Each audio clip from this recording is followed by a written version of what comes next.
Chapter 165. So, you want to tell me, King Nuvan stood in his bedroom, wearing his crown and armor. 2 rows of white blade guards stood nervously by his side to protect him. The king turned around and looked at the captain of his personal guards. He said sternly, "In Dragon Cloud City, something that Extet has never seen in centuries has appeared." King Nuvan strapped a saber to his waist. His expression was solemn. "Calamity? To be precise, Your Majesty." Nicholas held his blade in his hand. His expression was cold. "It's not just Dragon Cloud City. The legend of the world records the range of the Soul Slayer Pike's warning. At this moment, that thing is probably in Heroic Spirit Palace." The old king pondered for a few seconds. "Very good. At least we now know that those monsters are not just legends." King Nuvan's expression was solemn. He strode out of the bedroom, the white blade guards following closely behind him. The old king glanced at the guards outside the door. They were in their best state of vigilance. "What's the situation now?" "I've already sounded the highest alarm and sealed the gates leading to Axe District and Spear District. I've asked the people below to report to me at regular intervals." Nicholas shook his head. "Unfortunately, up until now, none of the guards, servants, or white blade guards in the palace have gone missing, and none of them have shown any abnormalities." King Nuvan turned around and stared at Nicholas with a frown. "Unfortunately? I'm sorry to use this word." The latter lowered his head slightly. "But if that's the case, we can't pinpoint the location of that thing." King Nuvan inhaled and nodded. "Inform the archdukes first. They should know why our alarm went off, then lock up all the drunkards at the banquet and chase them out at dawn. Recall the white blade guards who are on duty. If possible, send someone to Shield District and summon Gleeward. I need him to wield the Soul Slayer pike. Inform the chief garrison officer. Have him send his disciplinary officers to patrol the districts and fire signal arrows. Similarly, report regularly, light the first portcullis. All archers, get into position. Don't be stingy with eternal oil." As orders were issued, the guards in charge of relaying them hurriedly ran back and forth. "Don't be nervous, boys." The old king did not stop walking. His eyes sparkled. "This is Extet, Raikaru's hometown. Things are no longer like they were 600 years ago. It's no longer the Battle of Eradication, and it's no longer the time when those monsters ran wild. But they are still the legendary calamities," Nicholas said warily. "The legend of the world records their strength. I know that they are powerful. Every archduke is taught that." King Nuvan's voice was sonorous. "But if power is everything, what happened 600 years ago?" The old king's expression became stern, and his gaze was sharp. "Why are we still fighting the Battle of Eradication?" "Of course." Nicholas nodded with a pale face. "Next, after ensuring the safety of the palace, I will expand the search area beyond the sluice gate." At this moment, an unknown noise came from the back of the team. Swoosh! The guards and white blade guards unsheathed their weapons nervously. They surrounded the king in the middle. King Nuvan watched his subordinates' actions and snorted coldly. Under Nicholas' reprimand, the guards let go of their overly nervous nerves and returned to their normal state of alert. A guard hurriedly sent a message. "Your Majesty." The guard said loudly. "It's the Empire's envoy. He insists on seeing you." King Nuvan frowned. Soon, the vice diplomat of the Constellation Diplomat Group, Lord Putre Nemain, appeared before the king. The thin vice diplomat's face was pale. Ignoring the extraordinarily high level of vigilance around him, he said anxiously, "Your Majesty, there's an intruder in your palace. I already know." King Nuvan waved his hand and said impatiently, "I'm handling it." The guards on both sides stopped Putre and gestured for him to go back. "No, Your Majesty." Putre grabbed the guard's arm and said loudly, "No matter who that intruder is, he just abducted Prince Thales." King Nuvan's expression changed abruptly. Nicholas stared at Putre with a strange gaze. It was obvious that he was suspicious. The old king stared at Putre with an unpleasant expression. What happened? King Niven took a deep breath and asked calmly and cautiously, "Is there anyone else missing?" The guards let go of Putre, who was panting anxiously. Yes, at the same time. Putre adjusted his breathing and revealed another piece of shocking news. "And your granddaughter, that Lady Saroma Walton. How unlucky. Why would I meet you here?" Asda closed his eyes. His tone was full of displeasure. "When did the Brotherhood open the Northland sightseeing route?" The air mystic said sarcastically, "Or should I say, your resentment towards me is so strong that even Broken Dragon Fortress can't withstand it?" Thales took a deep breath of the cold outdoor air. From Asda's words, he finally confirmed the origins of the man in front of him. The man in front of Asda shook his head slowly. "Someone told me that I would meet an old friend here." The man spoke slowly, but there was an inexplicable pressure in his words. "I thought he was lying to me. I didn't expect to meet you." The man sighed. "It seems that sometimes lies are right." Looking at the man, Thales could not help but think of the old days in the Brotherhood. As the lowest-ranking members of Black Street Brotherhood, the child beggars were lowly existences that could be beaten and scolded, but they were also the future blood of the Brotherhood. Hence, the internal affairs of the Brotherhood were the most widely spread news among the child beggars. In the Brotherhood's 10-year history of development, the 13 great generals that the child beggars were most familiar with had fought their way out in the last 5 years. Ruthlessness, fierceness, and youth were their common characteristics. The 6 powerhouses, who held high positions in the Brotherhood, had long experience in the Brotherhood. Each of them could be said to be a big shot in the kingdom's underground world. But when it came to the most powerful, terrifying, and incredible existences in Black Street Brotherhood, there was no doubt that they were the 3 great assassins, who were superior to the 6 powerhouses. There were also rumors that they were the 4 great assassins, but the 4th person was so mysterious that even his code name varied. It was unknown whether it was a name or a nickname, but the 3 great assassins were strangely named after 3 strange weapons: reversed machete, prison lock sickle, black sword. Among all of them, Black Sword's story was undoubtedly the most legendary.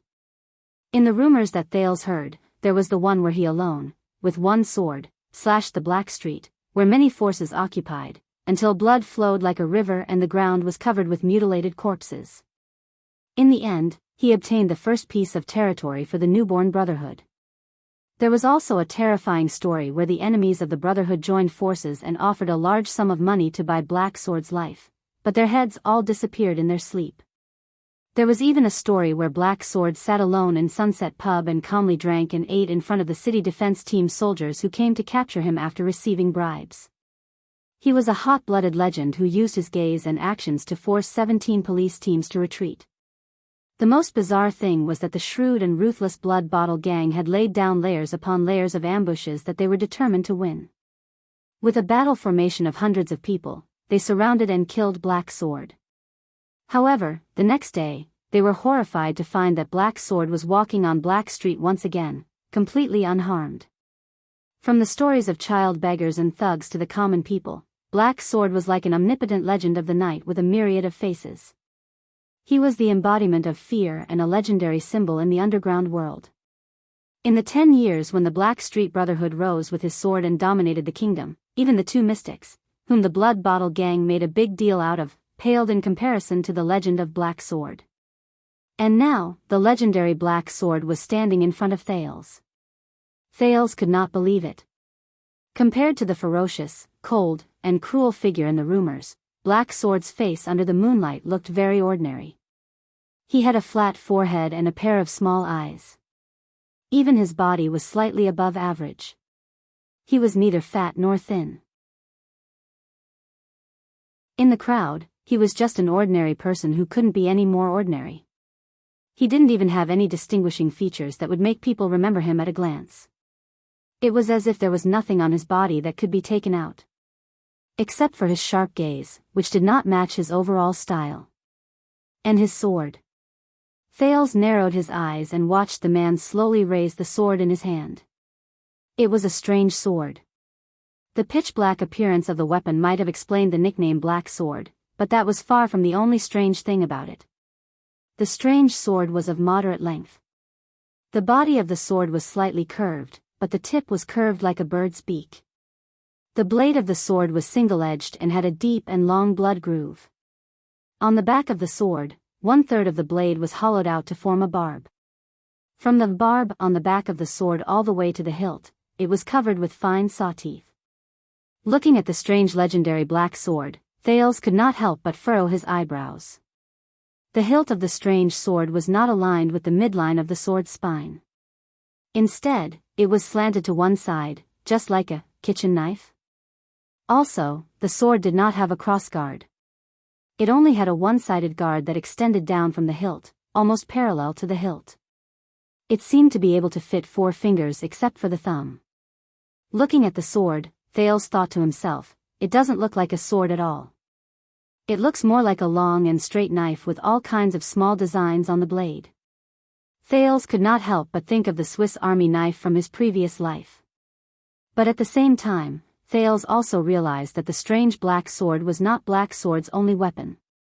There was another long weapon covered in linen tied to the latter's waist. Is it another sword? And you are like an annoying black cockroach. Insignificant, but extremely tough. Asda's tone was flat, as if he did not care about the legend in front of him. You can always drag your last breath and crawl back in a flustered but lucky manner. Then, you crawl back in a disgusting manner. Continue to be annoying. The man did not reply. His gaze went past Asda and landed on Thales. Thales could not help but feel a chill in his heart when that pair of sharp eyes swept past him. These two fellows. Thales thought to himself. They are both extremely dangerous existences. But obviously, as members of the Brotherhood and Blood Bottle Gang, they were enemies. Maybe I have a chance to escape from Asda. Asda looked at Black Sword and shook his head slightly. Over the years, I have watched you grow from supra class to supreme class. You have become stronger and stronger. You have almost developed feelings for each other. Black Sword still did not say a word. You know, standing in front of me in a daze is the most foolish thing to do. Asda was not bothered by Black Sword's rudeness. He smiled and said, during this period of time, I can completely make the air in your body. But before Asda could finish speaking, Black Sword moved in the next moment. Black Sword's figure swayed. He stepped on the snow under his feet, dragging his sword with one hand and shielding his chest with the other. He charged towards Asda. The corners of Asda's mouth curled up slightly. He was unconcerned. Thales was shocked. Ever since he came to Red Street Market, he had witnessed the movements and body movements of many elites in his short but exciting experience. They ranged from supra class to supreme class, and each had their own unique characteristics. The elusive Yodel, Chris, who turned into blood mist, Ida, who was so agile that it was hard for the eyes to follow her movements, the Corleone sisters, who were so fast that their figures could not be seen clearly during the fight, the Fortress Flower, who had the strength to carry 1,000 kilograms but was able to maneuver freely, and the Kingdom's Wrath, who could not be stopped once he went on a rampage. All of them left a deep impression on the people. Even Ralph's gliding figure in the wind, Istrone who moved at an astonishing speed, and Nikolai the Red Viper who gradually increased his speed were all obvious. But Thales frowned as he watched Black Sword, who was running towards him at a moderate pace. It was not because of how sharp and dazzling Black Sword's performance was. It was because Black Sword's running movements were really too ordinary. So ordinary that he was like the most ordinary soldier charging towards the most powerful enemy. There was nothing special about him at all. Even Jayla's body movements, which moved and dodged in the blink of an eye, seemed to be a level higher than Black Sword's. Compared to Black Sword's legendary reputation, Thales thought of something. The most ordinary soldier? The most powerful enemy? He narrowed his eyes and saw Black Sword's movements clearly. The hand that was raised high in front of his chest, the sword that was dragged behind him, and the distance between his legs, Thales thought of something. This movement is so familiar. With a thought, Thales' eyes once again entered that strange observation mode. As expected, Asda turned into the most dazzling blue light in his field of vision. But strangely, Black Sword's figure remained the same. There was no change. But Thales had no time to care about that. Because Asda, who was motionless, looked at the attacking Black Sword and snapped his fingers. Asterisk snap. Asterisk panic surged in Thales' heart. Asterisk whoosh. Asterisk in the next second, the snow on the ground between Asda and Black Sword suddenly flew into the air. The snowflakes scattered in all directions, revealing the black and gray rock stratum underneath. In Thales' vision, an energy embellished with blue light surged in an instant. Starting from the middle of the two, it swept towards the charging man. Thales' pupils shrank. He immediately realized that it was an airflow, the most turbulent airflow. The airflow was more than 10 meters tall and dozens of meters wide. Like a moving wall, it blocked the space between Asda and Black Sword, completely covering the top of the cliff. And now, it swept up a large amount of snow. With a menacing momentum, it swept towards Black Sword. Asterisk swoosh, asterisk it was like a huge paddle slapping towards the smallest insect. Asterisk T, Thales furrowed his brows anxiously. Black Sword could only see the drifting snow. He could not see the invisible airflow. Unless Black Sword could burrow into the ground, he would not be able to evade the sweeping airflow that had no blind spots, regardless of whether he moved left or right, or whether he leaped or retreated. Be careful. Seeing the situation before him clearly, Thales could not help but blurt out, "In front of you is a wall formed by strong winds. Dodge it." Asda moved slightly and turned around to look at Thales. There was a ruminating look in his eyes.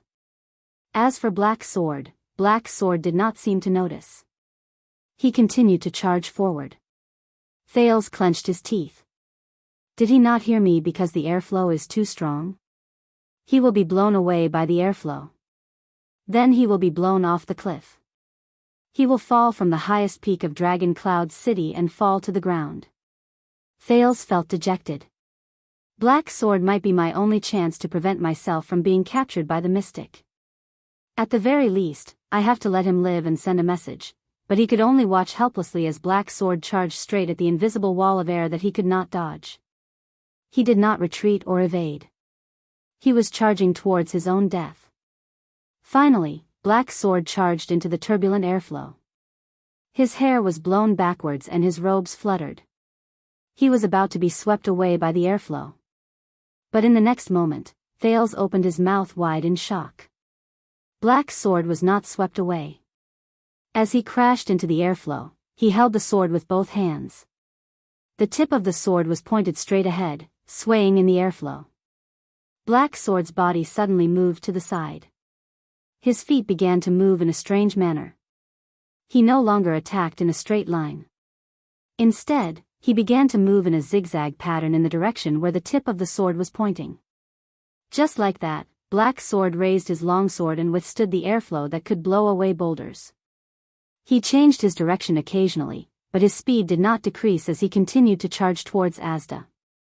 Like a wedge, he pierced into the airflow and continued to go deeper. Thales watched his movements in disbelief. How is this possible? Why does Asda's airflow have no effect on him? Thales narrowed his eyes. The fluctuation in his body began to gather, allowing his vision to become clearer. Soon, Thales understood why. In his field of vision, Black Sword was not charging around aimlessly. In the airflow that flashed with blue light, he was regularly turning towards a few specific spots. Almost all of them were the sparsest and dimmest parts of the blue light. Using some unknown method, Black Sword had already figured out the invisible airflow. He found the weakest link in the uneven airflow. Using his footsteps and angle, he forcefully squeezed into the airflow controlled by Asda. Thales could not help but feel puzzled. Normal people can't even see the airflow, let alone Black Sword in it. How did he do it? As his opponent, Asda did not seem surprised.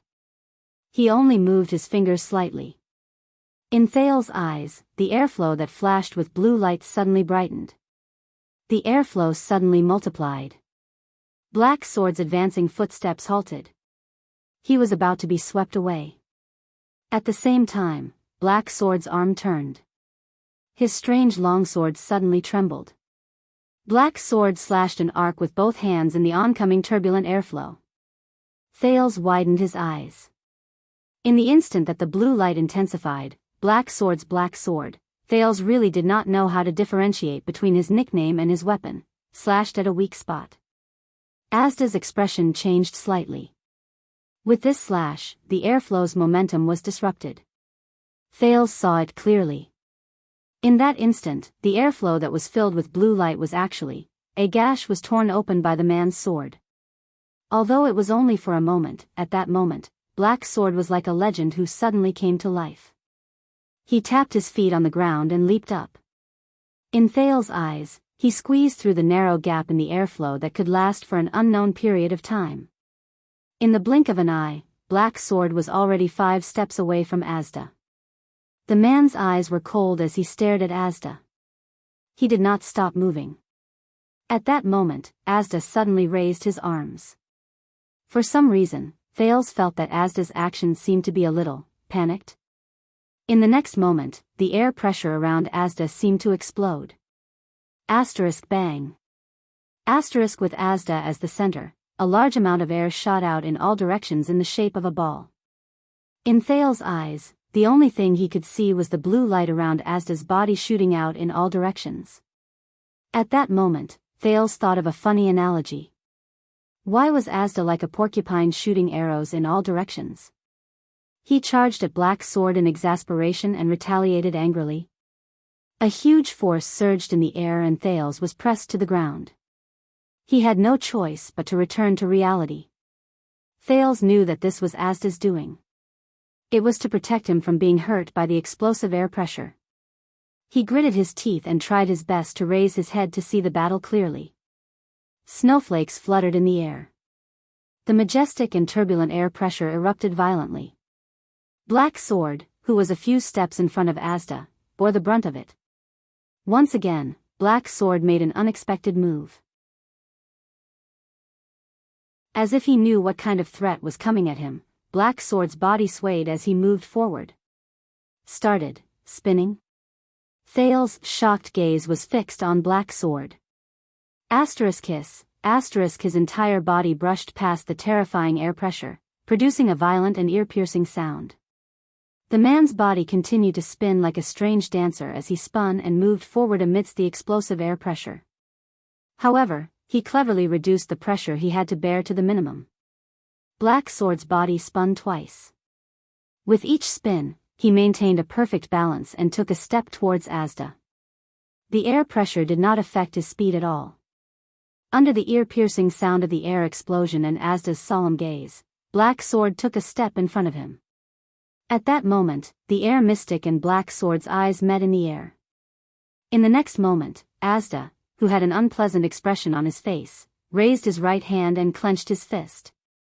Black Sword swung his arm and hurriedly thrust his strange sword forward. The air around them trembled and began to change in a strange manner. Black Sword's long sword moved and drew a strange arc in the air. Asterisk shick. Asterisk the sound of the blade piercing flesh was heard. However, the moment Black Sword swung his sword and Asda clenched his fist, the air around them suddenly became thick, heavy, and extremely viscous. This reminded Thales of the move that Asda used to suffocate him. He could not help but feel a chill in his heart. Asterisk boom. Asterisk Asda's clenched right hand was separated from his body and fell to the ground. Asterisk bang. Asterisk in the air, a boundless pressure assaulted them, forcing Black Sword to kneel on one knee. Without waiting for his opponent to react, Black Sword pushed against the ground with his left hand and rolled backward. At the same time, he swung his long sword and broke through the heavy atmosphere. Black Sword rolled back a few meters and left the range of Asda's air pressure. He held his long sword across his chest and watched Asda vigilantly as he panted. Meanwhile, the air mystic stared blankly at his arm that had fallen to the ground. This sudden showdown finally came to an end for the time being. Thales got up from the ground. He had already forgotten to breathe as he watched. Asda's ability to control the atmosphere at will was already shocking enough. Thales believed that no matter who it was, if they were to encounter any of these situations, they would only be able to cover their heads and flee like a rat. But Black Sword. In the shortest amount of time, his every move effectively cut into the weak points of Asda's strange ability. He overcame every obstacle and rushed to the mystic. He even chopped off the mystic's arm. Compared to Giza, who was bleeding profusely, not a single drop of blood flowed out of Asda's wound. Instead, it glowed with a faint blue light, just like the time at Red Street Market. The air mystic was stunned for more than 10 seconds. Black Sword took advantage of this time to constantly adjust his breathing.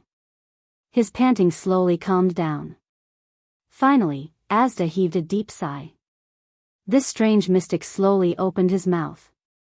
This is the closest you've been to me since we first met for more than 10 years. You even chopped off my arm. Asda shook his head and shook his severed arm. Whether it's reflexes, physical fitness, or on-the-spot intuition, I have to admit that you're getting stronger. Looks like I have to take back my description of you as at the black cockroach, Asda said mockingly. You've already become a poisonous black scorpion. Black Sword stared fixedly at the mystic and did not reply.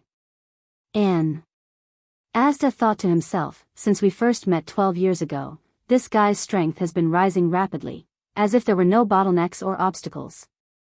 Back then, he was just an insignificant character, but now. Thales felt his skin crawl as he watched Asda's arm on the ground turn into blue light and disappear. Even though he had expected it and it was not like he had never seen it before, he still found it a little strange when he saw it. At the same time, the blue light on Asda's severed arm shone again. The light gathered to form a new arm, even his robe. Black Sword, you're probably the first person in history to be able to fight a mystic head-on and not be at a disadvantage with your body of flesh and blood and a sword made of ordinary iron. Asda held his newly acquired right arm and sighed with emotion. Recalling the past 1,000 years, Asda could not help but sigh. Which supreme-class elite in history had the strength he has now? Hearing this, Thales stared at Black Sword in a daze. The latter stood up slowly and flicked the snowflakes off his long sword. You flatter me. Black Sword's tone was still flat. He said flatly, but I can feel that you're deliberately suppressing your strength. Black Sword raised his head and looked at Raikuru's statue. He frowned slightly. If it were in the past, you would have blown the entire mountain into pieces. Asda narrowed his eyes. What? Black Sword turned and looked straight into the mystic's eyes. Are you afraid of something in this city? Thales frowned. Of course. Asda said it himself earlier, there are at least 2 legendary anti-mystic equipment in Dragon Cloud City. Asda smiled faintly. The air mystic shrugged and said indifferently, this is the capital of a country, after all. There's order here. I don't want to make a ruckus to the point where I have to massacre the entire city, that's not my style. The capital? Order? Black Sword took a deep breath. At that moment, his expression became extremely terrifying. 12 years ago, when you, a monster, went on a killing spree in Renaissance Palace, why didn't you have such concerns? Thales trembled violently. However, Asda's next words shocked him as much as the former. TSK, it's too ironic coming from your mouth. Asda stared at Black Sword and shook his head with a chuckle. There was a faint blue light surging in his eyes.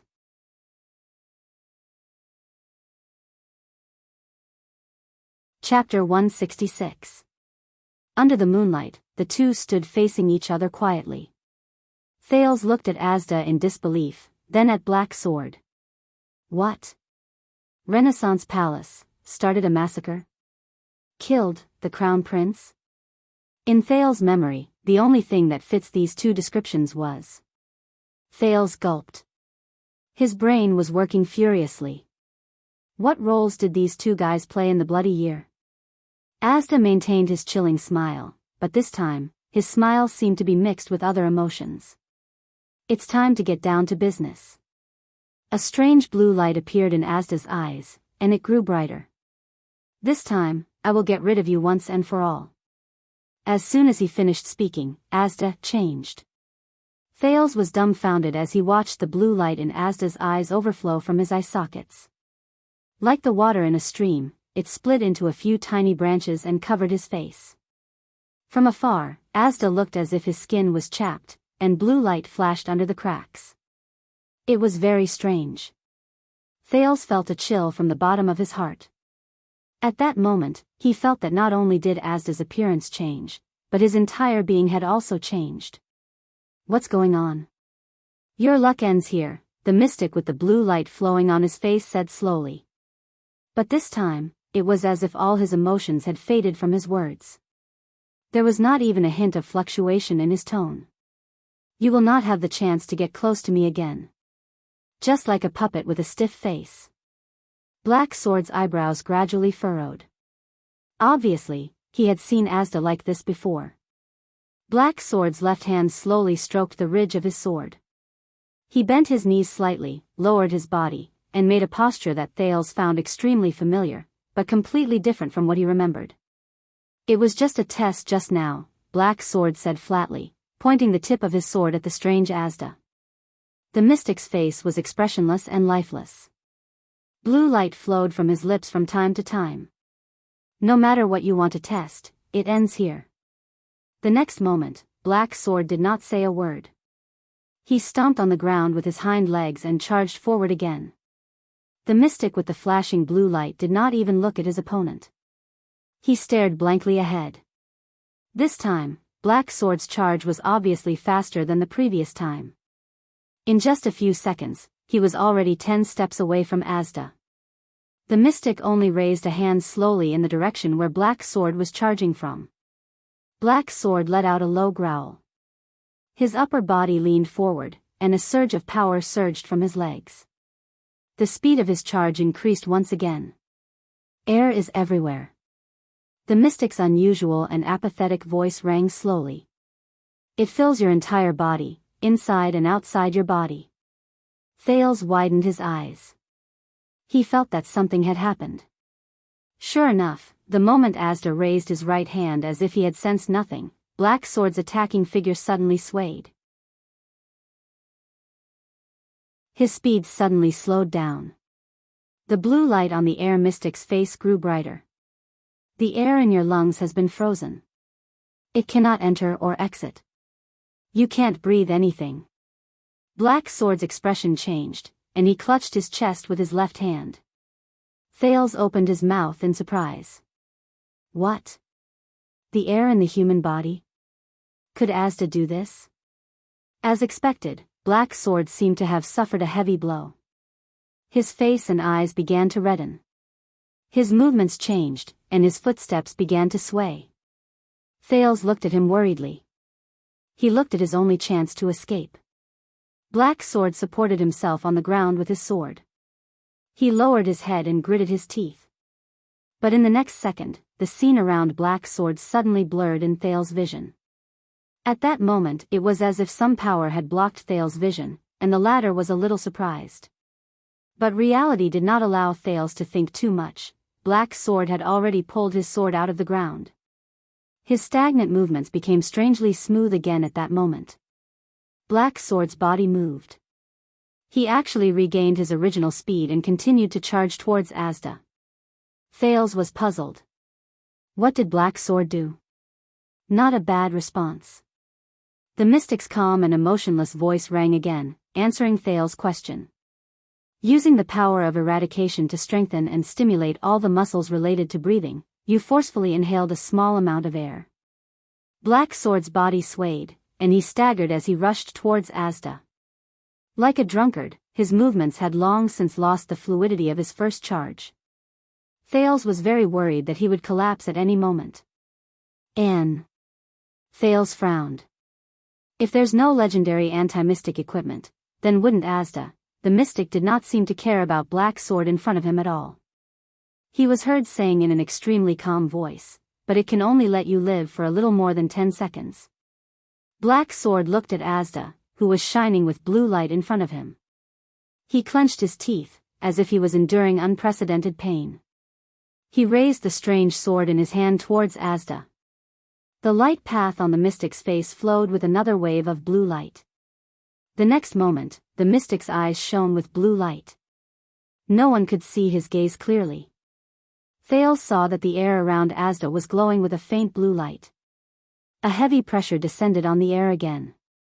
No, Thales gritted his teeth and took a step back, maintaining his vision. This time, it's not as simple as the pressure. Asterisk boom, asterisk a muffled sound rang out. Thales was shocked to see that, with Asda as the center, the snow on the ground in a circular area around him had visibly lowered by a layer. It was as if someone had slapped him. Asterisk thud. Asterisk Black Sword fell to his knees uncontrollably. Black Sword's right hand was still tightly gripping his sword. The tip of the sword was only a few inches away from Asda. He knelt in front of Asda, gritted his teeth and growled. His left hand supported the ground, trembling uncontrollably. It was as if he was carrying a heavy weight on his back, and could not move. Asterisk shick. Asterisk Black Sword had no choice but to withdraw his sword. The tip of the sword pierced the ground to support his body from collapsing. *T. I've made a mistake. Black Sword is no match for Asda at all.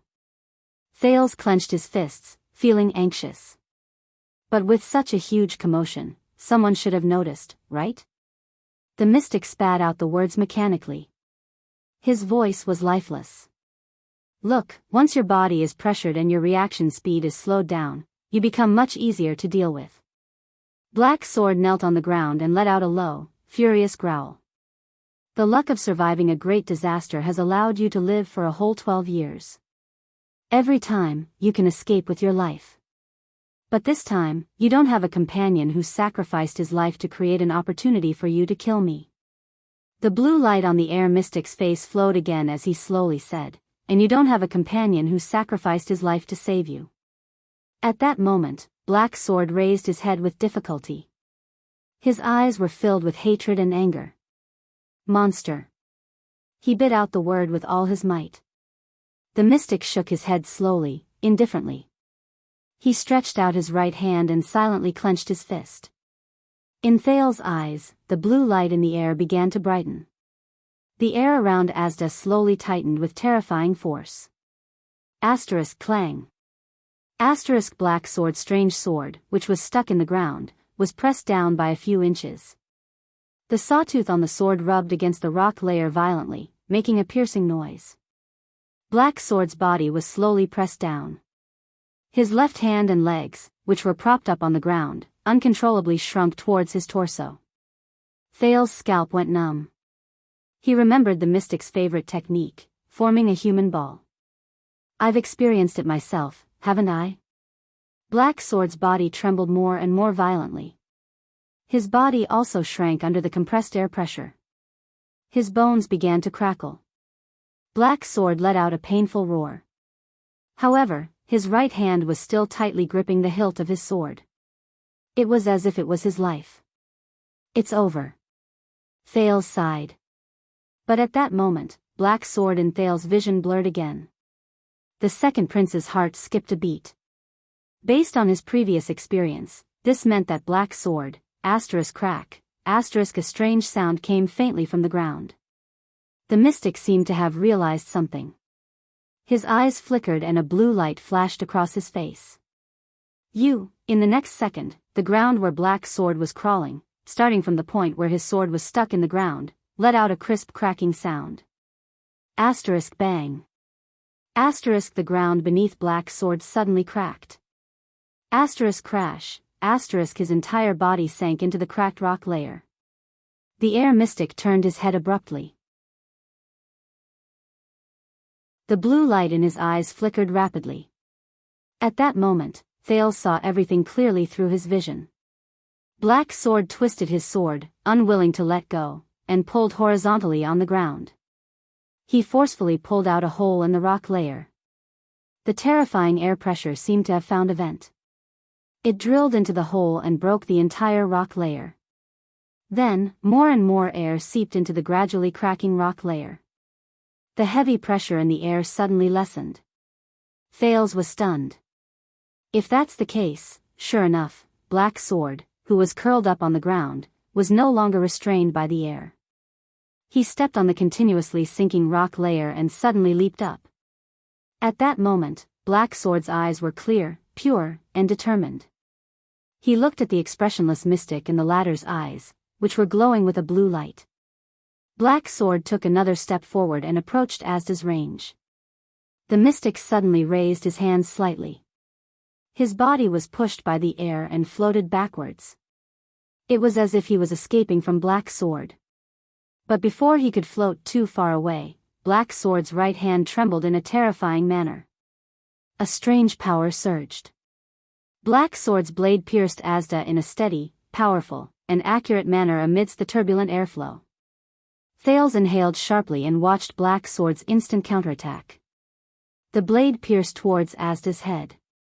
The blue light on Asda's face shone brightly again. Asterisk clang. Asterisk a dull sound was heard. The blade seemed to have collided with the hardest metal. It was blocked by a strange transparent barrier in front of the tip of Asda's nose. Thales furrowed his brows. He saw a blue barrier appear in front of Asda, blocking Black Sword's weapon. Air wall. He looked at the blue ball of light in Asda's left hand and said to himself. You always find a way out of desperate situations, the mystic said lifelessly. What a beautiful counterattack. Black Sword roared furiously. He exerted strength in his legs, charged forward, and thrust his blade forward. Asda floated backwards, but the blade remained in front of him, as if it could not break through the air wall. It looked as if Black Sword was pushing Asda backwards. But Thales was shocked. They're floating towards me. Try to kill me again? The mystic's voice was cold and calm, as if the thing in front of him was not a sword, but a fly. You already knew that I can't be killed. Then why are you still defending? Black Sword's eyes widened in anger. He held his sword with both hands and did not stop moving, as if he was determined to break through the air wall even if it cost him his life. It's my habit. The mystic floated backwards and said flatly, I don't like people getting close to me. Thales felt his scalp go numb as he watched them float towards him. He was about to run away. But at this moment, the situation changed again. Black Sword suddenly sheathed his sword and quickly turned around. He paused on the ground, gave up on continuing to thrust forward, and completely left Asda's side. As if he did not expect Black Sword's action, the light on the mystic's face flashed. In the next second, Black Sword rolled to the side and landed, beside Thales. Thales was shocked. Before he could react, he felt something tighten around his shoulder. He turned his head in shock and found that Black Sword was already standing behind him, gripping his left shoulder tightly. How? Thales' mind was in a mess. Black Sword. The air mystic, who had been lifeless since the beginning as if he had lost all emotions, roared for the first time in a loud voice, How dare you? Asda let go of his left hand that was maintaining the air wall and raised his right hand. But at that moment, Thales only felt a chill on his neck. That strange black longsword was already placed horizontally in front of his throat. Asda's hand stopped in midair. Black Sword's cough rang behind Thales' ears. It made his heart pound. Thales came to a realization. Black Sword is holding me hostage? Thales resisted the urge to complain. He felt bitter in his heart. Why am I so unlucky? The air mystic watched all of this. The light on his face flashed more and more rapidly. He frowned. You always surprise me. I told you, I was just testing you just now. Black Sword coughed and spat out a mouthful of blood. To make sure that my skills didn't deteriorate, and that your response didn't change drastically. Then, I found an opportunity like this. Black Sword panted and slowly tightened his grip on Thales' hand. Is this boy very important to you? The blue light in the mystic's eyes dimmed, revealing his gaze. The light on Asda's face also gradually dissipated. Thales flashed an ugly smile at him. He wanted to shrug, but his shoulder was already firmly gripped by Black Sword and he could not move. Even if you slit his throat, I can use air pressure to stop the bleeding, Asda said solemnly as he looked at Black Sword who was holding Thales hostage. You know it's futile. Hearing that, Thales breathed a sigh of relief. Until Black Sword's next words. Yes. Black Sword sighed. He switched the sawtooth side of the sword in his hand and continued to press against Thales. So, I will directly cut off his entire head. Can you help him put it back together again? Thales' breathing stagnated. Nah. Nanny? I'll try. Asda's eyebrows relaxed as if he did not care. His eyes were cold. Threatening a mystic? Let's see what kind of price I will make you and your Black Street Brotherhood pay. Black Sword snorted softly. The blade in his hand slowly approached the boy's neck. Asda watched his movements and slowly lowered his eyebrows. Wait, wait. A clear boy's voice rang out. Black Sword and Asda froze in unison. Both of them turned their gazes.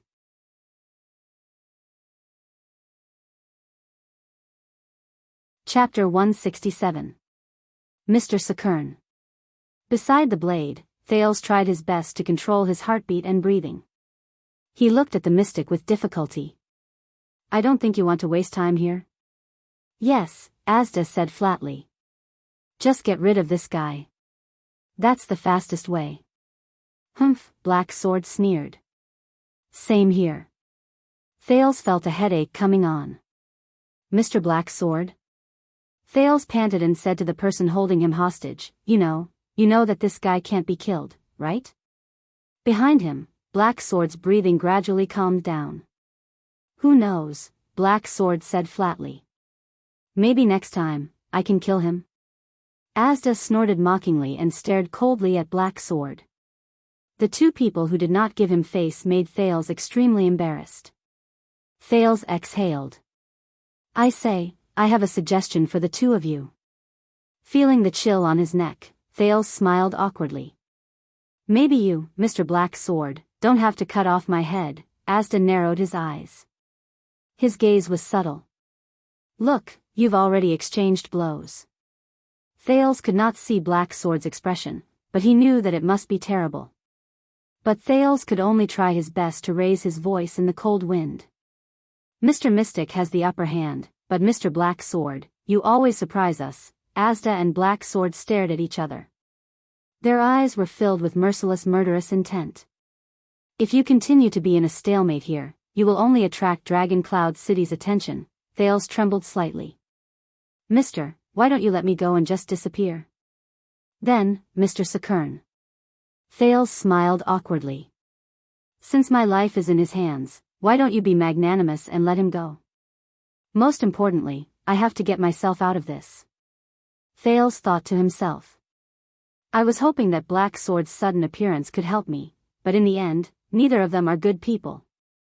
Under the moonlight, the cold wind and the falling snow gradually lessened. Black Sword did not speak. Thales, who was almost frozen, tried his best to maintain a smile.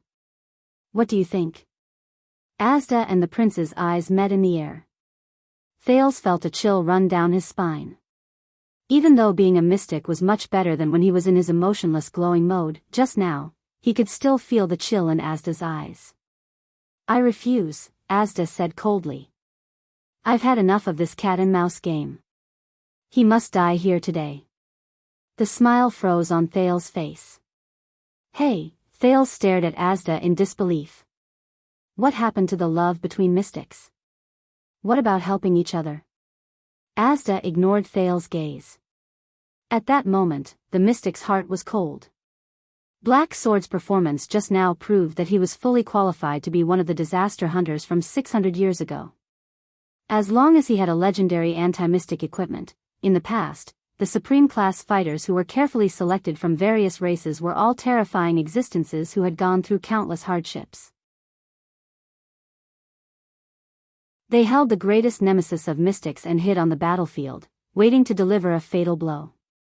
During the Great Purge after the war, they were even more terrifying trackers in the dark. They hunted down all mystics, whether they existed or did not exist, whether they were enemies or not. They did not let go of any faction. If it was not for the great fission and the political division of the various countries after the war, which caused the disaster hunters to fall apart, Black Sword. Asda looked at his right hand, which had just been cut off and then regenerated, and narrowed his eyes. He must die here. Look, of course I can let you go, child, Black Sword said softly behind Thales's ear. But he won't. The leader of the Brotherhood shook his head slowly and sighed slightly. You can only blame your bad luck. Thales sighed in anguish. Asda sneered and said, then let us see how long a mere human can last in the snowy Northland. Yes. Black Sword tapped Thales' shoulder without showing any sign of weakness. How long can he last? Caught in the confrontation between the two, Thales frowned helplessly. What the hell? Thales took a deep breath and slowly gritted his teeth. He glanced at Dragon Cloud City beneath the cliff of the sky and kept thinking. There's no other way. I got it. Thales took another deep breath and licked his dry lips. Enunciating each word, he said, how about this? I have an idea. Black Sword and Asda shifted their attention to him. Thales' face was downcast as he slowly finished his sentence. This way, Mr. Black Sword, you will have time to escape. I believe you can. And Mr. Sakern, we can also continue our journey. Listening to Thales' words, Asda and Black Sword frowned. Humph, Asda sneered. Are you helping him? No. Thales felt the force on his shoulder lessen. He curled up the corners of his lips again and said with a smile that was even more radiant, I'm helping all of us. Asda's gaze grew colder. It made Thales' skin crawl. A gust of cold wind blew past. Black Sword sighed softly. I've been looking for this opportunity since the beginning, Black Sword said slowly in his ear. Thank you for your suggestion, child. So, you agree? Thales turned his head awkwardly and pulled his neck away from the cold blade and saw. Black Sword looked at Asda, who did not look too pleased. He patted Thales' shoulder and nodded slowly. Of course, there's only one thing that needs improvement. Thales was stunned. Improvement? I'm here for him. Black Sword widened his eyes. He grabbed Thales and stood up from the ground. I'm not here to escape. Asda's expression changed and he stretched out his right hand. But Black Sword was faster. The Brotherhood's legend moved swiftly and agilely. He lifted Thales by the back of his collar and swung his left arm diagonally upwards in another direction. At that moment, Black Sword threw the second Prince of Constellation off the cliff. Ah!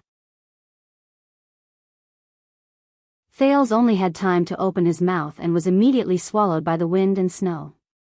You really threw me? Thales, whose heart was boiling with fear, felt the whistling wind. He narrowed his eyes and looked at the ground below him. He looked at the shrunken Dragon Cloud City in his field of vision. He roared indignantly in midair, at least give me a signal. Black Sword let out a low growl, and his body shot forward again. He charged towards Asda. The cold wind blew past Thales' ears, making him unable to open his eyes. However, he could feel that the momentum of his ascension was slowing down. Asda's left hand condensed a ball of light. Asterisk clang. Asterisk Black Sword's blade struck the wall of air in front of Asda again. A few tenths of a second later, Thales felt that he was falling. He was falling towards Dragon Cloud City below the cliff. Thales' heart sank. His small arm was still a man's height away from the edge of the cliff. Damn you, Black Sword, I didn't ask you to throw me so far. I told you to run away when Asda was saving me. If Asda couldn't make it in time, fortunately, Asda did not care about Black Sword. He raised his head calmly and extended his right hand towards Thales. As expected, in the next moment, Thales felt a strange force supporting him while he was falling. His falling momentum immediately stopped. Thales floated in the air, still in a state of shock. He did not want to fall off the cliff and become a meat patty. But the battle on the cliff was not over yet. Black Sword spun around, and using the inertia, his entire body erupted with a strange force. Monster! As he roared, Black Sword struck with the most powerful strike he had made that night. The blade of the sword was against the wall of air in front of the mystic. Under Asda's incredulous gaze, Black Sword's weapon drew a streak of sparks in the air. And a deafening, violent explosion. *RIP. Thales was dumbfounded as he watched Black Sword's sword strike the thinnest part of the wall of air that was emitting blue light. It caused a ripple in the blue light. Then, Black Sword retracted his longsword at lightning speed and thrust it out again in an instant. In Thales' vision, an abundant, colorless force gathered on the man's sword and exploded with astonishing power. *Clang. He stabbed the blue light that was already fluctuating unstably. Black Sword's gaze was firm as he spun the sword in his hand. A huge force gathered on a small point. In the next moment, boom. Asda roared in exasperation. The indestructible, invisible wall of air, it shattered. Whoosh. The wall of air that had lost its effectiveness turned into a turbulent airflow that swept up countless snowflakes. Blue light gathered on Asda's hand as he tried to condense another wall of air. But at least in that second, there was no barrier between Black Sword and Asda. Thales' eyebrows twitched. Black Sword did not strike again. The man reached out and instantly pressed down on the other weapon at his waist. The weapon that was tightly wrapped in sackcloth. In a fraction of a second, the sackcloth fell apart and Black Sword pulled out the weapon. It was a strange hand-and-a-half sword. No, it was a size smaller than a hand-and-a-half sword. It was only the length of Black Sword's forearm. The blade was dark red, and the blade was dark red. The hilt of the small red sword was pure black with a relatively large counterweight ball on it. In the middle of the sword's guard was a similarly dark red gem. The sword's guard was curved in the opposite direction and extended towards the sword's blade. On the guard, there were a few small protrusions that pointed in the direction of the enemy. They looked like fangs. For some reason, the moment Thales saw the sword, he felt goosebumps all over his body and his blood surged. An inexplicable and indescribable feeling surged in his heart. This feeling. Thales was puzzled. Why is it so familiar? But before he could think further, Black Sword held the small red sword and stabbed it into the center of Asda's abdomen. Time seemed to have stopped at that moment. Asda looked at the small red sword, as if he was feeling the sensation of it stabbing into his body. Then, his eyes were filled with shock. And panic. Just like the time when he was stabbed by Yodel in Red Street Market. Thales, who was floating in the air, was shocked. He no longer had the energy to care if he was still dangerously high up in the sky. At that moment, he knew what weapon Black Sword held in his hand. No, how could you have it? How did you know? Asda widened his eyes in disbelief as he stared at the sword in Black Sword's hand. Black Sword did not answer him. He only twisted his hand and lifted the small red sword. The blade started from Asda's abdomen, cut open his upper body, and came out from the top of the mystic's head. Endless blue light shone from Asda's cut body. *RIP. Black Sword waved his left hand mercilessly and cut Asda in half at the waist. Asda, who had been cut into two, fell to the ground. The shock on his face did not disappear. Farewell. Black Sword held the two swords with both hands and turned around coldly. Monster. The next moment, Thales' body swayed. The force that was supporting him disappeared. *T. Panic rose in Thales' heart. Asda's ability had failed. He was hundreds of meters in the air, and he was falling towards Dragon Cloud City at the bottom of the cliff. Thales looked at the mini Dragon Cloud City below him. His heart beat continuously. His body kept falling. At that moment, *clang. The sharp sound of metal rubbing against stone. Thales raised his head and his whole body trembled. He saw Black Sword step on the cliff and charge towards him. Then, Black Sword's eyes were cold as he suddenly extended his right hand. But his right hand was holding a long sword. He viciously thrust the strange black sword in his hand at Thales, who was falling from midair. Thales' pupils shrank abruptly. What? The blade did not stop. It went straight for his head. The cold wind echoed in Thales' ears. In a fraction of a second, countless emotions flashed through his mind. Why? Why do you want to kill me? Thales stared blankly at the sword that was thrusting towards his head. In between shock, fear, confusion, and anger, he could only helplessly close his eyes. Rip. The strange sword pierced through Thales' clothes. Thales' eyelids shrank. But the expected pain and touch did not come. The wind howled. Thales trembled and opened his eyes. He was still in midair, and the miniature version of Dragon Cloud City lay quietly 100 meters below him. Thales shivered and turned his head. He watched in shock as the strange blade pierced through his collar and hung Thales on the barb on the sword. Thales hung on the sword and swayed back and forth in the air. The cold wind brushed past his body. He stared at the ordinary-looking man on the other side of the sword, dumbfounded. Black Sword held the small red sword in one hand, and the blade was stuck to the cliff's rock. Just like that, he hung on the edge of the cliff. His other hand stretched out horizontally, grabbed the strange black sword, and hung the tiny Thales on the sword's hook. The ordinary-looking man gritted his teeth and slowly withdrew the sword in his hand. Thales was in a state of shock as he stared at Black Sword in a daze. The latter smiled and said to the second prince in the air, "Before I threw you, I gave you a signal." Thales' eyes widened due to fear and shock, but he could not look away now. He felt the force on his collar and did not dare to look down. He only clutched his chest tightly. He felt the force on his collar and did not dare to look down. He only clutched his chest tightly. It was as if his heart would jump out of his chest if he did not do so. Black Sword's expression did not change. He slowly withdrew his sword-wielding arm in a steady and powerful manner. A few seconds later, Thales looked at the black sword that was getting closer to him. He finally calmed down a little. Ha! He exhaled abruptly. At that moment, Thales only wanted to complain. What the hell?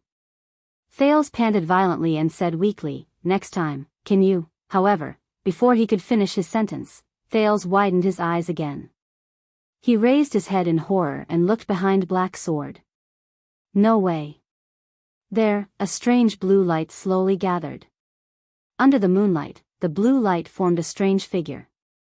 The figure stood on Black Sword's left and looked at the small red sword that was stuck in the cliff with a complicated expression. Thales opened his mouth wide. No way. Hanging on the cliff, Black Sword's expression froze when he saw Thales' expression. Soon, he knew what had happened. Black Sword frowned and slowly turned his head to look at the edge of the cliff. There stood Asda Sakurn, who had recovered and was unscathed. Next time. The air mystic's expression was terrible, but his words were still as sarcastic as ever. If you want to scare me, it's best if you find a real legendary anti-mystic equipment, and not a fake with a similar aura. Black Sword's expression changed. He looked at the calm Asda on his left, then at Thales on his right, who was hanging on the sword, not knowing whether to laugh or cry. Black Sword heaved a heavy sigh. Lance. Hanging on the cliff, Black Sword closed his eyes and shook his head helplessly. In a subtle tone, he said, "UF** King tricked me again, legendary anti-mystic equipment, there's even a fake?" Thales furrowed his brows. Asda narrowed his eyes. Black Sword looked gloomy, as if he had eaten a fly. In the cold wind, the three of them were silent for 3 seconds in a strange position. They did not seem to know how to respond to such a situation. "You, child." Finally, Asda shifted his gaze and looked at Thales coldly. His tone was frightening. "You are really naughty." Thales could only put on a sad smile. But before he could say a word, Black Sword moved again. In the next moment, Black Sword lifted his feet and pressed against the side of the cliff. He exerted force with his left hand and pulled out the small red sword from the rock. Without any support, Black Sword began to descend slowly with Thales. Asda's expression changed abruptly. Thales was so shocked that he forgot to breathe. At that moment, Black Sword raised his head and glanced at the mystic, who had an unpleasant expression on his face. "A surprise for you," he said faintly. "You?" Asda raised his hand angrily. Air pressure flowed, intending to support them. But Black Sword did not give him the chance. In a fraction of a second, Black Sword's power surged, and his legs kicked the rock surface. He grabbed Thales, and with a speed that Asda could not react to.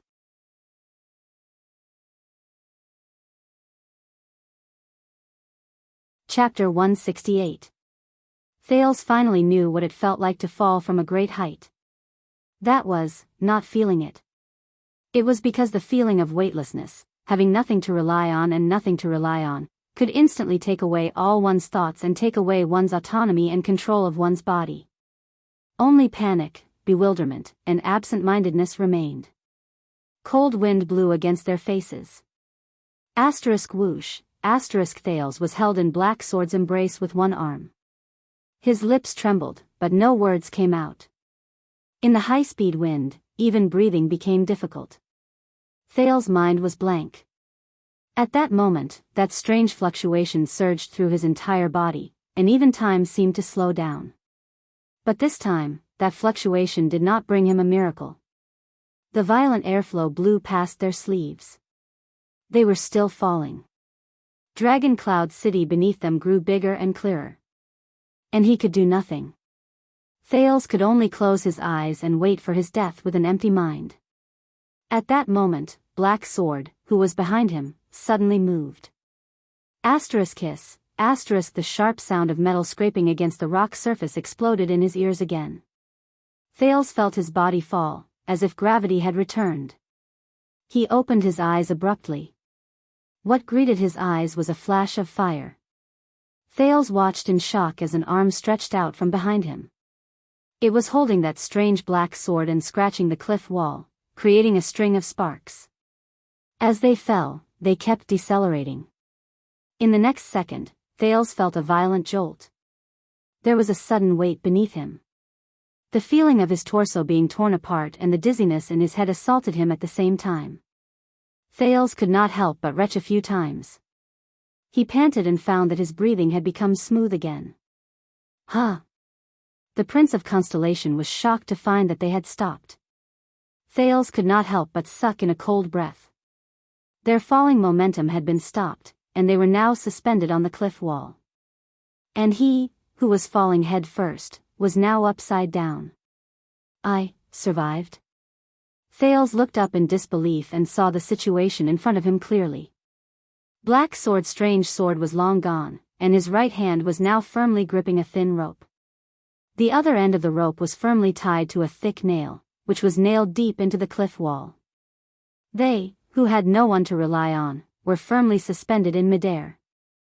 Black Sword clenched his teeth, his right hand covered in blood. Clang! The sound of metal hitting the ground could be heard. Thales came back to his senses, and before he knew it, he was already drenched in cold sweat.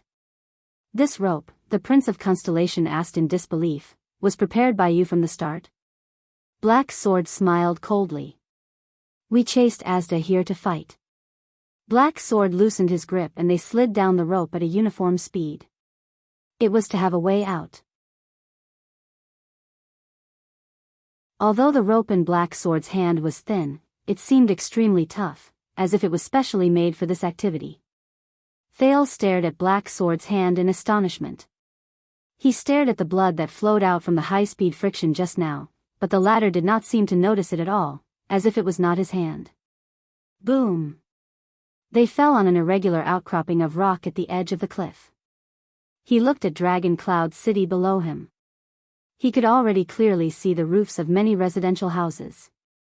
He panted with all his might, trying to regulate his breathing. But he should be more worried about the current situation.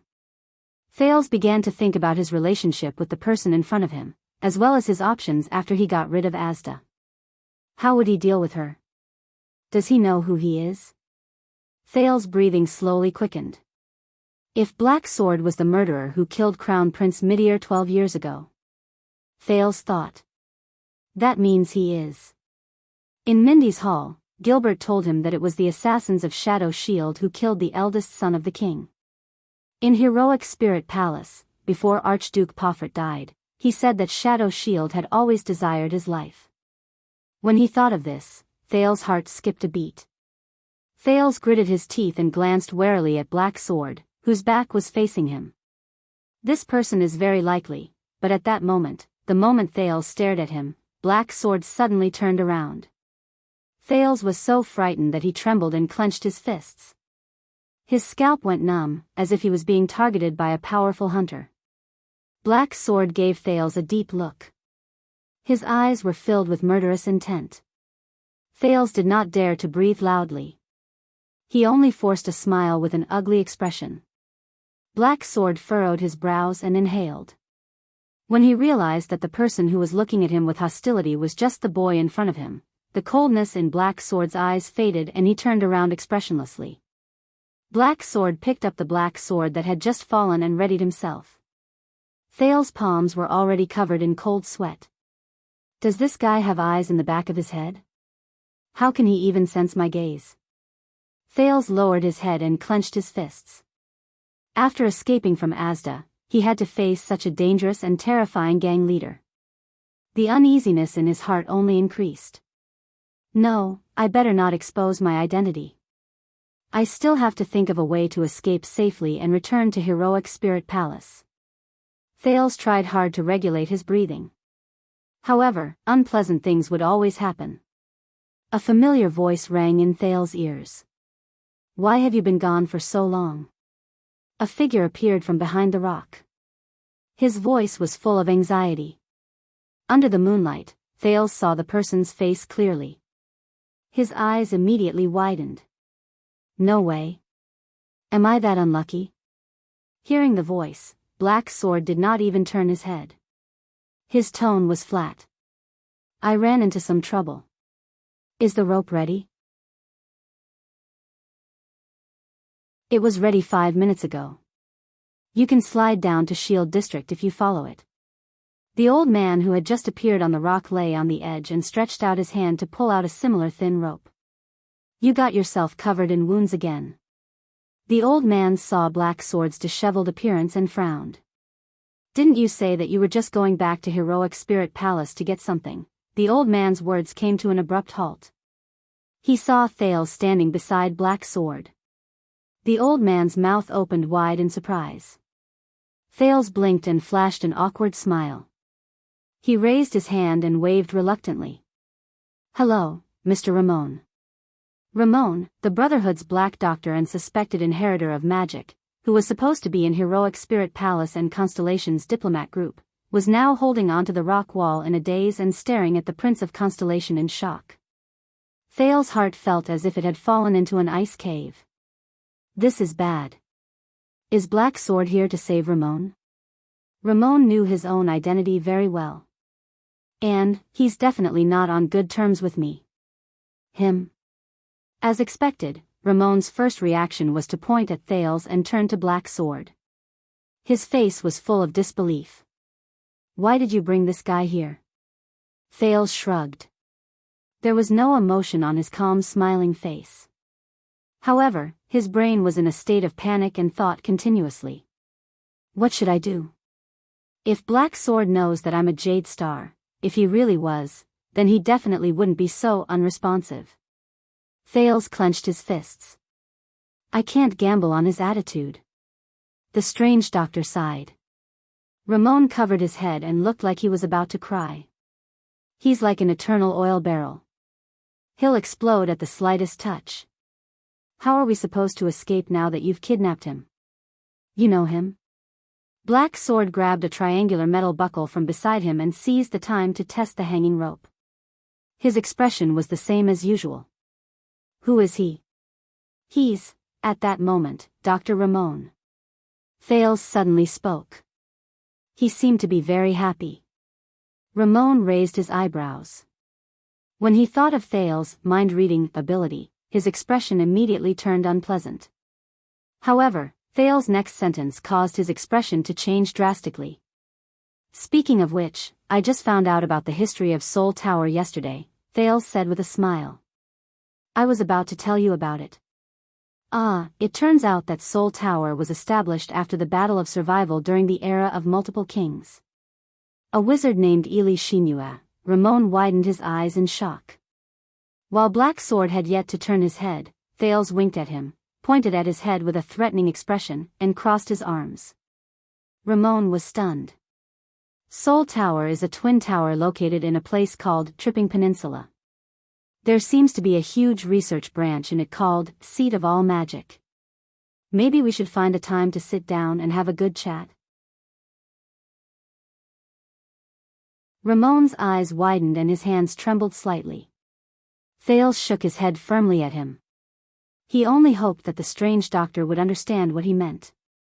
Of course, it's best if we keep it a secret. Soul Tower?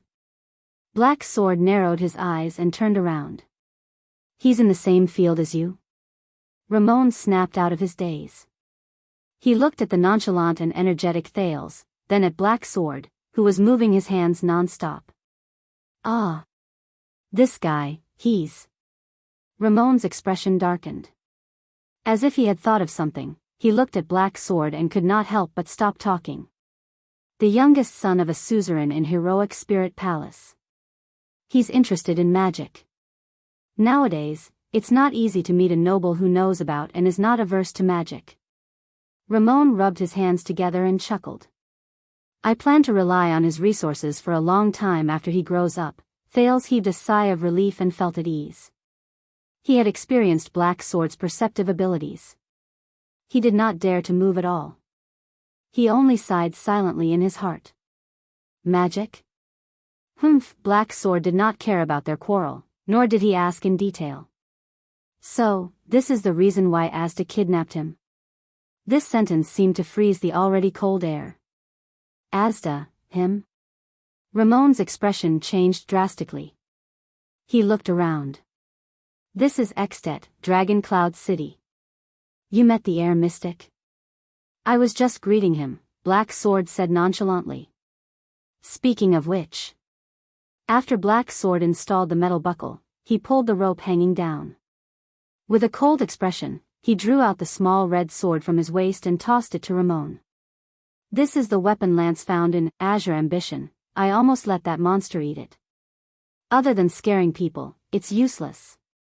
How is that possible? Ramon dodged the tip of the sword in a flurry. He held up the small red sword, his eyes filled with doubt. Could it be that the lady boss also made a mistake? It's a fake? Maybe. Now that I think about it, we were too confident. Black Sword furrowed his brows. After all, it's a legendary anti-mystic equipment with strange powers that can seal mystics. It's too childish to leave it in the underground mezzanine of Azure Ambition. We can only think of other ways. But the lady boss said in her letter that this is the only legendary anti-mystic equipment we can find. Ramon scratched his head. The other equipment is firmly in the hands of the various countries. Can you still kill your way into the army and snatch the kingdom's wrath motionless bow? Or go to the 38th century ground and steal the Raven of Death's crossbow of time? Black Sword's expression darkened. He shook his head. We'll talk about this in the future. Now, we have to leave quickly. Thales saw the small red sword. No one knew that the moment Black Sword drew the small red sword, Thales only felt a burning sensation in his heart. At the edge of the cliff, when he watched Black Sword draw it out, that strange familiar feeling came again. Thales stared at the small red sword in a daze. What's going on? According to them, this should be a fake legendary anti-mystic equipment. At this moment, Black Sword suddenly raised his head.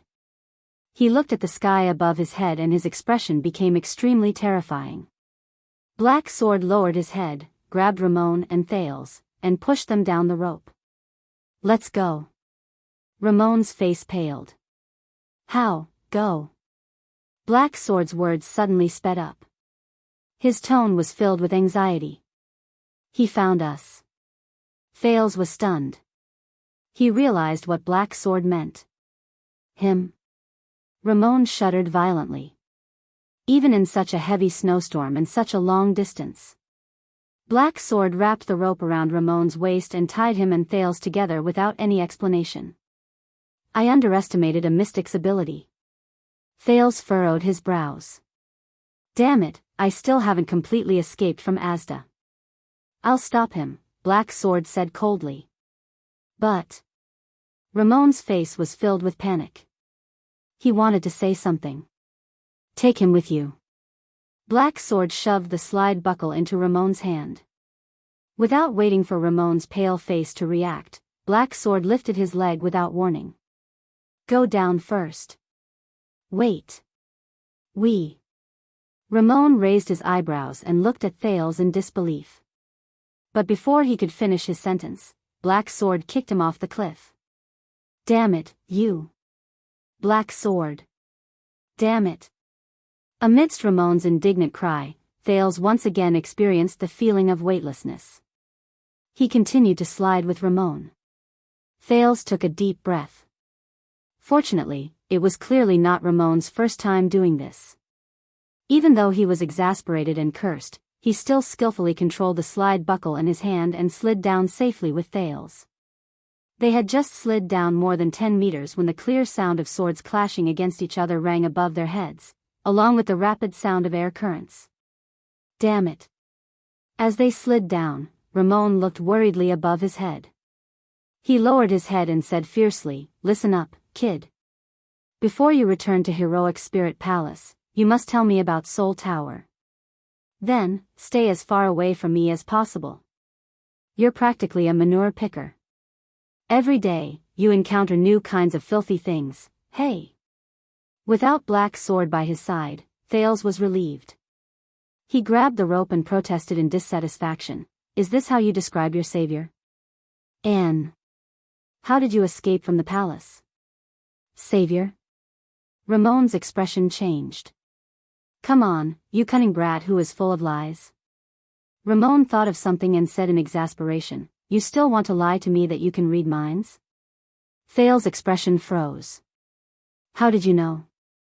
"I'm not an idiot." The strange doctor's face was filled with disgust.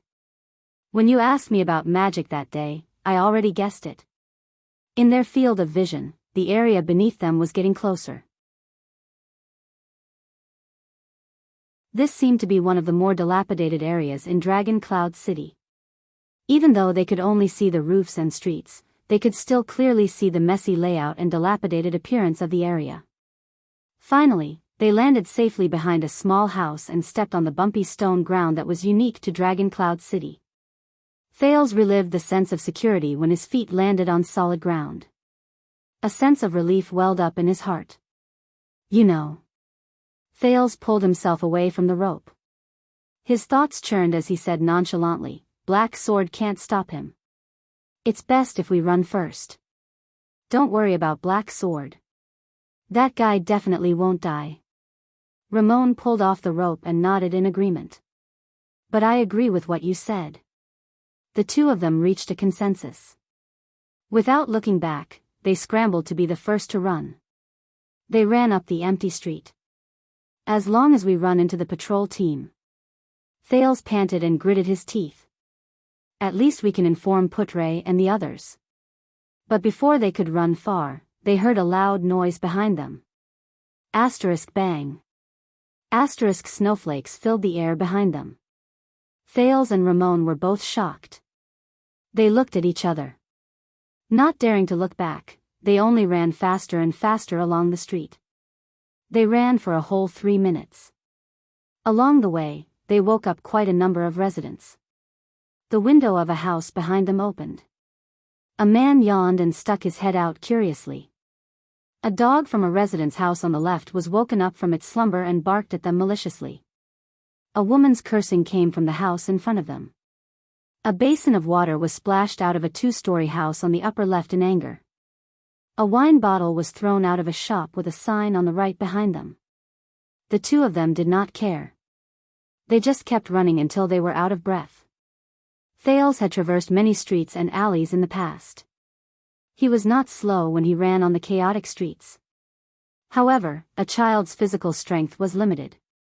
Although Ramon was an adult, he did not usually exercise. He would start panting after just a few steps.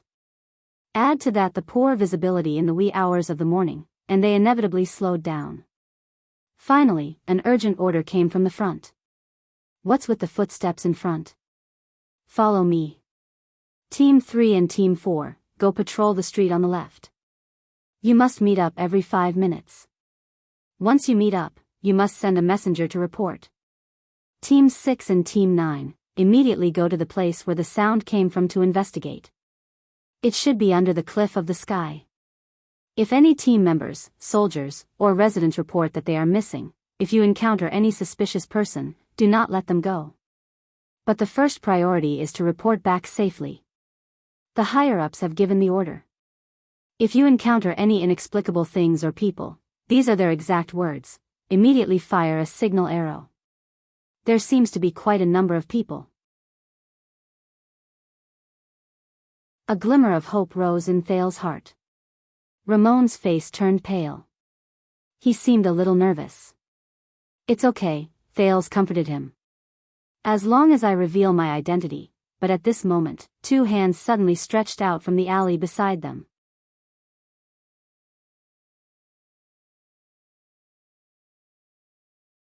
Chapter 169. The two hands that stretched out from the alley covered their mouths with a strength that could not be resisted. Flames shone brightly. At least a dozen patrols hurried past the street outside. Orders rang out one after another, one after the other. Thales and Ramon struggled with all their might. However, the other party only lightly tapped their necks a few times, and they lost the strength to speak. Ramon widened his eyes and saw the person in front of him clearly under the dim moonlight. It was Black Sword who brought up the rear for them. With a pale face, Black Sword covered their mouths and pressed them against the walls of the alley. Until the patrols left.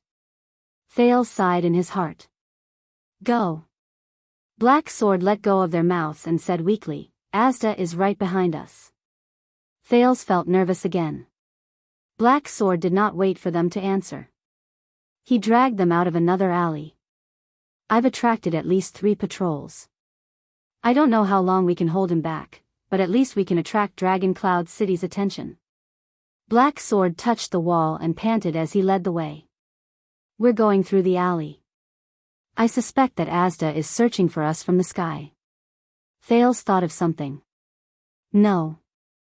The two men from the Brotherhood turned their heads at the same time. Thales raised his head and frowned at Black Sword and Ramon. "He doesn't need to search for us from the sky." "What?"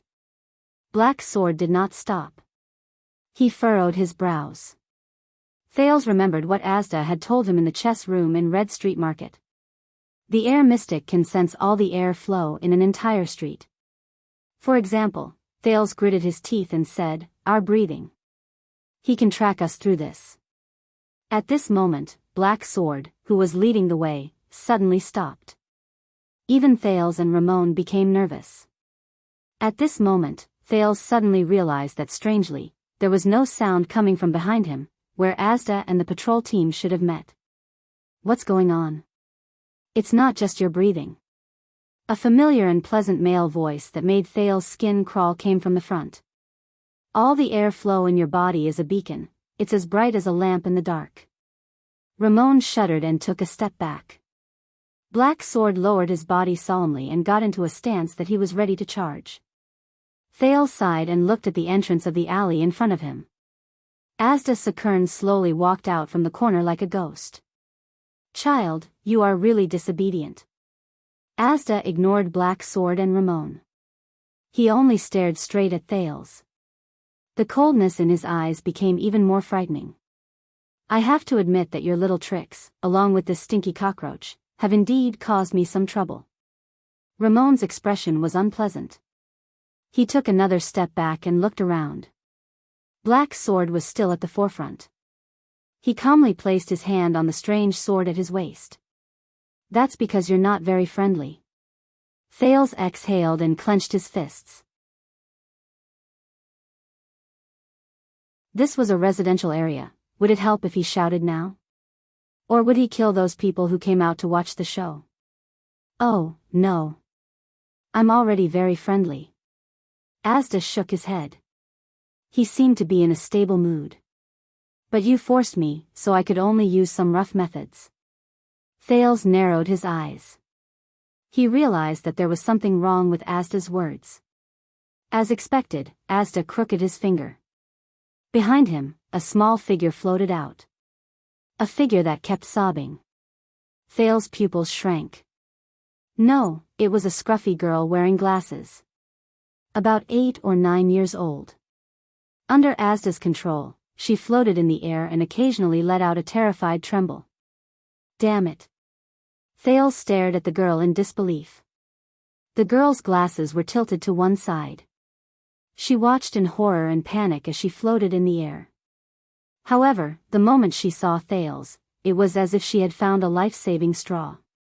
It's him. It's that boy. The girl extended her small, childish hand to Thales, revealing the bruises on her wrist.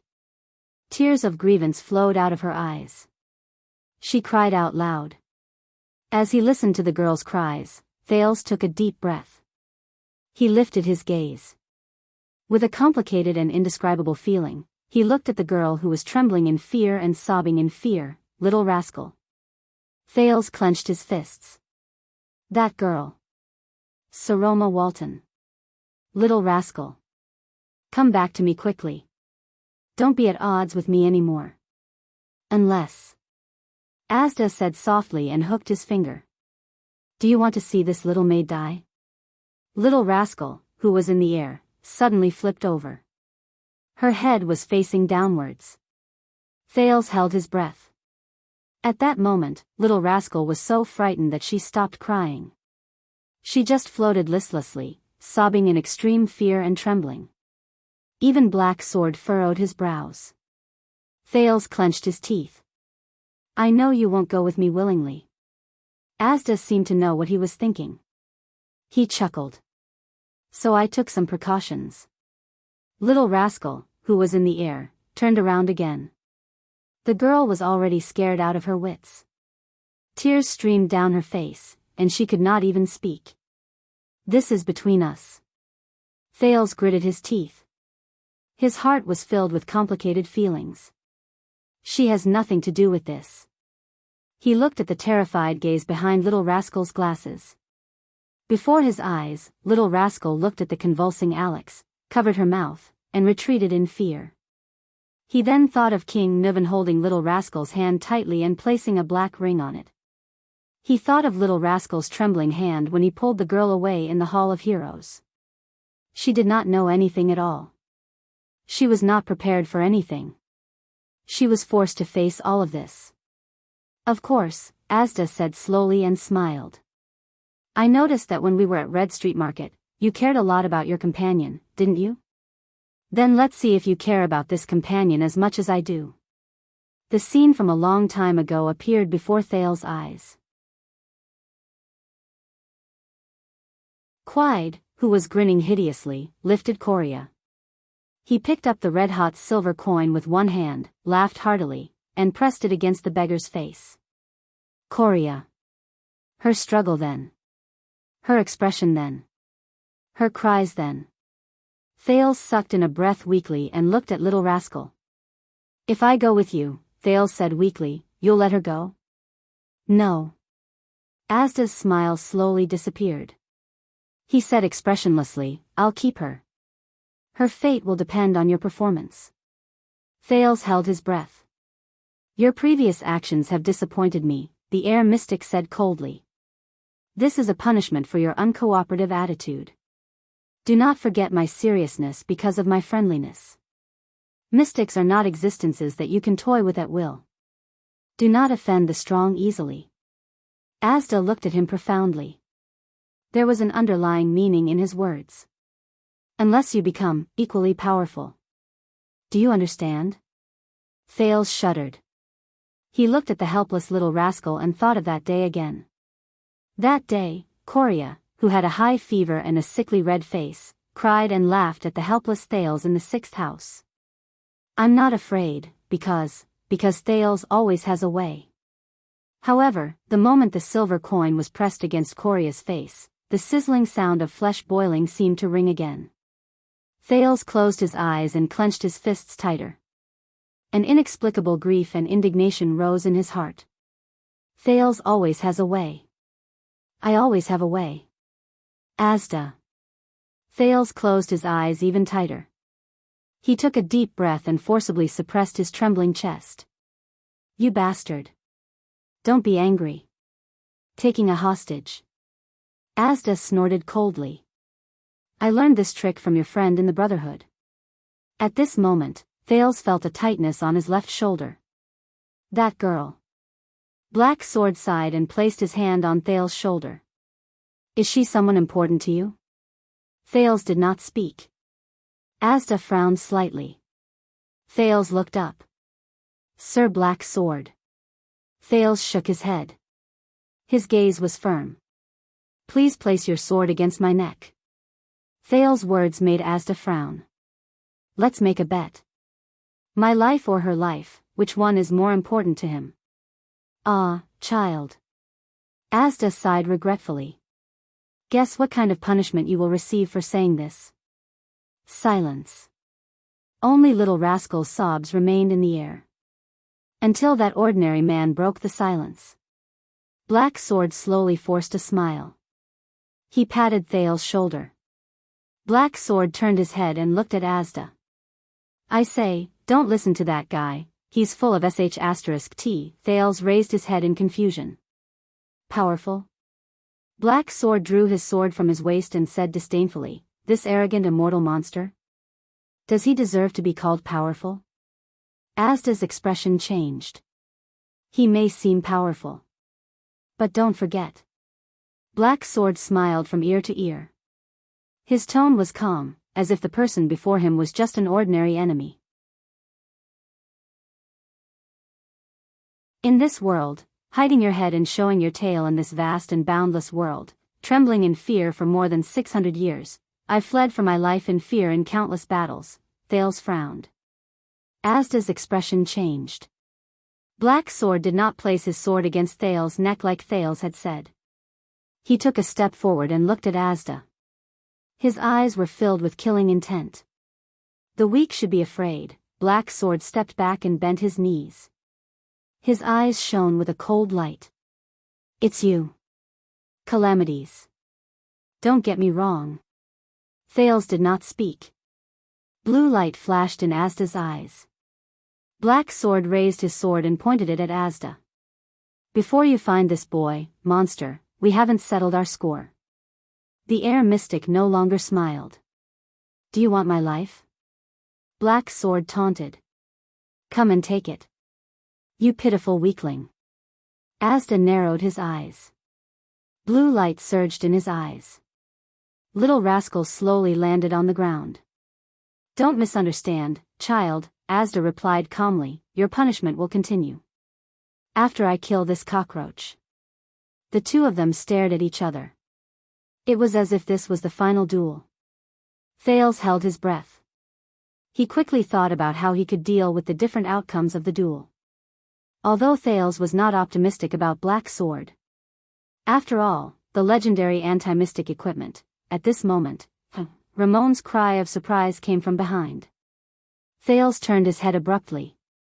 He saw Ramon standing a dozen steps away from them with his back facing them. It was as if he wanted to escape quietly.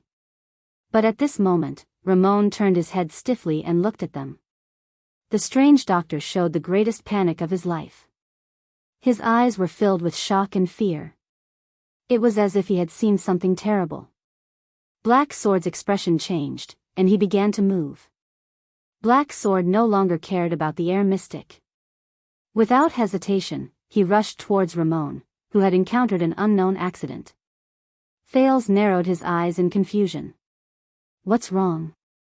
Soon, Thales no longer had to wonder. The next moment, a loud noise was heard. Asterisk bang. Asterisk Thales' eyes were wide open. He watched as Ramon, who was still alive, before his eyes, exploded.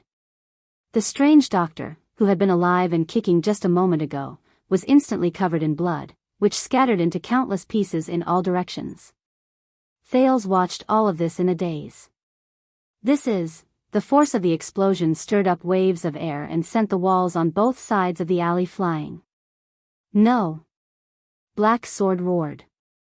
He moved past Thales, slashed a flying boulder, and rushed towards the place where Ramon exploded. Thales raised his hands with difficulty to block the flying bricks, wood, and stones. Black Sword rushed into the endless cloud of dust. The sounds of intense fighting came from inside, followed by Black Sword's deafening roar. After dozens of seconds, Black Sword's roar stopped abruptly. Thales watched all of this in a daze. He did not even notice when Asda walked to his side. "Step back," the air mystic said coldly to Thales. Thales reacted. He turned around and rushed towards Little Rascal, who was trembling on the ground. "It's okay now." Thales tried his best to comfort her, but his heart was filled with fear.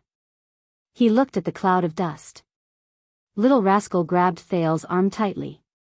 She gritted her teeth and sobbed. After a while, a delicate figure slowly walked out of the cloud of dust. The newcomer held a sword in her hand. Thales' pupils shrank. It was a strange pitch-black sword. "Look, how dare you call us weaklings?" The newcomer happily threw Black Sword's weapon away. Asterisk clang. Asterisk the strange black sword fell to the ground. This is what happened to him. The newcomer chuckled. No way. Thales stared at the strange sword on the ground in disbelief. Black Sword? He was just.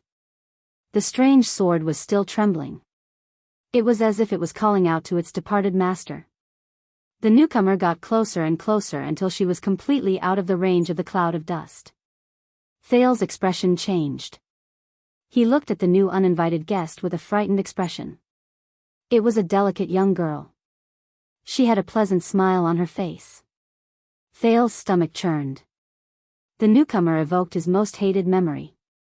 I was wondering what it was that made our chi choose to evolve. The young girl chuckled, tilted her head, and looked at them playfully. It's all thanks to you evolving without hesitation that I could find this place so quickly. Asda took a step forward with an indifferent expression and blocked Thales' figure.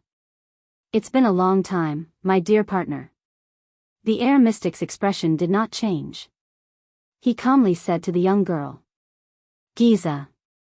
I'll just tell you the title of the next chapter, Chapter 103, Chi and Blood.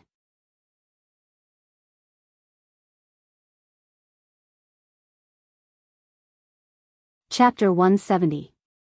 Your Majesty, those constellations. On a high platform in heroic Spirit Palace, the Star Killer stood beside King Nuvan with his strange blade.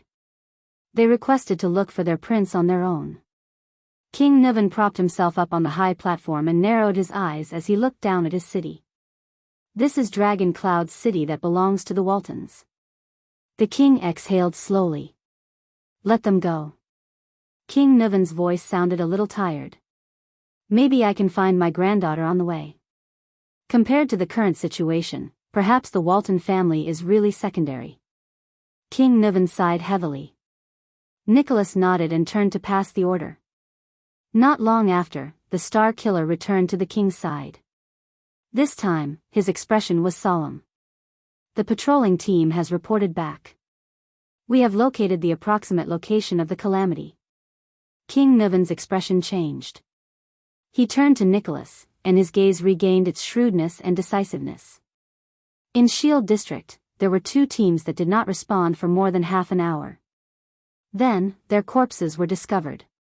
They had been reduced to pieces, the commander of the White Blade Guard said slowly. Shield District? King Nuvan pondered for a moment. Very well. The old king looked at Dragon Cloud's city beneath him again and said flatly, turning people into pieces. Is there any information about that calamity that I need to know? There was silence. Then, a peaceful voice rang out. Yes, Your Majesty. Behind King Nuvan, the master of the secret room, the Red Witch, Kalshan bowed her head respectfully. If possible, please evacuate Shield District and the bordering districts as soon as possible. If necessary, you may even evacuate the residents out of the city. Beside her, Nicholas took a deep breath. That much? King Nuvan frowned. I have to evacuate half of the city for a calamity. Please believe me, Your Majesty, Kalshan said slowly, her tone gentle. The price of half of Dragon Cloud City, it's better than the entire Dragon Cloud City. Thales grabbed Little Rascal tightly to prevent her from falling as she trembled in shock. What? What are those things? Who are they? Little Rascal's tears had dried up in shock. The remaining tear stains told of her misfortune. No matter what they are. I'm here, Thales said softly. Everything will be fine. However, his gaze was involuntarily drawn to the two people in front of him. Especially the girl who stuck her head out of Asda's shadow and looked at him with a flowery smile. Child, I've said it before. Like a girl next door, Giza Streelman's eyes were filled with gentleness and pity. We will definitely meet again. Thales felt his hair stand on end. The explosion caused by Ramon's death had collapsed two walls and turned the alley into a circular flatland. Many of the residents in the surrounding area had been affected. Such a huge commotion could no longer be concealed. My God. My legs are pinned down. What happened? Help. Someone help me. Hurry up and find him. Where's the disciplinary officer? Did the house collapse? From time to time, injured civilians could be heard wailing in the ruins around them. More and more Northlanders woke up from their sleep and walked out of their houses. After recovering from their shock and panic, they went to help the injured. There were about 100 people. Who are you? A few Northlanders noticed the two mystics who were confronting each other. Puzzled, they approached them. What happened just now? Hey, young lady, did you see the explosion just now? In Thales' eyes, a short, sturdy, and older man approached them with a solemn expression. He first stared at the handsome Asda with a suspicious expression, then said to Giza, who had a subtle expression on her face, Are you in trouble? Thales' heart skipped a beat. But Giza and Asda still stood quietly, as if they did not hear the noise and clamor around them. It was as if they were the only two people in the world. I'm glad to see that you've recovered, Giza, Asda said softly. I heard some things about you from that child, and your attitude towards him. That's great. Giza flashed her usual gentle smile and clicked her tongue. Then I don't have to repeat it again. Asda's expression was slightly cold. Perhaps there's some misunderstanding between you two. Thales slowly gulped. He turned his head, looking for a chance to slip away, but he only saw more and more residents approaching. *T, Thales' heart froze. Hey! Both of you. I don't know if you're quarreling or putting on a show in Dark Knight Temple. The short, sturdy man impatiently pointed at the injured all around them. But right now, everyone needs help. It's best if you don't just stand there, but his voice was interrupted. A group of heavy footsteps came from afar. A team of patrolling soldiers came here with torches in their hands. They split into a formation and approached while vigilantly watching everyone on the street. Thales shuddered. Dragon Cloud City's patrolling team. But he glanced at the mystic who was still quietly confronting each other. They came at a bad time. Misunderstanding? Giza ignored the patrolling team that suddenly appeared. She shifted her gaze back to Asda, and her gaze was subtle. Don't worry, the misunderstanding between me and that child will soon be resolved. The blood mystic licked her lips. Very soon. Thales glanced at her feet. He did not know if it belonged to Ramon or Black Sword. He felt goosebumps all over his body. Asda's brows furrowed. He understood what the other party meant. Everyone, quiet. Stand close to the street. At this moment, a rough voice came from the patrolling team. In the name of the king, accept the disciplinary officer's inspection. Then, leave this place immediately. The civilians who were either helping the injured or watching in bewilderment all turned to look at the disciplinary officer with various emotions. Do as I say. The disciplinary officer walked out from the team with a stern expression. I'll say it again, hey, officer. The short, sturdy man who interrupted the mystic's conversation patted his chest in dissatisfaction and turned to the disciplinary officer. We're all injured here. We need help. Are the lives of Shield District worthless? Following his words, the civilians booed in unison. You will receive the help you deserve, but Shield District must be evacuated as soon as possible. You, the disciplinary officer said impatiently, but then he paused and narrowed his eyes. Wait, I recognize you. You're Big Leather Belt from the Glacier Sentinels, right? The short, sturdy man nodded slightly with a stern expression. We need help. The disciplinary officer recognized the short, sturdy man and his attitude became much better. He turned to his subordinates and waved. All right, for your sake, go and help first. Save the injured. Then evacuate immediately. Only then did the civilians calm down. The disciplinary officer turned his head and frowned at Big Leather Belt. Where's Gleeward? He's the only one who can control these people. He was called away by a few officers just now. They said it was the king's order. I don't know if it's true. Big Leather Belt glanced at the mystic who was confronting him. Why did they evacuate? I don't know. It's the king's order. The disciplinary officer shook his head. We were also sent out urgently. Did you see any suspicious people? Suspicious people? We're in Shield District. Almost everyone we don't know. Big Leather Belt paused. Surprise appeared on his face as he turned to the two mystics. There are. On Thale's side, the mystics were still conversing in their own world. This child. Do you know who he is? The air mystic asked slowly.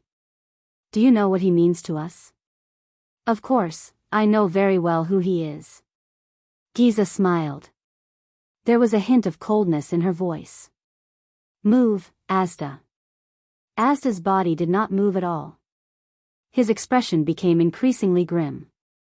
I don't like to be ordered, Giza. *T, Thale's expression changed. Both of you. And those two children over there. The disciplinary officer brought a few soldiers forward and approached the mystics. Looking at their thin clothes, his face was full of suspicion. Where did they come from? What's going on? Giza turned her head and looked at the vigilant soldiers. She smiled sweetly. You, or me? We'll attract attention. Asda shook his head. Maybe we should keep a low profile. No, Thales observed Giza and Asda's expressions and movements. His heart trembled. All right, I'll do it then. Giza sighed. I'll collect some materials. Asda frowned slightly. Thales' heart sank. *T, go. Thales sucked in a sharp breath and shouted at the people who surrounded him, hurry up and leave. Everyone, get out of here. Report to Heroic Spirit Palace. Under the puzzled gazes of the disciplinary officer and Big Leather Belt, a boy desperately dragged a shivering little girl and screamed at them in panic, it's dangerous here. But a young child's voice obviously could not stop the Northlanders' puzzlement and curiosity. What's wrong, child? The short and stout Big Leather Belt came forward and glared at the expressionless Asda warily. What did this guy do to you? Thales stepped back and shook his head vigorously. No, you, young lady. At that moment, a rudely rude soldier reached out and grabbed Giza's arm. Don't just stand there, stand on the street. But the soldier immediately shuddered and fell abruptly, his arm twitching. Giza giggled beside his ear. Damn it, my arm. What did you do, lass? The surrounding soldiers looked at the fallen soldier and burst into laughter. You can't even catch a girl, Jason. It's time for you to retire. Asda's expression did not change. He looked at the poor soldier who touched Giza and then fell to the ground, his face red from ear to ear. His fate was already sealed. Attacking the patrol team? Very well, capture them. The disciplinary officer narrowed his eyes and paused for only a second before he said resolutely, send someone to report to the higher-ups. Thales sighed. He knew it was too late. The patrolling soldiers laughed and surrounded the two mystics. Giza turned to them and flashed the warmest smile. At that moment, Thales pressed Little Rascal to her knees and pulled the pitiful girl into his arms, blocking the girl's line of sight. Don't look. Thales' eyes were cold as he said softly. Little Rascal trembled slightly. But she obediently buried her head in his arms. Don't listen. When the first scream was heard, Thales forced Little Rascal, who was still in shock and did not know what was going on, to cover her ears. No matter what, don't care. I'm here. At that moment, even Thales shut his eyes tightly, his chin resting on Little Rascal's hair. He knew what was going to happen. These people did not know what kind of fate they would face. It was too cruel. What's wrong with this girl? I can't catch her. First came the soldiers' surprised questions. Ah. This girl is weird. She's hot. The sound of a few bodies falling to the ground reached Thales' ears again. Ah. My hand.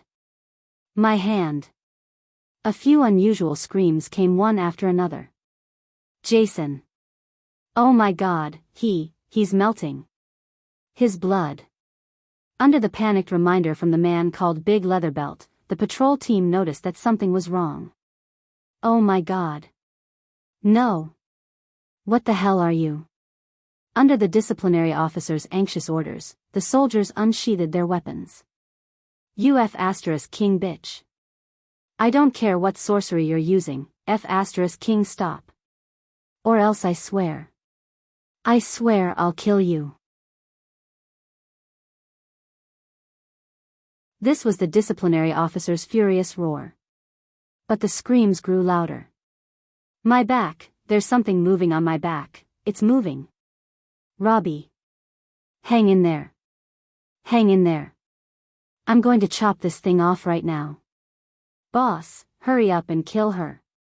There was a loud explosion. Bang.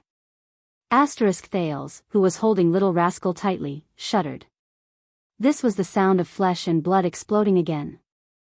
This caused the surrounding commoners to cry out in fear and surprise. No. A heart-wrenching scream came. The body is moving on its own. Is that City's hand? Oh my God. It was accompanied by Giza's soft chuckle. What are you waiting for? Kill her. Kill her. This was the hysterical disciplinary officer. The sound of a sword cutting into flesh was heard. Then came the sound of a head falling to the ground. And Giza's gentle laughter. No, it's impossible. Her head, why is it still moving? Help. Boss. The thing sticking out of her body, monster, it's a monster. Oh my God. Don't go near that thing again. Step back. Everyone, step back. The man called Big Leatherbelt roared madly.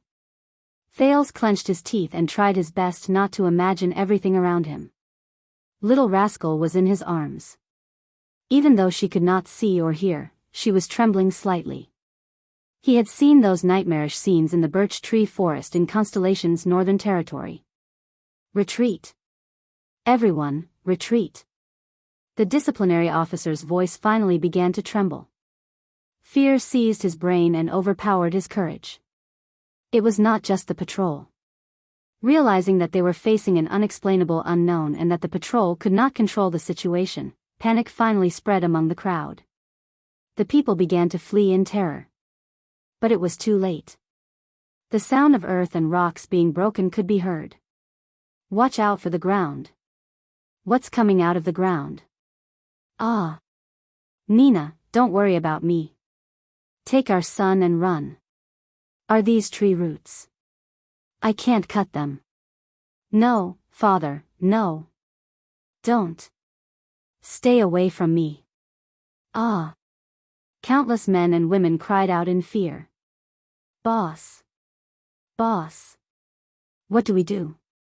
These things are everywhere. As the soldiers screamed hysterically, the disciplinary officer's voice was drowned out. Thales shut his eyes tightly and bit his lower lip. His hands, which were holding Little Rascal, were trembling. The frantic footsteps gradually diminished. What replaced them were countless screams, countless sounds of being dragged, countless sounds of weapons falling to the ground, and countless cries of despair. Wait, where's the signal arrow? Fire the arrow and inform the higher-ups. Big Leatherbelt's voice came with difficulty. At the same time, there was the sound of him being dragged on the ground. The sound of the crossbow's mechanism rang out. However, in less than a second, a clanging sound came from the sky. The arrow can't be fired. It's like there's something in the air blocking them. It was the soldiers' panicked cries. Thales clenched his teeth tighter and tighter. The next moment, a cold male voice hummed in the air. Humph, Thales felt the air around him move. Asterisk crack. Asterisk a dozen crisp sounds came from both near and far, as if human bones had been crushed in an instant. The sound in his ears quieted down. The silence lasted for more than 10 seconds. Occasionally, there was the sound of flesh being dragged, and even the creepy sound of rustling. It sounded like a beast feeding. Thales tried his best to suppress his trembling. Finally, everything around him returned to silence. You said you don't want to, in the end, you still interfered. The blood mystic's languid female voice rang out. How boring. Strangely, Giza's voice sounded as if it came from underground. What answered her was Asda's faint, cold snort. Thales exhaled deeply and slowly opened his eyes. Unexpectedly, his surroundings were extremely clean. There was no blood, no corpses, no disgusting severed limbs. Of course, there was not a single living person. There were only weapons all over the ground, shoes that had fallen off, collapsed walls, and shattered ground. It was as if everyone had run away in that instant. Thales panted softly. He turned his head and felt his stomach churn. He saw Giza's torso slowly pick up her head, which was still smiling, from the ground. Then, she placed it gently and straightened it. The blood mystic touched the joint between her neck and shoulder. The bloody wound instantly disappeared without a trace. You look brand new. Giza noticed his gaze and smiled at him. Thales gritted his teeth. At that moment, Thales dared to let go of Little Rascal and let her open her eyes. Little Rascal looked at the strangely clean street around her and shuddered. Asda shook his head and said, I may have blocked the transmission of signal arrows and sound, but with so many people missing, they will find out sooner or later. Are you afraid? The blood mystic smiled. Asda did not say a word. He turned around indifferently and walked towards Thales. Thales did not even dare to breathe loudly. His mind was frantically thinking about how to escape. No, from what he saw, it was a possibility to save his life. Wait, Giza said gently. Asda stopped and his expression turned cold. Leave that boy. The blood mystic lifted her gaze and looked at Thales. Then, we will still be good friends. What do you say? Thales shuddered. The air mystic was silent for a moment. Asda turned to Giza and said slowly, the Soul Slayer pike and Severing Soul's blade are both in the city. Even if you fight with your physical body, you will not be able to withstand the Soul Slayer pike's power. We'd better escape quickly. Oh. The blood mystic shook her head slowly. You deliberately lured the patrols here, Giza enunciated slowly and calmly, just to use this reason to force me to leave? To protect your precious boy? It really makes me sad. Partner. Hearing this, Asda sighed. For some reason, Thales felt that the air mystic's tone was sorrowful at that moment. Have you forgotten the original intention of our cooperation, Giza? For some reason, Thales felt that the air mystic's tone was sorrowful at that moment. The three of us worked together, whether it was my plan, Furlan's ideals, or your persistence, wasn't it all so that the mystics could one day be free from that shackle? The blood mystic snorted softly. What happened 12 years ago has long since proved how childish and laughable your thoughts are. Giza lifted her head to look at the moon in the sky that was moving westward. She sneered and said, "It doesn't matter if it's you or Furland." Thales shuddered violently. 12 years ago. Why 12 years ago again? Could it be that the mystics were also involved in the bloody year? Thales could not help but recall what Black Sword said to Asda. When you went on a killing spree in Renaissance Palace, and Thales subconsciously tightened his arms around Little Rascal again. Blood Bottle Gang is the result of the cooperation between the Air and Blood Mystic. But based on their conversation, there seems to be a third person. Who is Furland? Asda heaved a deep sigh. Very well, then we can go our separate ways from now on. After all, we went our separate ways before the war. This is your choice. The outcome of that year was indeed unable to convince you. The Air Mystic's expression darkened. But what does this have to do with this boy? Asda raised his head, his eyes sparkling. You must have a reason to kill him, right? Of course. This time, Giza answered readily. His bloodline. I made a promise a long time ago. A bloodline that must be killed? Asda turned his gaze and glanced at Thales. Do you know his mother? Thales suddenly tightened his grip on Little Rascal's hand. But this time, Giza flashed a gentle smile. Why don't you take a guess? This reason cannot convince me, Asda said coldly. The blood mystic sighed slowly. All right, and one more thing. I don't want him to suffer like we did, to suffer all sorts of torture. Thales' face paled. Suffer? This reason still cannot convince me, Asda repeated stubbornly, his expression darkening. Don't worry, I only want his life. Giza smiled and shook her head. Asterisk bang. Asterisk in the next moment, 6 blood-red thorny tree roots suddenly shot out from the ground around Thales and stabbed towards the Prince of Constellation from all directions.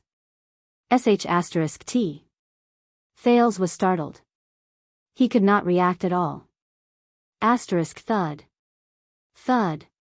The 6 tree roots stopped abruptly a few inches away from Thales. They were blocked outside by a transparent barrier. Asda raised the light ball in his left hand and stared at the blood mystic. Blue light flashed in his eyes. Don't, Giza, he whispered. Thales panted in shock as he stared at the terrifying thorns in front of him. Giza chuckled again. The tree roots moved as if they were alive. They shrank back and stabbed forward again. Ah! This time, Little Rascal screamed when she reacted. Asda snapped his fingers. Bang. A few powerful air currents swept out from around Thales and broke the tree roots. Really? Giza? The air mystic said coldly with a stiff expression, the battle of eradication has already caused us great losses. It was not easy for us to get to where we are today. Don't ruin everything. The broken tree roots trembled and grew thorns again. They shrank back to the blood mystic side. Humph, what a joke. At that moment, Giza suddenly giggled. How dare you mention the battle of eradication? You make it sound like you're proud of it. Hearing that, Asda frowned slightly. We are one, the air mystic said seriously. Dividing ourselves into factions will only harm each other. It will not benefit the whole. One? Giza snorted. Her voice turned cold. One. The blood mystic walked forward slowly. The tree roots beside her followed slowly. There seemed to be flames dancing in her eyes. When we were bathing in blood and fighting for the future of mystics, where were you cowards? When we were locked in battle with the obscurants, where were you deserters? When we were cornered by the two empresses, where were you, vermin? L. Bane, Lebla, B. Eric. When we fell one by one, where were you, so-called moderates? 1. Bah. He listened to Giza's words in a daze. He memorized all these names, titles, and nouns one by one. They might be useful in the future. Even though he was facing perhaps the most dangerous enemy in history. Asda's expression turned cold. Don't put your label on us. The air mystic's tone was cold. We are not moderates. Of course, this is the name Lebla gave to your faction. Giza's smile grew brighter. Before this, B called you Taurus's lapdog. Asda's expression became increasingly unpleasant. Does this mean that there is no room for negotiation? Asda took a deep breath. We are collaborators, after all. Yes. Giza nodded and smiled sweetly. You will cooperate with me, won't you? Asda sighed and closed his eyes. When he opened them again, they were filled with coldness. I have had enough of you people. B. The air mystic snorted coldly. It's that fellow, that lunatic, who led all of you into unreasonable, irrational, and wild dogs who only know how to bark. There was a moment of silence between the two. But Thales felt that it was more like the calm before the storm. B taught us to accept ourselves and get rid of our shackles. As expected, a moment later, Giza's eyes shone with a terrifying blood-red light. And you, a domestic dog from the Magic Tower and Taurus's follower, feel uncomfortable without a collar, don't you? I knew it. Asda did not show any weakness. The witches of the third ring can't teach any good students. He snorted coldly. You're a bastard. Giza did not speak. The lovely young girl was silent for 3 seconds. But 3 seconds later, the words she spat out caused Asda's expression to change drastically. What exactly is chi? The blood mystic said slowly. Something that flows, fills, and exists everywhere. Or is it something that sustains, maintains, and is as light as nothing? What does the existence of chi represent? What will the disappearance of chi bring? Giza said nonchalantly. Is chi pure, or is it a mixture of all things? Is chi permanent, or is it ever-changing? Are you chi? Or is chi a part of you? For the first time in his life, Thales watched in horror as Asda Sakurn's face began to contort. What is chi? Thales' heart skipped a beat. Then, he remembered what Asda said to him in shock. The first pact of mystic energy. Do not investigate each other. He stared at Giza in disbelief. No way. She's. The blue light in the air mystic's eyes grew brighter. Why? Shouldn't you be more familiar with the 3 great covenants that Taurus bestowed upon you than with your own name? The blood mystic's words made Thales' skin crawl. Little puppy Asda. In the next moment, without waiting for Asda to react, Giza opened her mouth like a beast and slowly raised her head. At that moment, Thales felt something gush out of her body. In his field of vision, Giza's red light grew brighter. A bright, blood-red line appeared on Giza's neck and gradually spread to her face. The blood-red line immediately split into several branches and slowly became thicker, like blood vessels, until it covered Giza's face. The blood-red lines seemed to have a life of their own. They slowly changed, moved, and trembled on Giza's face. It was as if they were breathing. Asda's expression changed. He walked to Thales' side and glanced at the Prince of Constellation with a frown. What? Thales opened his mouth awkwardly, but the moment he spoke, he was interrupted. Don't say anything, Asda said coldly. When I tell you to run later, run. Don't look back, don't stop. Thales stared at Asda in surprise. He could only nod helplessly. Judging from his tone, even Asda doesn't have the confidence to protect me? Little rascal curled up in Thales' arms and trembled. Giza, whose face was covered in blood-red lines, took a deep breath, as if she had just woken up from the most beautiful dream. She grinned, and there was madness in her eyes. Her originally gentle and pleasant smile turned into the most beautiful, terrifying, and enraged laugh. Ah! The blood mystic seemed to have opened the valve that controlled her emotions. She tilted her head and laughed without any scruples. It feels so good after so long. Asda stared at her solemnly. You're taking a risk by evolving at this time and in this place. Why? You don't dare to evolve? The blood mystic smiled beautifully. That's true. After all, you're a coward. Little puppy Asda, let's play a game, shall we? Asda's eyebrows sank. The blood mystic pointed at Thales, then raised her arms and shouted while laughing maniacally, if I can't kill him every minute, then I'll continue evolving. There's no limit.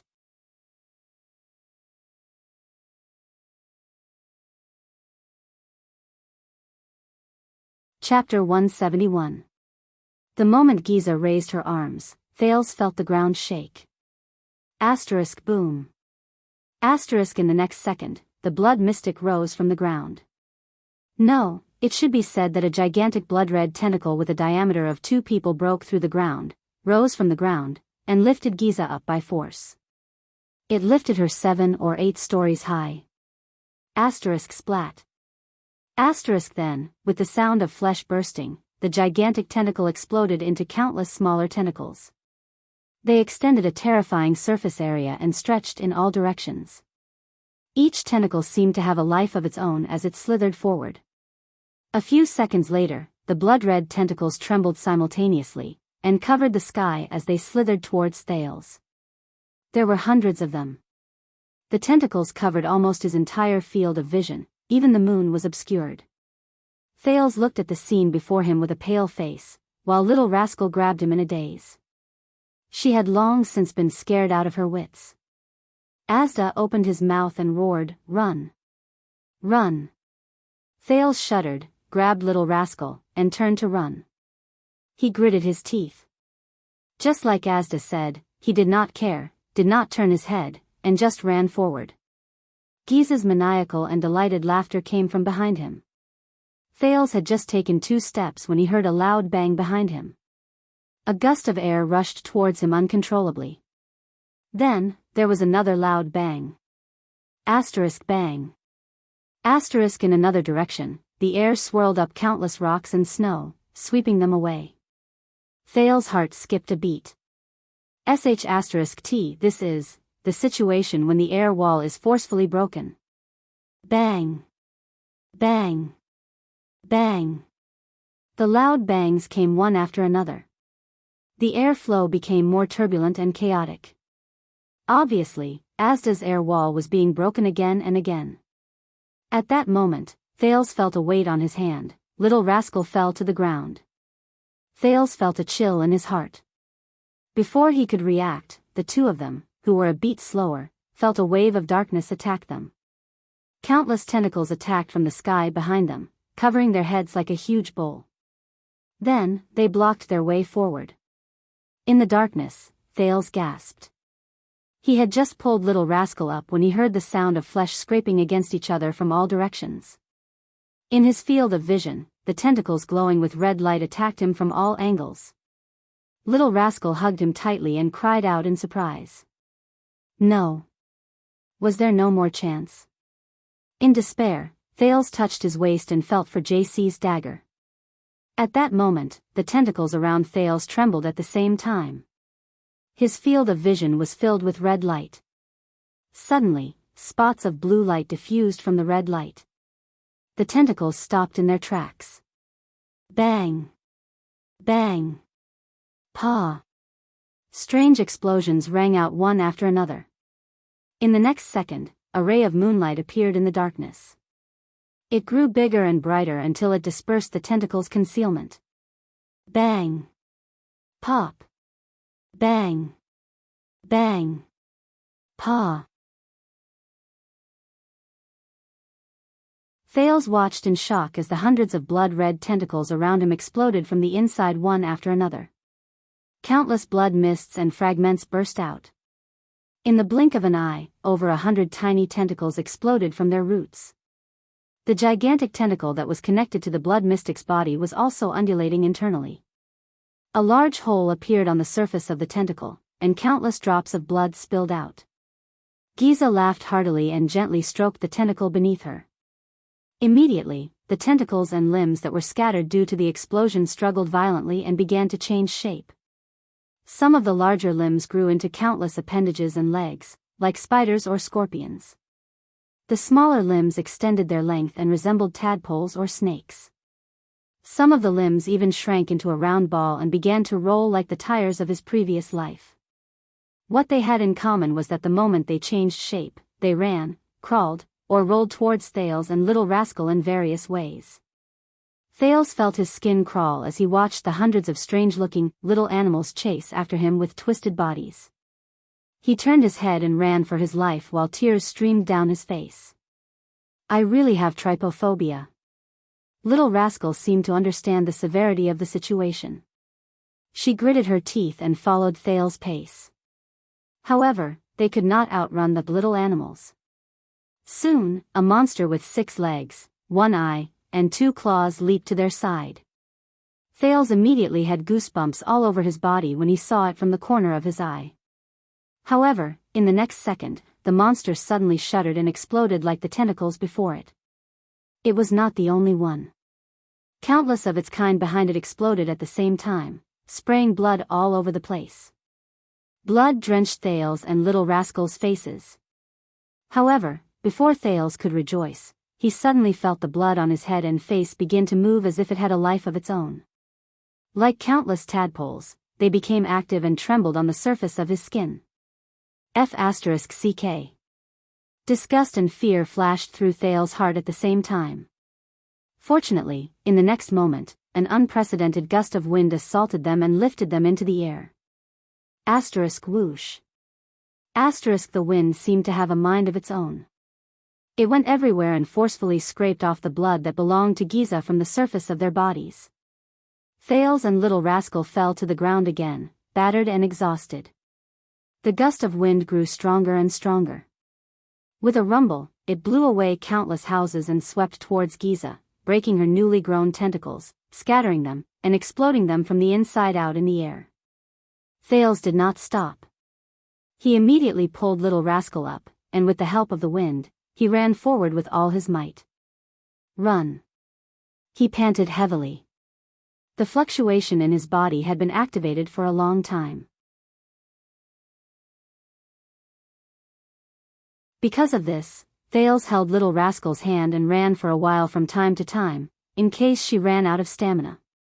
Run. He gritted his teeth. He knew that everything related to blood and living things behind him could become a weapon to kill him. He could only run. This was a desperate run for survival. Finally, Thales and Little Rascal ran out of the street and saw living people again. The Northlanders on the other street seemed to have heard the loud tremors and noises. Many of them ran out to see what was going on. Some of them saw Thales running wildly and discussed among themselves. Thales wanted to yell and ask them to run. However, he was already panting from running with Little Rascal. He no longer had the strength to speak. He could only subconsciously continue running. They returned to the street Thales had just escaped from. After the gust of wind subsided, a figure hovered in the air. The air mystic appeared expressionlessly in the air. His eyes shone with blue light and his face flowed with blue light, as if his face was cracked. He silently confronted the blood mystic on the tentacles. However, the intensity, brightness, and frequency of the blue light flowing on his face were even greater than when he faced Black Sword. Ha ha ha ha. The blood mystic seemed to be very happy. She laughed and said to Asda, "Look, evolution isn't that difficult, is it? You're right. Evolution has improved the finesse of my control." The air mystic's words were emotionless. His tone was flat, but he had no intention of replying to Giza. And air is indeed everywhere. For example, the insides of all living things. As soon as he finished speaking, the giant tentacle beneath Giza burst open with countless small holes from the inside out. It shriveled up. "You don't have any more blood to use," the air mystic said coldly. "Give up. How about it? The blood mystic laughed and landed on the ground. No blood. Giza's words became more casual, and the tone of her laughter became stranger. No blood? Once she finished speaking, her eyes brightened. The blood lines on her face became more prominent than before. They began to tremble more frequently and extended into countless smaller branches. Continue evolving. The blue light in Asda's eyes shone brighter, but his tone was surprisingly calm.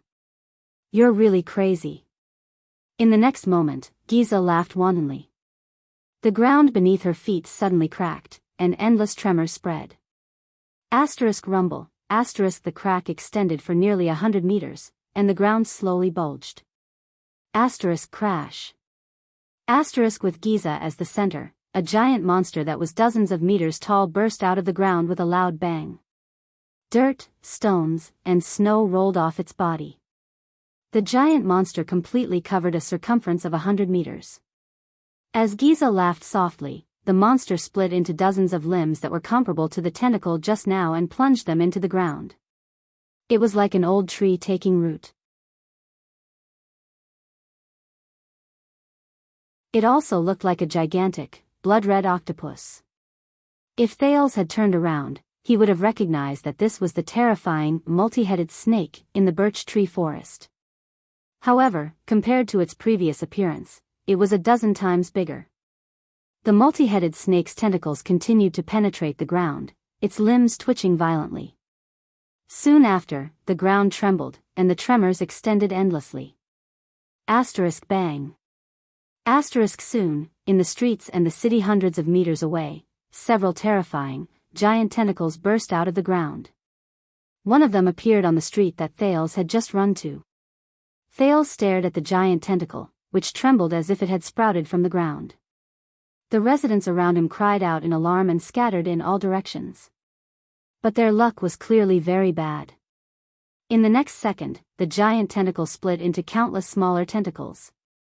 Like a ferocious beast hunting its prey, it mercilessly and swiftly reached out to all living things around it. All life. Thales, whose scalp was numb, did not even turn around. He continued to run for his life with Little Rascal. In his heart, he was crying out in grief with all his might. What is this? The blood mystic in the past was not like this. Amidst the loud noise, countless civilian screams, cries of pain, cries for help, and desperate cries came one after another like demonic sounds. No. Ah. What is this? Help. Cut it off. Cut it, Irk. Mom. Run. Hurry. Damn it, you damn. Ah. Let me go. In a few streets, countless people were swept up by the small tentacles. They were pulled towards the giant tentacle, which served as its root, and fused into the horrifying flesh and blood. Even animals like cats and dogs were not spared. Even birds, insects, trees, and flowers. No matter what it was, their voices, just like their lives, stopped abruptly after entering the flesh and blood of the tentacles. No, no, Thales clenched his teeth tightly. Tears streamed down his cheeks continuously. The tragic scenes before his eyes stimulated his emotions in a way that exceeded his tolerance limit. Little Rascal only lowered her head. She did not look around, behind, or around her. She cried as she ran. She cried as she ran. A few tentacles stretched towards them, but Thales was on the verge of collapse. He did not even have the thought of dodging. There were only a few air currents and air walls that followed them like shadows, firmly blocking these terrifying predators. Asda floated quietly in the air. Everything in the air told him that something was happening in this huge city. No blood. On the other side, the blood mystic smiled like a flower at the expressionless air mystic. I am an entire city's worth of flesh and blood. How can there be no blood? With the injection of fresh life, the Hydra's body became stronger and larger. The tentacle that was closest to Thales suddenly trembled, and more tentacles erupted from it to attack him. The air mystic turned his eyes, which shone brightly, and swept a glance in the direction of Thales, who was running wildly in the distance and could barely be seen. He immediately turned his head back. The blue light on his body slowly turned from lines to stars. It was like a dazzling star. Asda's words became calmer and more indifferent. Life must rely on air. The air mystic slowly raised a hand. If there is no air, how can life survive? Giza's smiling face slowly darkened. Asda suddenly clenched his fist. At that moment, Thales, who was in the distance, only felt that a circle had appeared around him. In his field of vision, it was as if he and Little Rascal were suddenly contained in a transparent sphere made of blue light. In the next second, Thales was horrified to see that everything around him was different. First, all the sounds around him disappeared. Then, the snow on the ground began to boil at a speed visible to the naked eye. No, it was not just the snow. Everything in front of them was slowly emitting steam and boiling. A man beside them suddenly grabbed his neck, as if he was having difficulty breathing. He desperately opened his mouth, trying to inhale air. Steam came out of his eyes and mouth, scattering rapidly. 10 seconds later, the man collapsed weakly. His body began to swell. Thales and Little Rascal stared blankly at everything in front of them. They realized that the snow and items around them were still normal. What's going on? Little Rascal asked fearfully. Thales shook his head, dumbfounded. With his knowledge, he could not understand such a situation at all. He raised his head and saw that countless residents around him had all fallen to the ground at the same time. Red steam came out of their bodies, and their bodies began to swell. Even those terrifying tentacles were emitting steam as they struggled, and soon fell to the ground. Thales felt chills run down his spine. He subconsciously grabbed Little Rascal and continued to run forward. In his eyes, the blue sphere around them was like a layer of protective membrane, protecting him and Little Rascal from being harmed by the unknown, terrifying situation in the outside world. In the silent, treacherous world, Thales ran past countless people who had fallen to the ground. Some of their bodies were as swollen as the man just now, but most of them were obviously dead. When they died, their bodies returned to normal size, but their skin was tightly attached to their bones. They looked like dried corpses that had been dead for a long time. At that moment, Thales felt an extreme chill in his heart. His instincts told him that there was no longer anyone alive in this district. With his trembling hand, he squeezed Little Rascal's hand tightly. The latter was also in a daze, and subconsciously followed Thales. They ran past countless corpses of different shapes and postures, but all of them had died in agony. Thales gritted his teeth and wiped away the tear stains on his face, holding back the second wave of tears in his eyes. Thales knew that these people, these men and women's deaths, were all because of him. He was the one who brought death and disaster. Thales shook his head abruptly, trying to push everything out of his heart. Trying to think of nothing. Out of his wits, terrified, and filled with fear, he only had one goal left in his mind. Run. Run. The further, the better.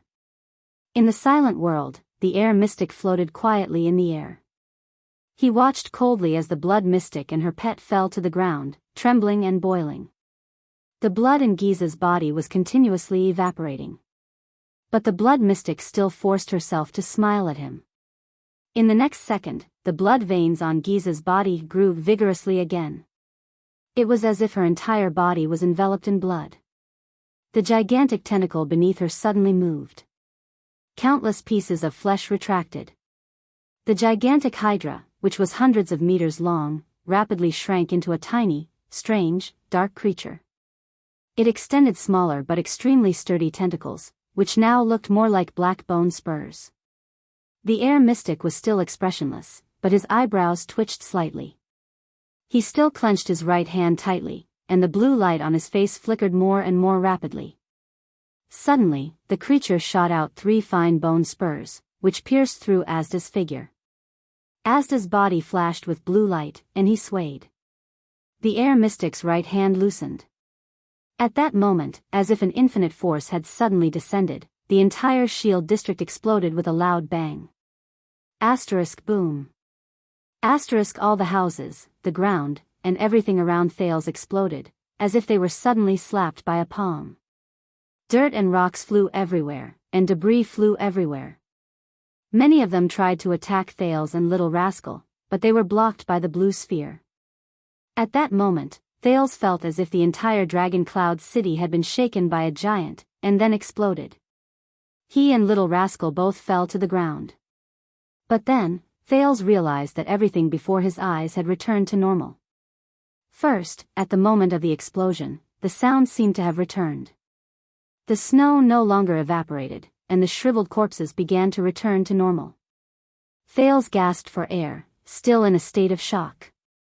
He turned his head and looked in the direction where Asda and Giza were. But he could not see anything. Little Rascal trembled and tugged at his sleeve. Thales turned his head and saw Little Rascal staring blankly in front of them. The street, which was dozens of meters long, was littered with corpses. There were hundreds of them. Thales knew that more corpses might be lying quietly in other streets. He desperately tried to control his trembling chest and forcefully swallowed a mouthful of saliva. Little Rascal sobbed softly. Why? Little Rascal's hair trembled, and she shook her head pitifully. Her tears slowly fell. What are these? Don't look. Thales took a deep breath and clenched his teeth. He resisted the urge to cry, covered Little Rascal's eyes, and continued to walk forward with her in his arms. Don't look. At that moment, a great sorrow rose in Thales' heart. He gritted his teeth and said, It's okay. It's okay. Soon, it will be over. It will be over. In the distance, the air mystic slowly recovered under the healing of the blue light. He looked at Giza, expressionless. Surprised, right? Giza looked at him with a smile. But this is life, isn't it? Do you know, even in a vacuum without air, there are incomparably great lives that can stubbornly survive? Asda looked at her, and his face shone with blue light. That boy is really lucky. Are you ready for the second round? The blood mystic shook her head coquettishly. The blood veins on her face began to turn an even more terrifying dark purple. It's coming. If you evolve again, you'll have to knock on the door. The air mystic was emotionless, as if he was extremely rational. He looked at Giza calmly, as if she was not chasing after the mystic candidate he was supposed to protect. Are you sure? Ah, puppy Asda. The blood mystic licked the corner of her mouth, charming and mischievous. I'm sure. You have to keep a close eye on him. In the distance, on a small roof in Armor District, a young man in white watched the terrifying scene in Shield District with a solemn expression. He stared at the terrifying monster that was dozens of meters tall. He was not the only one who came out to watch the show.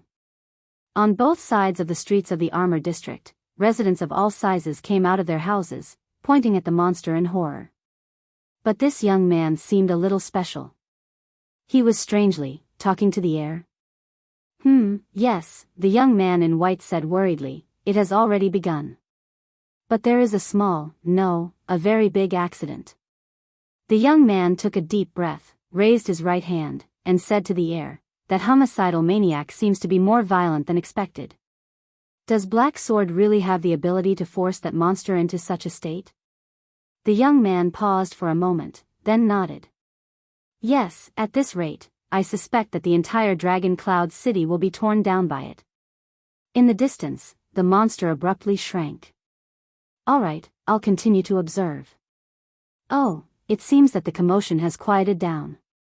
The young man breathed a sigh of relief and continued, but I suggest that we should be more cautious and consider a few more possibilities.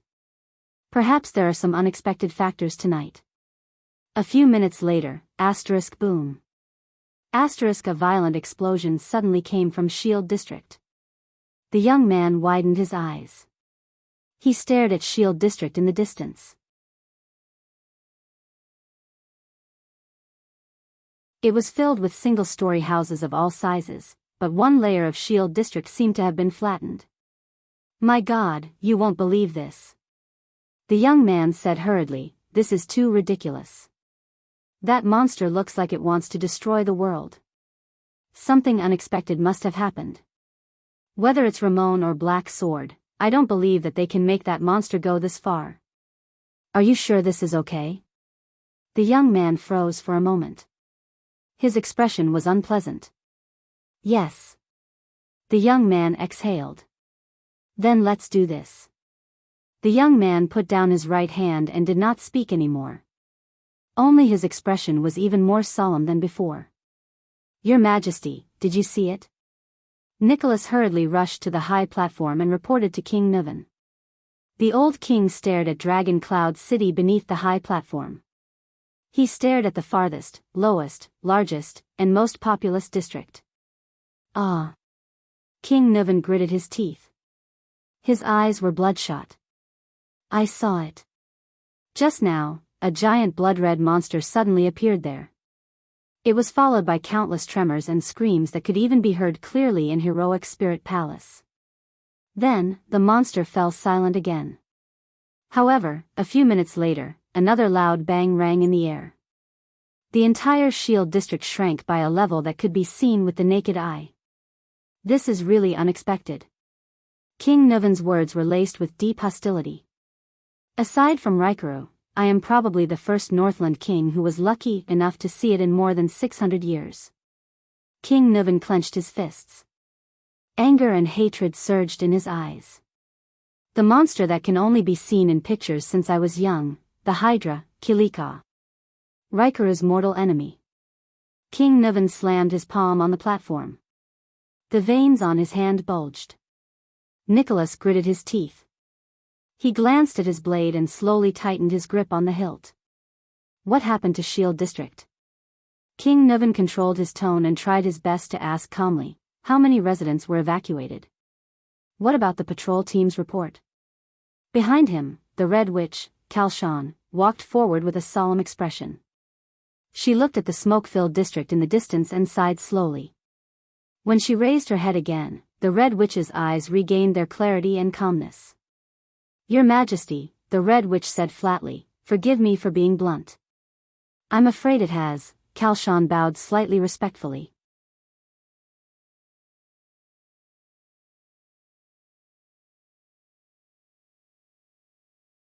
Chapter 172. Under the night sky, the blood-red stripes on Giza's face had turned purple. In the center of the ruined city, she stood on the black, slender, multi-headed snake covered in ferocious spikes. From afar, it looked like a giant long-legged spider. She smiled enchantingly. You won't have the chance to endanger our hope anymore. The air mystic still had that calm expression on his face. He stared at Giza as if he did not care. I will get rid of you directly. Haha. The blood mystic chuckled softly. A dimple appeared on her face. Get rid of me? What are you going to do? The air mystic's eyes flashed. The blue light on his face shone brightly. Asterisk whoosh. Asterisk a powerful gust of air exploded around Giza out of nowhere. It blew the pet beneath her until it lost its footing. The air current continued to grow stronger, attempting to blow the blood mystic upwards. The black monster beneath her was blown off the ground and floated in the air. All that was left was a spike embedded in the ground. Giza's expression changed drastically. The air mystic spoke slowly. Above the sky, there is a layer of unknown land. It is a place where even air cannot reach. It is cold, silent, sometimes bright, sometimes dark. It is almost impossible for life to survive there. Even gravity has lost its meaning. You will not fall, nor will you rise. You will only meaninglessly revolve around the sun, the moon, and the stars. The air mystic's voice was emotionless. Go there and sleep for a few thousand years. When we have completely won this battle for the survival of the mystics, which is measured in millennia, after the mystic evolved, his rational and dull voice trembled a little at this moment. You will be in the new prosperous and magnificent world that we have built. There are no enemies, no fear, no escape, and you will be able to live in it, awaken. On the deathly silent street, 2 light footsteps could be heard. Thales pulled Little Rascal along and ran through a street at a speed that was close to walking. Both of them were panting from exhaustion. They had to stop and press their knees to rest for a while. Can we escape? Little Rascal's voice trembled. She turned her head away, unwilling to look at the people who had fallen dead on both sides of the road. We will find out. Once you're done resting, continue walking. Don't stop. Thales gritted his teeth and persevered. Little Rascal bit her lower lip and shook her head. Year 346 of the calendar of eradication. During the Third Peninsular War, the Eastern Peninsula Allied Army attacked Dragon Cloud City. From Shield District, Hammer District, Armor District, to Sword District, Bow District, Arrow District, Spear District. Thales lifted his head and glanced at Little Rascal. The little girl shivered and murmured, apart from Axe District and Heroic Spirit Palace, the entire city had fallen under the Night Wing King's army. That was until Chara raised his black flag in Northland, but even then, there were no casualties in Dragon Cloud City, and now. Little Rascal's eyes were red. She grabbed Thales' arm tightly, not daring to look at the corpses strewn all over the road. Dragon Cloud City. Is Dragon Cloud City going to be destroyed? I don't know. Thales sighed with a heavy heart. But we're still alive. That's enough. Thales straightened his body and dragged Little Rascal along without any explanation. Also, he stared at the ground beneath his feet, carefully avoiding the corpses that appeared every 2 steps. And Dragon Cloud City must have a way to fight against the mystics. Otherwise, Thales lifted his head and looked at the dead silent scene on the road. He gritted his teeth lightly. This is the power of the mystics and their... But, Thales lowered his head and looked at a child who was about his age beside his right foot. Before he died, he was still holding onto a wooden stick. He felt a wave of desolation in his heart. Probably no one will survive. At this moment, a tired male voice rang from the ruins to their left. If I were you, boy, Thales shuddered when he heard Little Rascal scream. Thales subconsciously took a step back and shielded Little Rascal behind him. He touched JC's dagger with his right hand. Then, he stared at the source of the voice. How? Thales frowned in disbelief as he watched a corpse to his left begin to move. A moving corpse. Thales, who had a previous record, immediately felt his scalp tingle. Little Rascal closed her eyes in fear. The corpse turned over and revealed a hand. Thales widened his eyes and stared in shock at the hand that stretched out from the ground. He watched as it pulled away a pile of rubble and wood and dug a hole in the snow. A head popped out from inside. Thales felt a chill in his heart. No way. Fortunately, it's not what I imagined. If I were you, I wouldn't go over. Under the moonlight, a man with a dirty face, blood all over his body, and clothes full of holes crawled out of the hole. He panted and lay on his back. Asda's trick wasn't cleaned up very well. There are still things moving in front. With the help of the moonlight, Thales saw the man's face clearly. He could not help but shudder. He then stared at him. My God. He's Black Sword. Thales blurted out in disbelief. You're not dead? Little Rascal opened her eyes and looked curiously at the dying man in the ruins. I played a trick, so I'm not dead yet. Black Sword, who had the face of a passerby, lay on his back on the ground. He flashed a weak and ugly smile and patted his left upper arm. It was wrapped tightly with a thick layer of white cloth, but there was a shocking bloodstain on the surface of the white cloth. My life is very tough.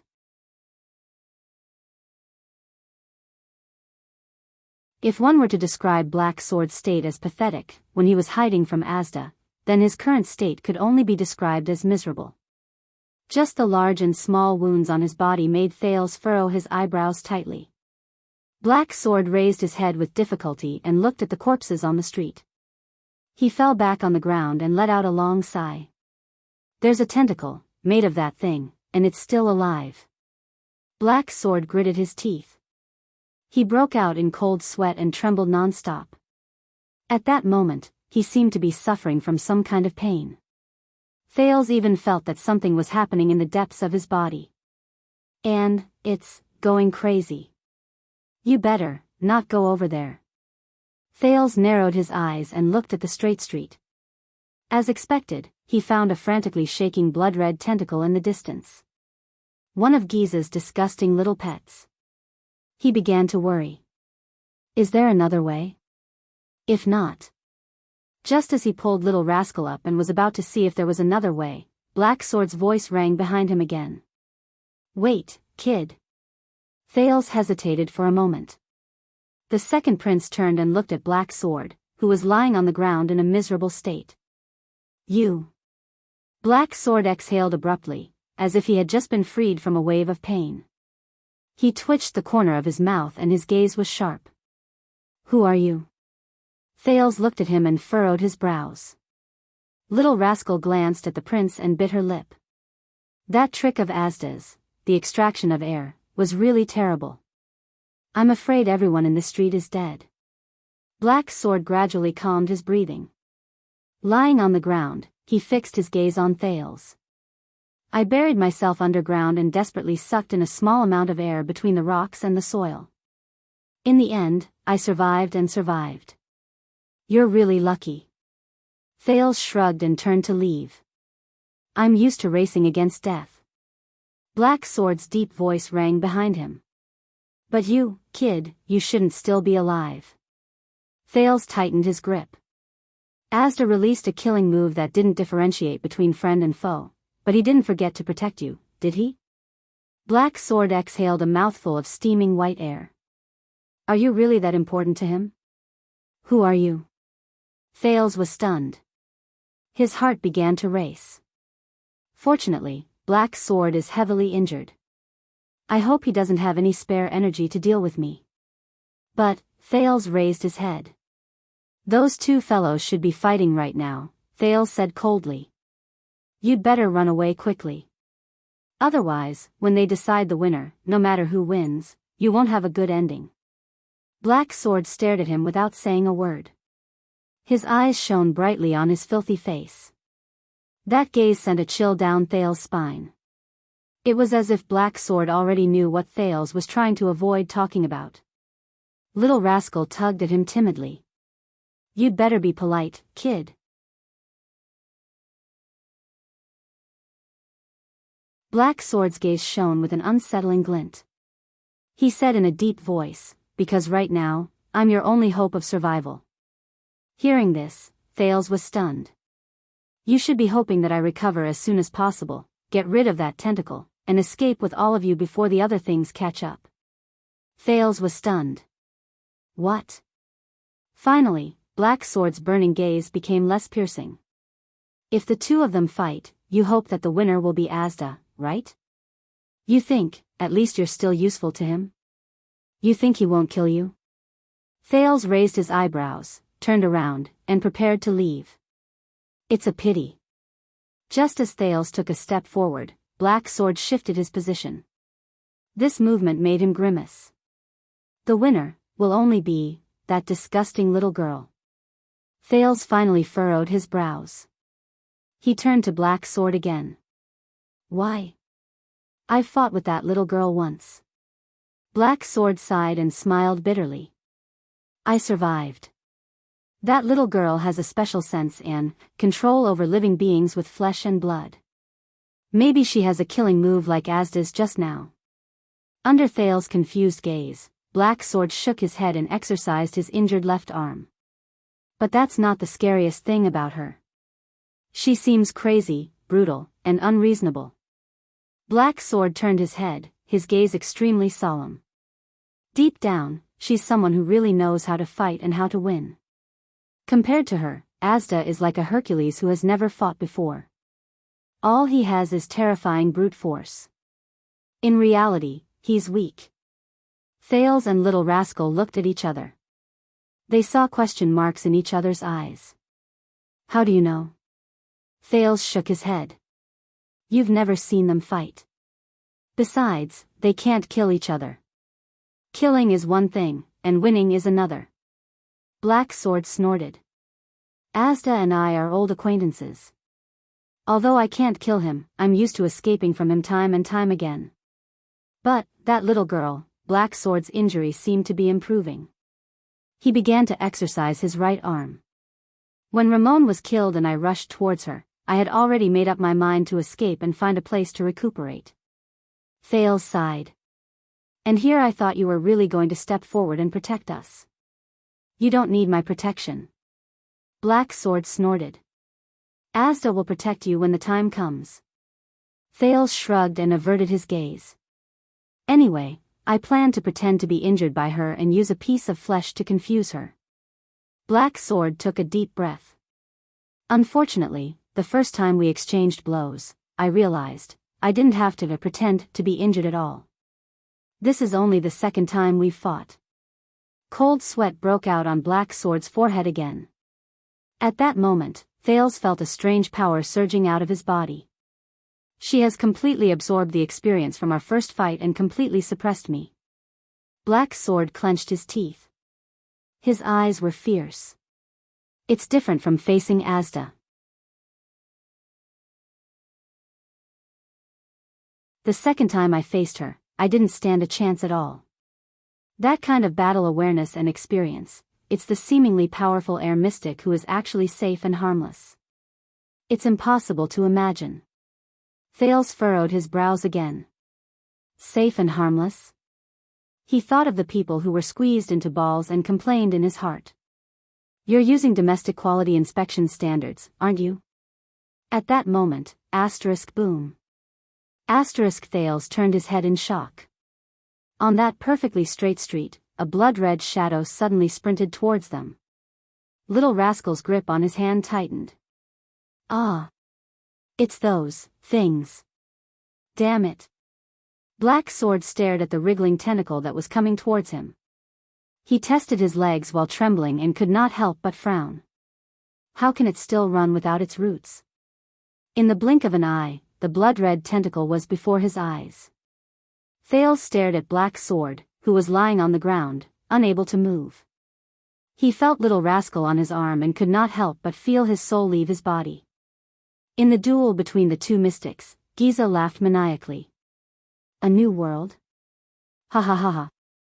I suddenly realized that you and Lebla should get along well. Why don't you consider joining us extremists? The air mystic did not answer.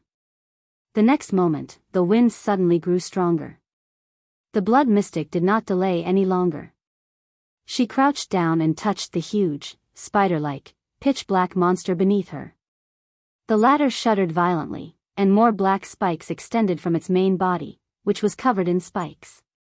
They pierced into the ground with the swaying wind. A faint tremor came from the ground. Asda, who was calmly watching his opponent's attack, could not help but have a change in expression. A dazzling blue light flashed across his face again.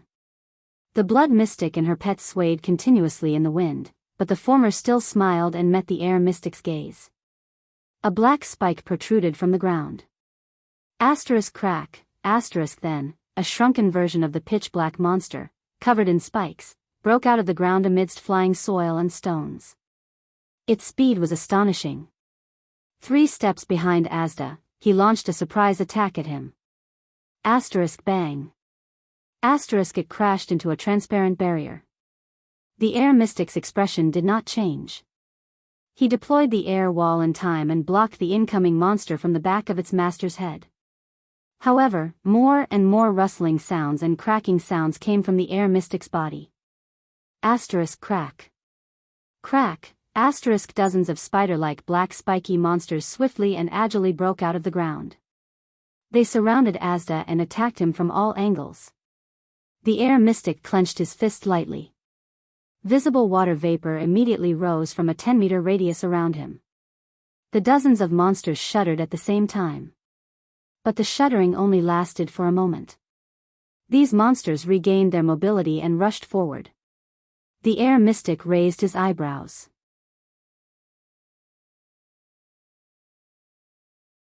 It's useless even if you strip them of all the air. The blood mystic looked at Asda in amusement from above. They are little cuties who can survive tenaciously in a vacuum. Finally, the air mystic frowned slightly. But a second later, he let go of his clenched fist. Asterisk bang. Asterisk amidst the shattering sounds of countless house ruins, air pressure surged and pounced on the 10-meter radius of the vacuum, forcefully crushing the dozens of monsters. In the next moment, on the air mystic's face, which seemed extremely calm, layers of ripples surged in the cracked blue light. With Asda as the center, an invisible air current exploded outwards with an astonishing momentum. Snow and dust flew, and soil and stones shot in all directions. A circle formed by dust began to expand from the small center. Asterisk boom. Asterisk the violent air current turned into the most unstoppable whirlwind. It lifted and cleared everything around it. The air mystic observed everything calmly from within the whirlwind. However, before the air mass with astonishing momentum could completely erupt, the air mystic suddenly turned his head and looked in a direction in the dust. Over there, a pitch-black little monster seemed to ignore the tyrannical and enormous air resistance, pouncing towards him without slowing down at all. In Asda's eyes, the only thing he saw was the monster swaying unsteadily in the storm.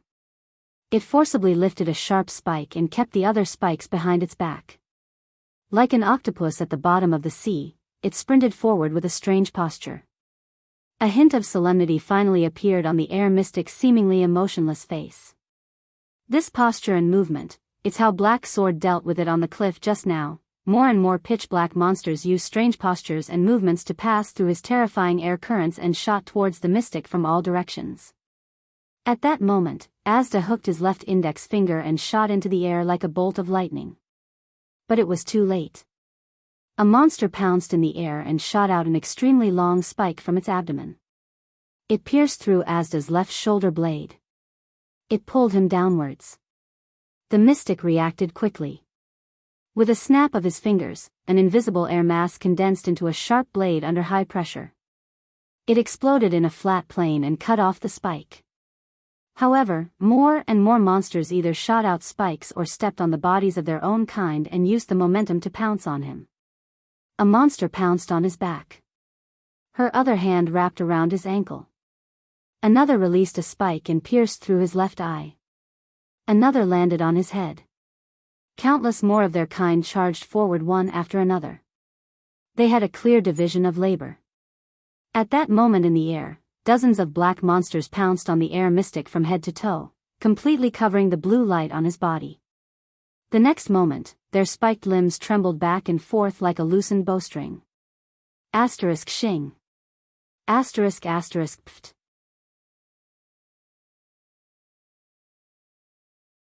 Asterisk the sound of flesh being scraped could be heard continuously. The next moment, under the countless monsters cutting, pulling, piercing, and biting, Asda, who was in the air, turned into countless pieces. Fingers, elbows, arms, chests, heads, thighs, ankles. The mystic's broken body fell from the air and scattered all over the ground. The violent air flow finally stopped. The blood mystic and her black monsters landed on the ground. I've said it before. Life is great. The blood mystic raised her index finger in a seductive manner and wiped a purplish streak that disobeyed and was running around behind her ear. She looked like she was lecturing a naughty kitten. Then, she said with a terrifying smile, for these little cuties, the mission they were born for is to rely on their slender but dense bodies and their sensitivity to the air. In your unreasonable air pressure and cyclones, to hunt. The blood mystic chuckled. Asda's broken body turned into specks of blue light and slowly gathered to form a glowing humanoid silhouette. Those movements, were all used by Black Sword when he fought against me. A voice came from the glowing blue silhouette. You saw my battle with him and used the life you created to imitate him. Oh, that's all.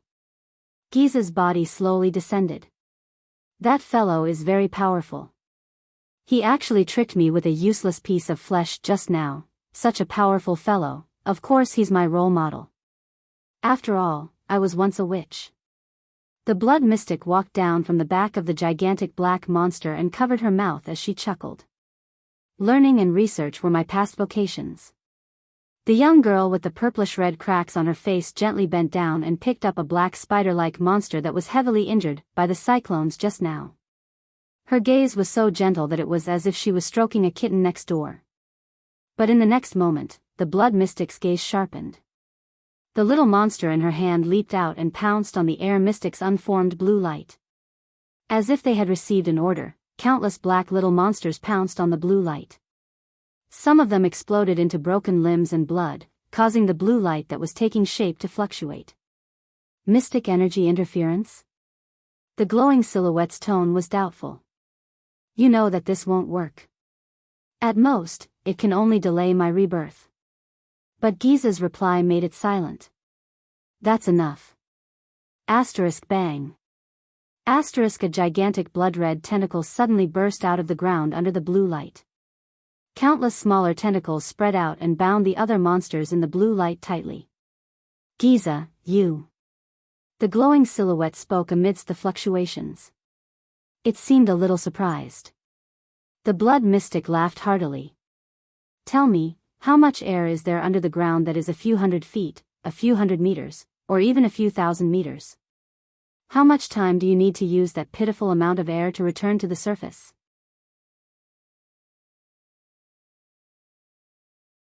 It should be enough for me to kill that boy. The glowing silhouette did not speak again, but the speed at which it took shape was clearly increasing. It seemed to have become very anxious. Unfortunately, every black monster that exploded after entering the blue light could shake off a part of the blue light, greatly reducing its recovery speed. Of course, you can evolve to increase your control and range of effect. The blood mystic sighed. But I think that if you want to come back immediately from underground like that, the power you need. You must knock on the door to realize it, right? The glowing silhouette suddenly flashed. Come on, are you willing to knock on the door to protect that boy? The blood mystic said with a charming smile. Or are you willing to watch that boy die for your own safety? The glowing silhouette flashed more and more rapidly. See, this is the sorrow of never being on the battlefield. The blood mystic snorted softly and stroked her hair, which had turned blood red due to the evolution. You bunch of people who have never fought in a civil war, newbies. A few seconds later, the glowing silhouette finally spoke. I don't understand. That's not your style. Your so-called reasons are also not valid. Why would you rather pay such a huge price and risk being sealed by the legendary anti-mystic equipment and being discovered by Helen?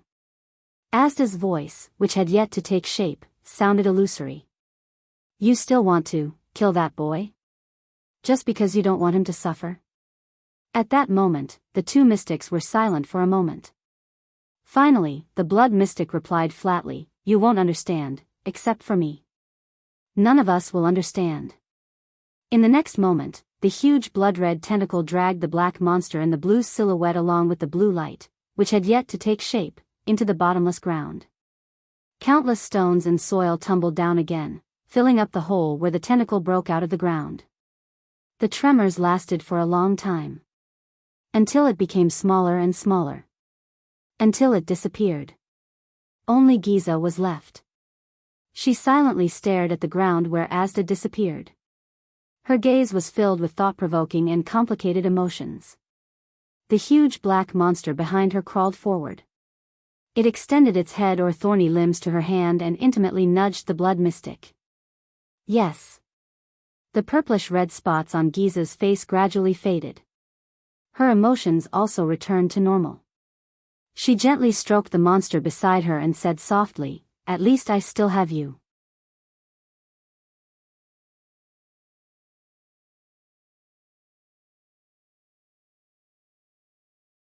Chapter 173. Under the night sky, in the deserted ruins of Shield District, the blood mystic gently turned around and stroked the black Kilika. In the next moment, the dense shell on the spider-like Kilika's body began to tear, change shape, and expand. Its black exterior began to turn red, and a dozen blood-red tentacles formed from human limbs extended from its body, growing larger and larger. Kilika's body grew larger until it turned into the blood-red hydra that Thales had seen before. Like a giant squid that was dozens of meters tall, it shook its tentacles and let out a strange whistling sound. Find that child. Giza's madness and stubbornness just now disappeared without a trace as the purplish-red markings on her face faded. At that moment, she was quiet and peaceful, like an ordinary and innocent girl. The mystic gently stroked Kilika, her tone light and gentle. You know his scent, understand his presence, and are familiar with his bloodline. Giza exhaled softly, her expression strange. Belongs to that fellow's bloodline. That guy that you want to eat even in your dreams. The Hydra's dozen or so giant tentacles trembled at the same time, and there was a sizzling sound of flesh and blood rubbing against each other. Asterisk boom. Asterisk the tentacles fell with a loud bang, creating dozens of deep ravines in the ruins. Smoke and dust rose into the air. Giza laughed. She looked at the terrifying Kilika with a doting gaze, as if she was looking at an angry puppy wagging its tail. Go. Find him. The girl next door. Giza paused for a second before she opened her mouth slightly and exhaled softly. Before he becomes a mystic, kill him. Even if it means destroying all of Dragon Cloud City. Even if it means exposing myself.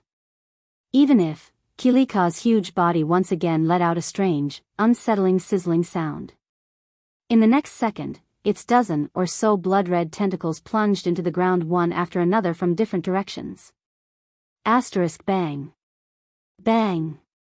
Bang. Asterisk its flesh and blood seemed to be multiplying endlessly, continuously extending the length of its tentacles and digging into the ground. Suddenly, Giza narrowed her eyes and turned her head with a solemn expression. A figure suddenly appeared in the smoke and dust stirred up by Kilika, slowly walking towards the mystic. Giza exhaled softly.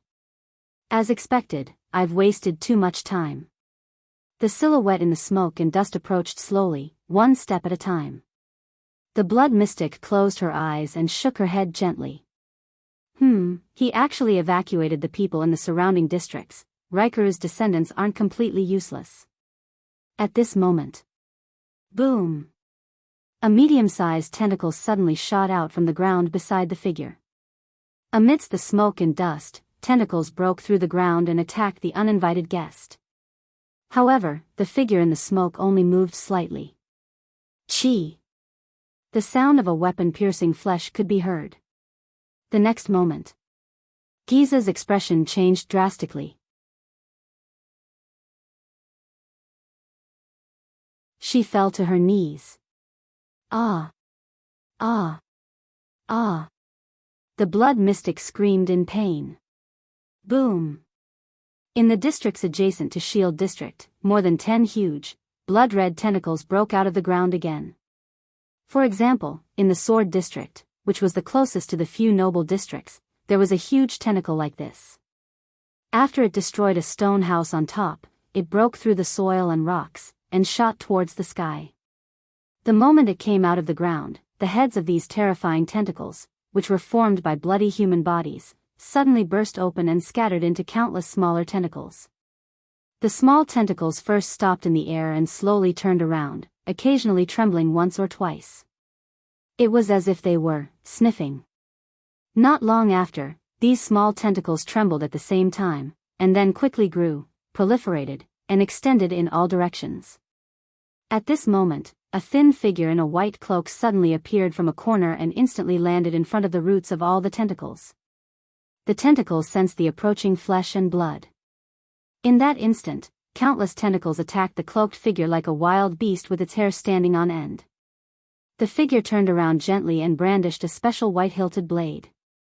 The blade flashed. Asterisk swoosh. Asterisk surrounded by countless tentacles, the figure flashed incessantly in that instant, even leaving after images. So much so that from afar, it looked like he was brandishing the blade in a few different directions. The blade grazed almost every tentacle, leaving a wound. But it was far more than that.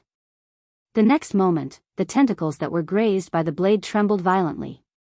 Then, these tentacles that seemed to have a life of their own immediately began to blacken and wither in large swathes.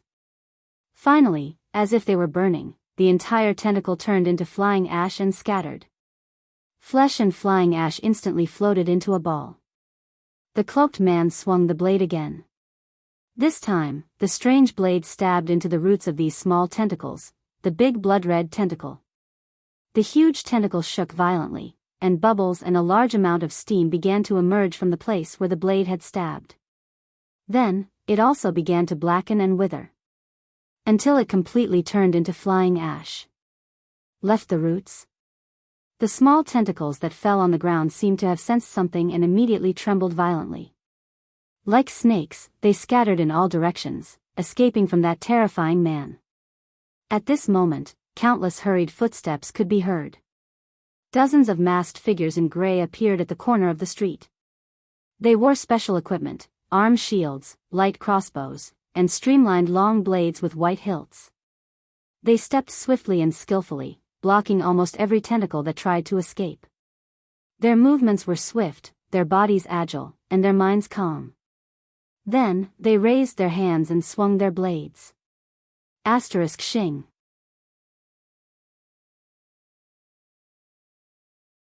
Shing. Swoosh. This time, the small tentacles that were cut by the blade did not turn into flying ash. Instead, they were like normal limbs that were injured. Bright red blood gushed out of them, but their vitality was obviously not as strong as their roots. After a large amount of blood flowed out of the severed tentacles, they immediately fell to the ground and slowly shrunk. The man who first appeared, the star killer Nicholas, flung his cloak off. With a stern expression, he ignored his subordinates who were busy clearing out the tentacles and walked towards the corner of the street. There, even more white blade guards clustered around an old but dignified man. According to Madame Calshan's information, there are at least a dozen of these things in Shield District and its surrounding areas. Fortunately, we evacuated the residents in time, or else they would have become food for those things, Your Majesty. The Star Killer reported solemnly. Nuvan VII furrowed his brows and looked at a trembling tentacle in the distance. A white blade guard stepped on it and chopped it off. Bright red blood flowed out of it. Nicholas noticed the king's gaze. He swung the strange blade in his hand and said slowly, "We've tested it. Normal anti-mystic equipment can only ensure that they can maintain their basic mobility under the siege of these things. Only a legendary anti-mystic equipment like the Severing Soul's blade can protect themselves and get rid of these disgusting things at the same time." The king nodded. His expression was terrifying. Gleeward has already set off with the Soul Slayer pike. That calamity won't be jumping around for long. Behind the king, a bureaucrat who looked like a disciplinary officer said worriedly, "But these things are still expanding, trying to find more people to feed on. Now, they've even appeared here. Sooner or later, they will extend out of Shield District and catch up to the residents we arranged to evacuate to other districts, and even to those outside the city. It's one thing for it to continue growing by absorbing, but if this goes on, the entire Dragon Cloud City." King Niven raised his hand abruptly and stopped his subordinate from reporting. His eyes flashed with anger and determination. The tentacles in this area were quickly cleaned up. King Niven clenched his fists and raised his head to look at the warriors around him. He shouted loudly, "White Blade Guards!" Yes. All the White Blade Guards, including Nicholas, turned their heads in unison and shouted angrily. They stared back at the Northland King with sharp gazes. King Niven took a heavy step forward. He glared at each of his personal guards, the elite White Blade Guards. The Dragon's Imperial Guards. The most valiant existence in Extet.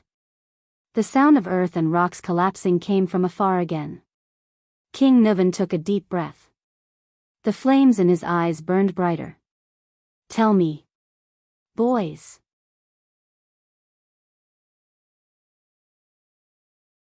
When Extet needs your protection. The old king's old and powerful voice rang in everyone's ears. When Northland needs your bravery, when you need to sacrifice your lives, when you bleed dry, King Niven turned his head and fixed his gaze on the blood-red hydra in the distance. He stared at the blurry but huge figure and roared ferociously. "Will you hesitate? Tell me." At that moment, all the White Blade Guards straightened their bodies without hesitation and punched their left chests with their right fists. Asterisk thud. Asterisk the dull sound of a punch rang out at the same time. It was heavy and shocking, like a person. All the elite warriors roared angrily at the same time. Their voices were deafening. No, Your Majesty. Asterisk swoosh. Asterisk King Nuvan turned around and abruptly drew his saber. With a dignified expression, he nodded and looked at his guards. Very good. Nicholas. You're in charge of dispatching. The Star Killer knelt on one knee and punched his chest with a solemn expression. All White Blade Guards, equip yourselves with anti-mystic equipment and walk around the edge of Shield District, King Nuvan said calmly to the captain of his personal guards. Whether it's delaying, intercepting, or strangling, block this thing in Shield District. It can forget about touching a single Northlander. Nicholas nodded fiercely and stood up to give his orders. Everyone, split into 8 teams. Each team has at least 30 people. Check the anti-mystic equipment and bring signal arrows. Send messages according to wartime standards. The Star Killer looked at his subordinates and said coldly, form a circular formation of 5 people each. Focus on dealing with these little things. Slashing and slicing are the most effective methods. Pay attention to your footsteps, don't get entangled by more than one enemy. If you run into such a big fellow. Nicholas kicked the large tentacle that had already withered into black dried limbs and shook his severing soul's blade. Send a message to inform me. King Nuvan sighed. Kalshan said that the more people that Calamity faces, the stronger it will become. So, you won't have any backup. The king extended his right hand and pressed firmly on Nicholas' right shoulder. He stared straight ahead. Whether it's the patrols or the recruits, they don't have anti-mystic equipment. They will only die in vain. Our hope lies with Gleeward and you, the Soul Slayer Pike and the Severing Soul's Blade. Gleeward has already gone to find that calamity. The Soul Slayer Pike is the best way to deal with it. What you need to do now, King Nuvan's eyes flashed, is to trap a rat in a cage. Completely cut off that thing's strength and escape route. Nicholas and the king exchanged a deep glance. Then, he nodded firmly and respectfully. We have no problem, Your Majesty. Please wait for the news of our triumphant return in the palace. But King Nuvan shook his head. I'll go with you.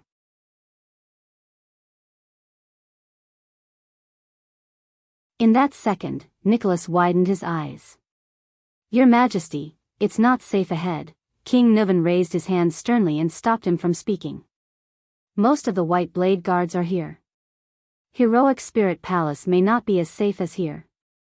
And I have never doubted that the place where the White Blade Guards are located is the safest place in the world. King Nuvan's eyes were filled with unquestionable majesty. Do you have any objections to this statement? Nicholas shuddered violently. In that instant, Nicholas said nothing. He only gritted his teeth and nodded solemnly. King Nuvan let go of his shoulder and laughed boldly. Come, my brave warriors. Today, we will set foot on the land of our homeland and rush into a war between humans and non-humans. The old king raised his head and looked at the cliff of the sky, at the valiant statue holding a spear. Today, we will follow in Raikuru's footsteps. To hunt the legendary calamity. The White Blade Guard's expressions became solemn. Nicholas' pupils gradually narrowed. He slowly tightened his grip on the weapon in his hand. Nuvan VII turned to the Hydra in the distance. He took a deep breath and slowly exhaled. Take out those crazy criminals who have committed heinous blood debts in Northland 600 years ago and now. Take out those unreasonable freaks who have caused endless disasters for thousands of years. Take out those evil beings who take pleasure in killing and bloodshed. Take out those scum who see us as ants. King Nuvan clenched his fists. His gaze was fierce. Destroy them all. Giza suddenly collapsed to the ground. Her originally rosy and healthy face suddenly turned gray and shriveled. Moreover, this gloomy color continued to intensify on her face. Behind Giza, the Hydra Kilika sensed its master's condition and trembled madly. Following Kilika's movement, a few tentacles appeared around the figure again and attacked the uninvited guest. Asterisk swoosh. Asterisk asterisk rip. Asterisk two sharp sounds of flesh being pierced came from the smoke. Ah. Ah, no. Kilika, that's. Giza screamed in pain. Her entire body trembled and her face became increasingly gray, as if she was enduring torture. Kilika suddenly writhed like a madman. Asterisk crack. Asterisk the ground between the mystic and the figure cracked open. A huge blood-red tentacle extended from Kilika's body, twisting madly as it struggled to break free from the ground. It trembled continuously, as if it was experiencing the most terrifying torture.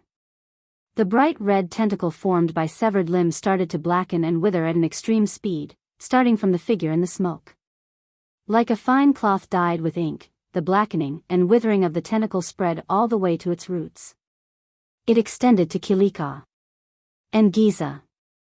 The blood mystic raised her black and withered face, gritted her teeth, and roared, "Don't even think about it."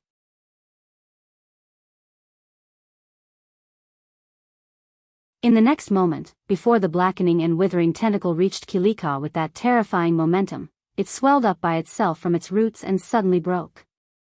Asterisk bang. Asterisk a large amount of blood burst out. At that moment, Giza Streelman cut a sorry figure and looked nervous. Like a gecko with its tail cut off, struggling to survive. If she was a moment late, she would be doomed eternally. The blackening and withering spread to the point where it broke off. Finally, it could not continue, and the huge tentacle was completely turned into a withered branch. Only Giza's panting could be heard in the air as she lay on the ground. Her face finally began to regain its rosy color. The mystic raised her head, gritted her teeth, and stared straight ahead. She stared at the figure walking towards her from the smoke. The figure in the smoke approached her slowly. What followed was an unpleasant sound of friction. Asterisk crash. Asterisk Giza stood up from the ground and frowned slightly. The figure was tall, but his pace was strange. With every step, his right leg would drag. It was like a cripple. Asterisk crash. Asterisk the unpleasant sound continued. It sounded like exquisite tools rubbing against a rough rock surface. Finally, a rough voice came from the smoke. Shield District is a sad place. The smoke and dust gradually dispersed, revealing a strong and capable man.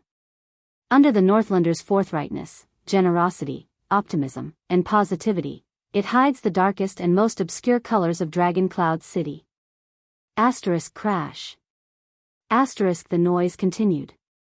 The crippled man was about 30 or 40 years old. The contours of his face were flat, but his nose was high. The stubble on his chin made him look rather boorish. Some people were born in this unfortunate place. Their parents only left them poverty and hardship, and they learned only tenacity and tenacity. The man limped forward, his tone filled with grief. Asterisk crash. Asterisk Giza's frown deepened. She found the source of the noise. The man was dragging a 2-meter-long metal spear behind him. The pitch-black spearhead was dragged on the ground, making an unpleasant sound of friction. The blood mystic's eyes were fixed on the spear. Her eyes were filled with a strange light. Some people came here for the sake of standing out. They used the most precious moment to exchange for the most unpredictable future, to preserve something memorable for themselves, for their families, and for their descendants. The cripple dragged the heavy spear with his right hand. As he turned, the left side of his face was revealed. Giza saw his most obvious feature clearly. The man did not have a left ear. There was only a round hole where his ear should have been. It was as if it had been cut off at the base. But no matter who it was, they were forced to seek shelter in this broken place known as Shield District. It doesn't even have a complete thick wall to shield them from the wind and snow.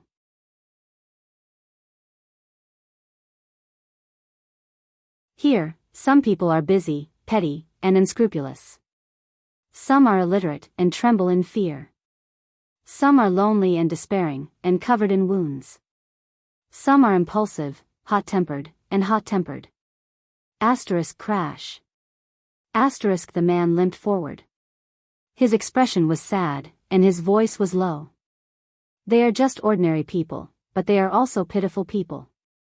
But they are still living under the feet of the most powerful person in all of Ekstedt. With the Northlander's most contented attitude and the strongest smile, they do the lowliest of jobs. They receive the merest income, have the most pitiful hope, and live the most miserable lives. They do not have unparalleled power, no great achievements, no respectable honor, no noble titles, and no glorious bloodline. But they still clench their teeth, swallow their blood, hold back their tears, tighten every muscle, and struggle to survive. The man stopped limping and stood in front of Giza. He turned his head and glanced at a ruin. There, a child's severed hand lay quietly. The man turned his head abruptly. This time, his eyes stared straight at the mystic without wavering. His eyes were filled with indifference, loneliness, disappointment, pain, hatred, and dead silence. "This is Shield District, a filthy place where even the snow is black," the cripple said flatly.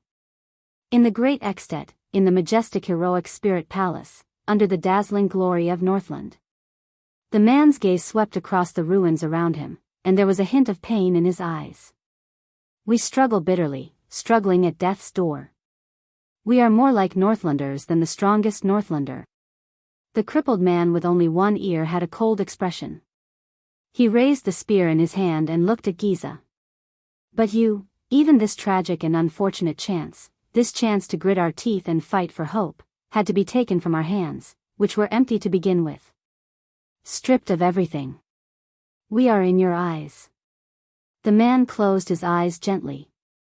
He tightened his grip on the spear in his hand. His words were filled with pain. "Like worms, you can trample and knead us as you please. Is that so? Calamity?" The blood mystic exhaled deeply. Her gaze was extremely solemn. She did not answer the man. It was as if she did not want to waste time. She only fixed her gaze on the spear. A few seconds later, Giza finally spoke slowly. 600 years later, the controller of the Soul Slayer Pike. Giza pacified Kilika behind her while panting. She said flatly, "So it's you, a cripple?" The man snorted. The blood mystic raised her head and looked at the cliff of the sky. She glanced at the heroic statue of the human hero, Rikaru Ekstedt, and then looked down at the lame, one-eared man.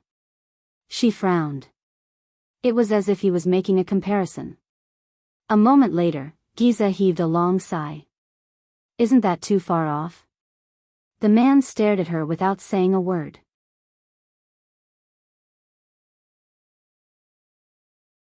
"What, in this era," Giza said in disdain, "as long as you're a supreme class, you can master a legendary anti-mystic equipment. Phew." The one-eared man spun his hands. His spear whistled through the air, and the pitch-black spearhead was pointed straight at Giza. The spearhead vibrated slightly. Buzz, it was as if the spear had a life of its own. "Drew Gleeward, an ordinary heavy swordsman in Dragon Cloud City, conscripted," he said in a low voice. "By the way," the lame man named Gleeward said coldly with the Soul Slayer pike in his hand, "the entire Shield District, I'll cover it." "Oh." Giza's expression turned cold. She gritted her teeth, but she did not show a smile, which was a rare sight. "Then you'll have to thank me." She looked around at the ruins on the streets around them and shook her head. "You're home. It's so clean." Gleeward was not angered by her words. The man only dragged his lame leg and took a light step forward. "I was just greeting you just now. You should also know the origins of this weapon, right?" Gleeward tapped the ferocious-looking spear in his hand and said quietly, "When I received it 10 years ago, Merc almost nagged me until my other ear fell off." The man's gaze became pure. The Soul Slayer pike, King Rikaru's great weapon. All life in this world, from great dragons to ants, demons to flowers and plants, once pierced by this pike. Gleeward stared at the tip of the pike, his eyes sparkling. All life in one's body will be drained. At that moment, the one-eared, lame man's aura began to change. It was as if he had arrived at the most horrifying battlefield. All life. Every part of your body. Giza did not speak. The touch of death, Gleeward raised his head and emphasized coldly, only requires a light touch. The girl, who had always smiled gently, now stared at the pike without any emotion. Her gaze did not shift for a long time. It was as if she was recalling something. This is the unparalleled ability of the legendary anti-mystic equipment, the Soul Slayer pike, the heavily injured heavy swordsman said through gritted teeth. Extermination. This is a legendary anti-mystic equipment forged especially for you, a guy who can't be sealed normally. Gleeward exhaled gently at the pike. Blood calamity. Enemy of life. In the next moment, a cold glare shone in Gleeward's eyes. Asterisk boom. Asterisk his uninjured left leg stomped on the ground with a loud bang. His strong but injured body shot up in a shocking manner.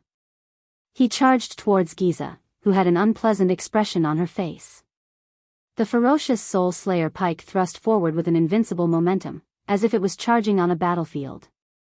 Asterisk buzz, asterisk in the air, the pitch-black pike released a joyful vibration. It was as if it was longing for something.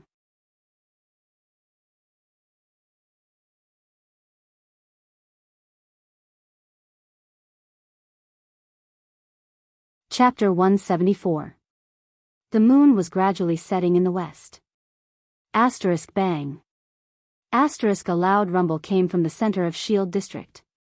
The once insufferably arrogant Hydra, Kilika, had once again dived into the ground and disappeared without a trace. In the endless smoke and dust, a man with only one ear dragged a long metal spear behind him. He limped and rushed up a slope made of ruins at an extremely fast speed. His posture was strange.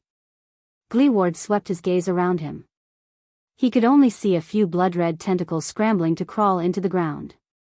The boss of Shield District calmly raised the Soul Slayer pike and swept the spearhead in all directions. Just as the spearhead swept to the left, the Soul Slayer pike suddenly trembled. Asterisk buzz, asterisk Gleeward no longer hesitated. He took a step forward and rushed in that direction. Asterisk swoosh. Asterisk his pike was faster than a human figure. It instantly pierced into the smoke and dust. Asterisk bang. Asterisk one of the ruins exploded. A disheveled girl revealed herself in the blasted ruins. She avoided the pike by a hair's breadth and flew out. Gleeward did not stop. He chased after Giza and stabbed at her head. The spearhead swept past the left side of Giza's face. The latter's face immediately sizzled as if it was being roasted and began to melt.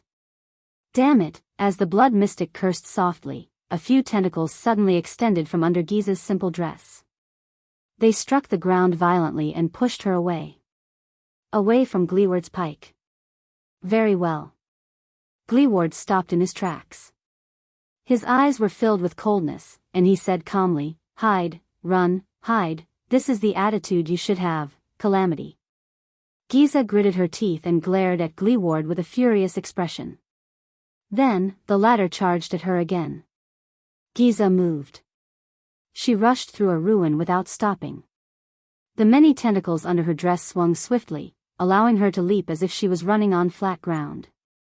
Gleeward chased after her relentlessly. At that moment, asterisk boom. Asterisk a blood-red monster with 4 tentacles and 2 sharp pincers crawled out of the ground beside Gleeward. Asterisk thud. Asterisk the lame man's footsteps came to an abrupt halt, and he abruptly stepped on a large rock to stop himself, narrowly avoiding a sharp pincer that swept past the tip of his nose. This weird and disgusting creature was actually made up of blurred and sticky limbs. On what seemed to be its head, there was a huge eye that was spinning. Gleeward frowned. "These are your warriors?" Giza did not say a word. She just looked at him coldly. In the next instant, the monster expanded into a strange form that was several people tall and several people wide. It attacked the man with the gun from 6 directions at the same time. The tentacles curled around his limbs, one of them stabbing towards his crotch, the other reaching for his head. But Gleeward still did not move. He had no intention of dodging even in the face of a fatal encirclement.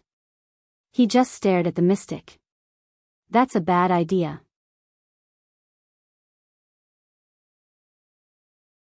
Gleeward was unmoved.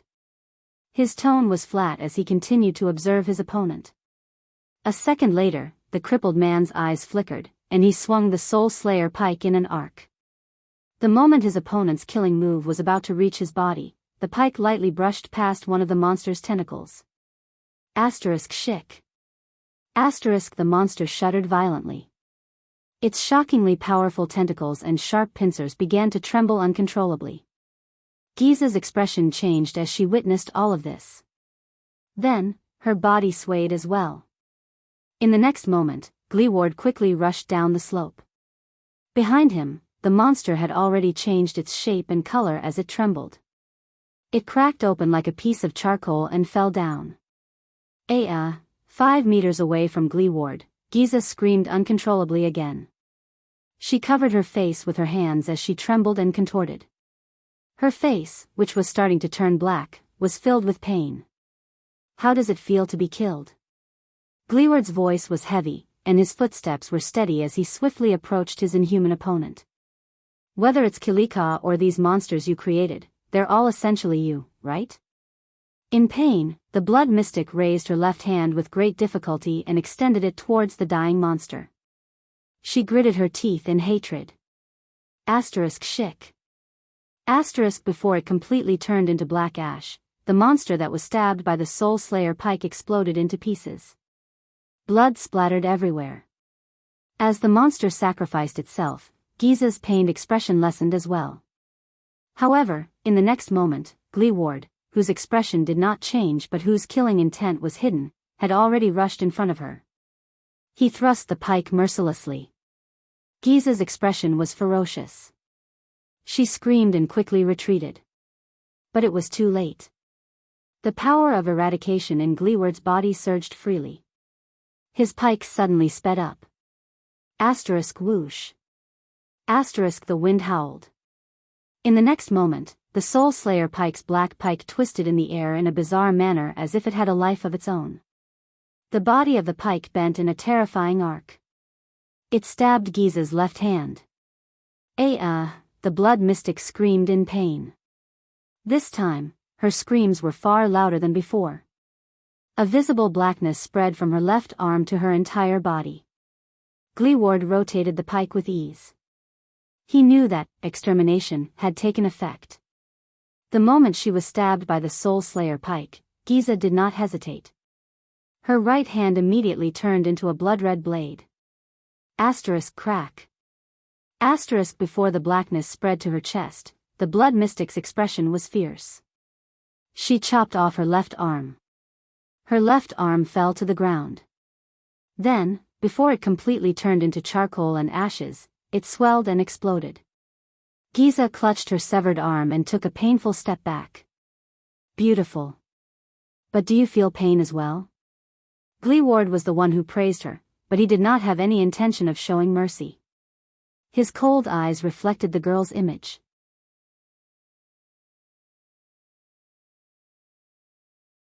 It also reflected the black pike he was thrusting towards the girl. The wind howled. The pike was raised again. The pike was pointed at the disheveled Giza. It was about to pierce her face. Giza clutched her left arm weakly. She gritted her teeth and stared at Gleeward with a mournful gaze. A satisfied smile finally appeared on Gleeward's face.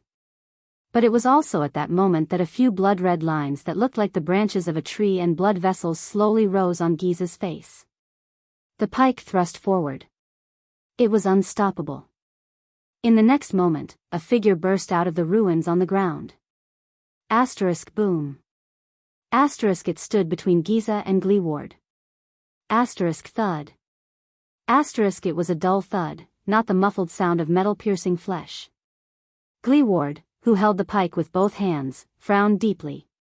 The tip of the Soul Slayer pike stopped right before the tip of Giza's nose. It was only half a second away. The Soul Slayer pike that the crippled man used to take the mystic's weapon was currently held by a short and muscular figure who was using both arms to hold the pike. even though the latter's hands were already bleeding from the friction of his grip on the pike. The weak Giza panted. The blood-red lines on her face trembled slightly. She stared at the pike before her with the ghost of a smile. Her expression was complicated and subtle. But Gleeward's expression quickly changed. How? Gleeward stared in disbelief at the short and muscular man who was holding his pike in a death grip. The man's attire, figure, and appearance were no different from a normal Northlander. How could it be you? You are. Gleeward stared at the man in front of him, whose face was filled with despair. He called out his nickname in shock and bewilderment. Glacier Sentinels, Big Leather Belt? Giza revealed a long-lost smile when she saw Gleeward's expression. At the edge of Shield District, Nicholas turned a gigantic tentacle into ashes with a smooth slash. Behind him, the shadows of countless swords and blades could be heard. The elite warriors of the White Blade Guards were carrying out their duty to kill even more smaller tentacles. The Star Killer frowned and walked down the battlefield. In the distance, King Nuven, who was tightly surrounded by a dozen guards, narrowed his eyes and looked at the captain of his personal guards. Your Majesty. The sound of horse hooves came from afar, along with the loud reports of the cavaliers on the horses. The secret room has sent news. Kilika has disappeared. Very good. King Nuven's expression changed.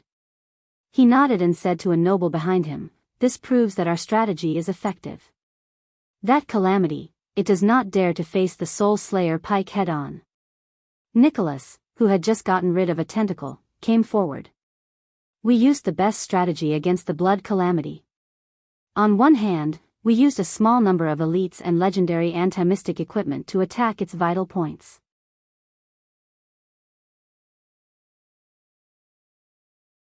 On the other hand, we divided and surrounded it to cut off its source of power, Your Majesty. The Star Killer's expression became solemn and his eyes shone. We suppressed it. King Nuven nodded heavily. Behind the king, a few Northland soldiers rode over on horseback. They brought along a few noble bureaucrats who were in charge of delivering the news. They continued to deliver the news. Also, Your Majesty, we still do not have any news about the Prince of Constellation and your granddaughter. King Nuven's expression did not change, as if he did not care about his granddaughter's life or death. Also, the nobles and the residents of the other districts are talking about it, especially the residents you evacuated. Many of them saw that monster. There are all sorts of comments about the invasion of the Calamity. Many of the militias who have been enlisted have asked to immediately change their equipment and join the battle. The situation is a little chaotic, and the patrols are a little overwhelmed. Reply to Madame Kalshan. Continue to monitor that thing and keep the news flowing. King Nuven turned around and frowned slightly. He thought carefully and then decisively ordered, also, inform the chief garrison officer to disperse the patrols and pacify the civilians one by one. In the name of the king, this place will be solved very quickly. Ordinary troops without anti-mystic equipment will not be of any use. No one is allowed to recruit or gather troops for any reason. The officials nodded and continued to report the situation. The outskirts of the city are very close. We also received news when we evacuated the residents. Your 6 counts and their vassals have already sent fast horses and messenger crows 3 times, requesting to bring their troops into the city to provide support, bringing thousands of people to feed that calamity. The king rudely interrupted them. Reply to them that the Waltons have seen their loyalty, but this is no ordinary battlefield. A large number of troops will only make the situation worse. A clerk quickly recorded the king's words, while another worriedly said, in addition, the 4 archdukes have requested Your Majesty that for your own safety, you should immediately return to Heroic Spirit Palace and explain. King Nuven nodded and nonchalantly waved them off. Let Leasban deal with the nobles, including the archdukes. Tell them that the king is hunting at the front line. Under such circumstances, it is best for them to shut up. After issuing the order, the heralds rode away on their horses.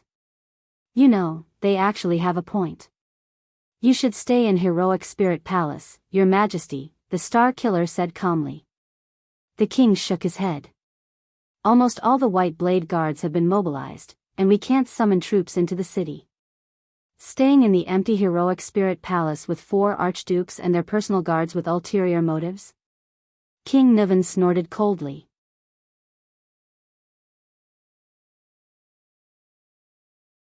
Your king just killed an archduke not long ago. I think I know which option is safer. Nicholas nodded and shook off the blood on the severing soul's blade. At this moment, Your Majesty, boss, look, a white blade guard pointed at the sky and shouted. In the night sky, a spark flew high into the sky above Shield District. What followed was a sharp sound. The white blade guards shuddered in unison.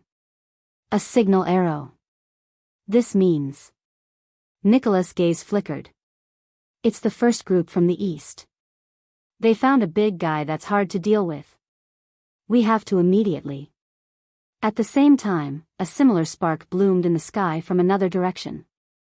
At the same time, there was a sharp whistle. King Niven frowned. 2 places. But in the next second, a third signal arrow rose from afar.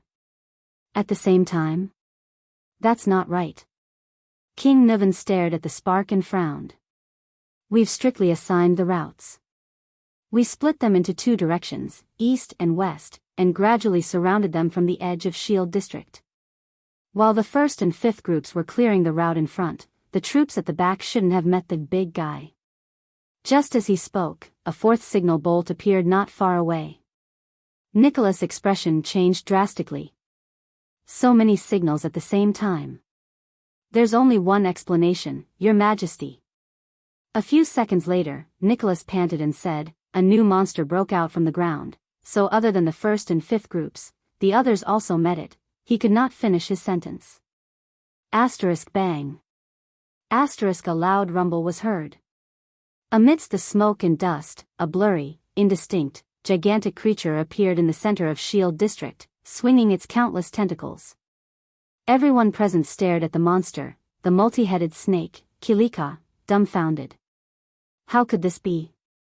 King Niven gritted his teeth and looked at the nightmare monster that had reappeared. He took a deep breath and looked at the warriors around him. It's such a big target. Isn't it afraid of the Soul Slayer Pike's ability? Gleeward, King Niven stopped talking. The old king's expression was unpleasant. He had obviously realized something. There was silence for a few seconds. Then, Nicholas put the severing soul's blade into the scabbard on his back and slowly crouched down. He tightened the straps on his legs and nodded solemnly. Your Majesty. I request that we depart immediately. The Star Killer regained his extreme calmness. He said softly, we must slow down the work of clearing these tentacles. I think I need to bring the severing soul's blade as soon as possible, to save Gleeward. On the other side of Shield District. Dodge. Black Sword's furious roar was heard. Thales looked at the blood-red tentacle that was charging at them. He gritted his teeth and dragged Little Rascal backwards. But they were far from fast enough. The tentacle slithered on the ground as fast as the wind and instantly slid before their eyes.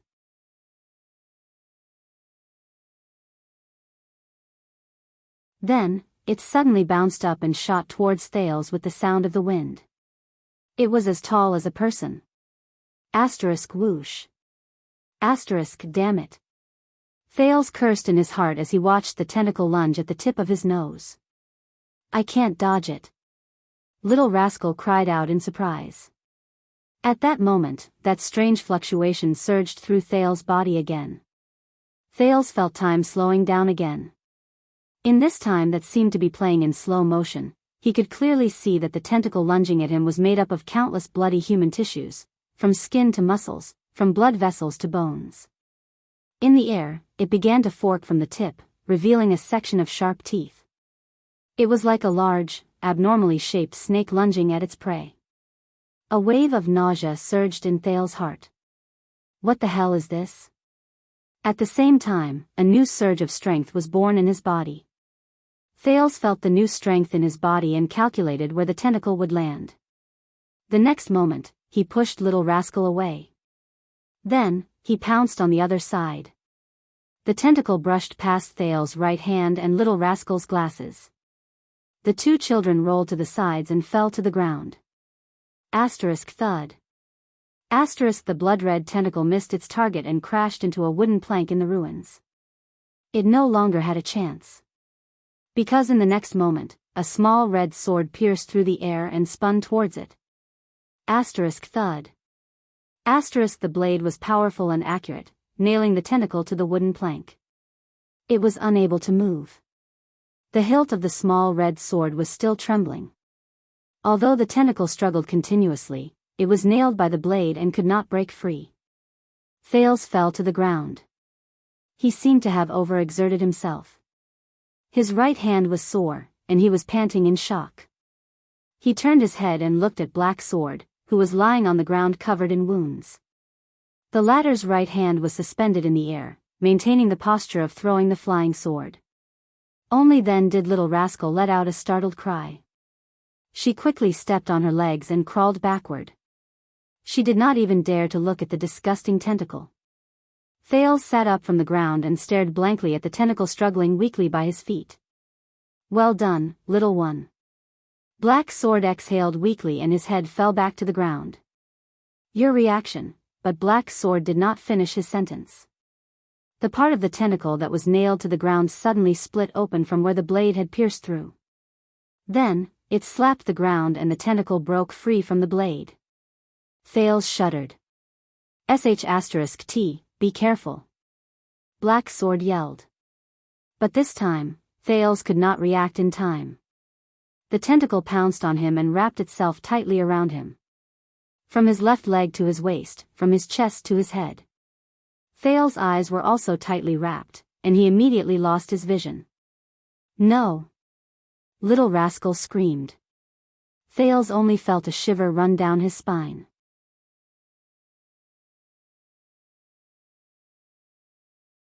It was sticky, greasy, warm, quivering, and occasionally contracting. And a little dizzy. That was what Thales vaguely felt in his daze. It seems quite comfortable. Until he felt a greasy, wet, and warm ball slide across the left side of his face and stop at the bridge of his nose.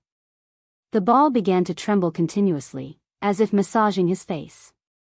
This feeling, Thales thought in his daze, is like pressing my palm on my eyelid and feeling my eye tremble in my palm. When he thought of this, Thales shuddered violently. He knew what the greasy, wet, and warm ball that kept massaging the bridge of his nose was. It was someone's eyeball. F***. F***.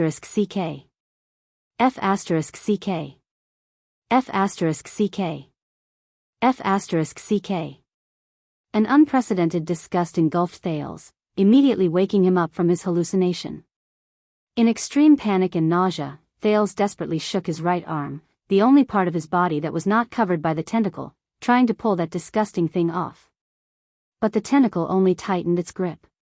Thales clawed at the tentacle in vain, but he only felt that breathing was getting harder and his consciousness was fading. Little Rascal and Black Sword's anxious voices rang in his ears, but he could not hear them clearly. And the eyeball that was quivering even faster? F***. His heart beat faster, and the blood vessels in his ears surged more rapidly. Thales, who was suffocating, felt increasingly uncomfortable. Soon, he began to see stars. What should I do? A thought flashed through his mind. Right. I still have. He let go of his right arm and reached behind his waist, wanting to touch the JC dagger that Jayla gave him. The dagger. The dagger. But when he touched his waist, he only felt something greasy and warm. The tentacle had also tightly wrapped around his waist. Thales felt as if he had fallen into an ice cave. At that moment, despair overwhelmed him. T, what should I do? His right hand flailed about behind his waist. But he could not catch anything. What should I do?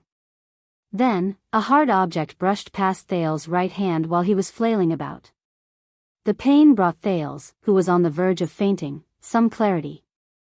He mustered the last of his strength and grabbed the long, foreign object firmly. He pulled it out. Then, he reached for his head. But the accident happened just like that. The moment Thales lifted the foreign object, a wave of heat from the inside out, from his heart to his right hand, suddenly erupted. It was like the most terrifying flame, roasting his entire body in that instant. Pain, scorching heat, and spasms, these three sensations reached his entire body at the same time. Inside and out, every corner, every tissue, and every cell. Illusory sounds appeared in his ears. At first, it sounded like the increasingly loud sound of blood vessels surging. But soon, these sounds changed. Some sounded like waves sweeping across, some sounded like volcanic eruptions, and some sounded like the howling of a storm.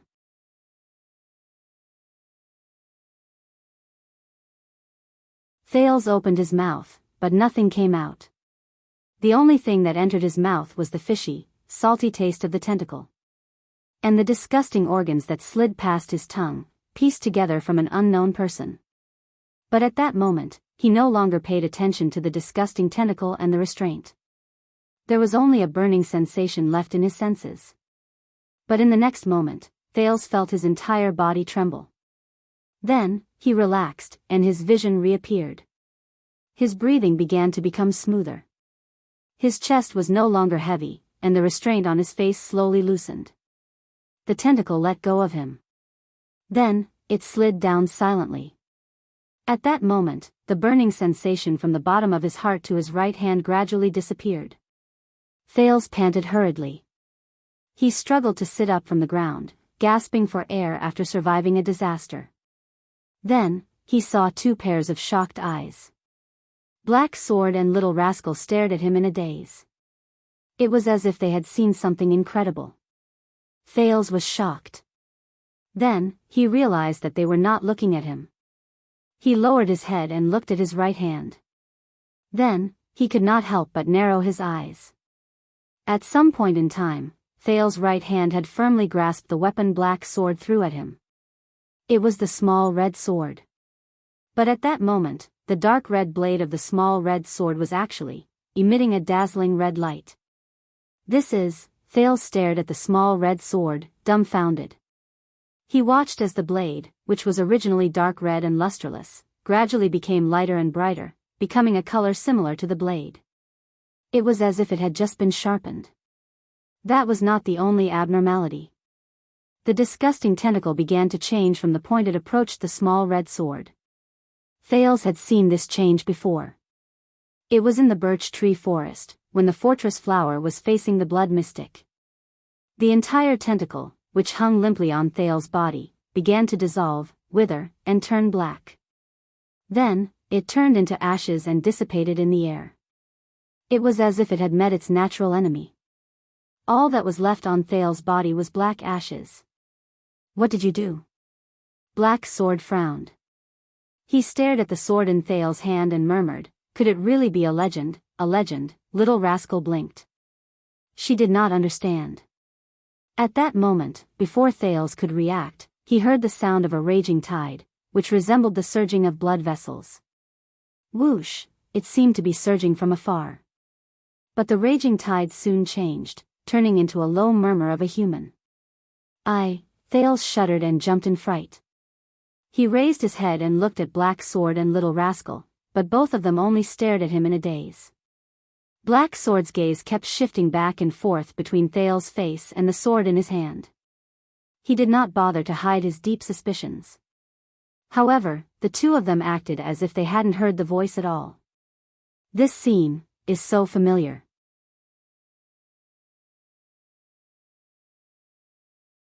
Thales looked around in panic. Aside from the ruins, the night sky, and the glow of the small sword in his hand, he saw nothing. What's going on? What's going on? Staring at the glowing small sword in his hand, Thales was at a loss. Just as he was about to speak, the single syllable became clearer. It began to form words and sentences. "My name," the voice rang slowly, like an old man from afar. "My name," it sounded like it was coming from countless wooden planks. Thales could not tell what language it was. But he clearly understood the meaning of the voice. "My name, Blade of Purification." Thales opened his mouth wide and stared at the glowing small sword in his hand in utter shock. Purify, blade of purification? Thales was completely stunned. But that was not what surprised him the most. Amid the raging tide, the voice uttered the last two sentences. It's been a long time, the voice said slowly, my blood brother. Thales shuddered. Blood, blood. Brother, brother? A second later, the voice and the light on the small sword fell silent. Cold snowflakes fell. It was as if nothing had happened just now. Except for the tip of the small sword. It had turned from a dull red to a pure crimson. It was the color of blood.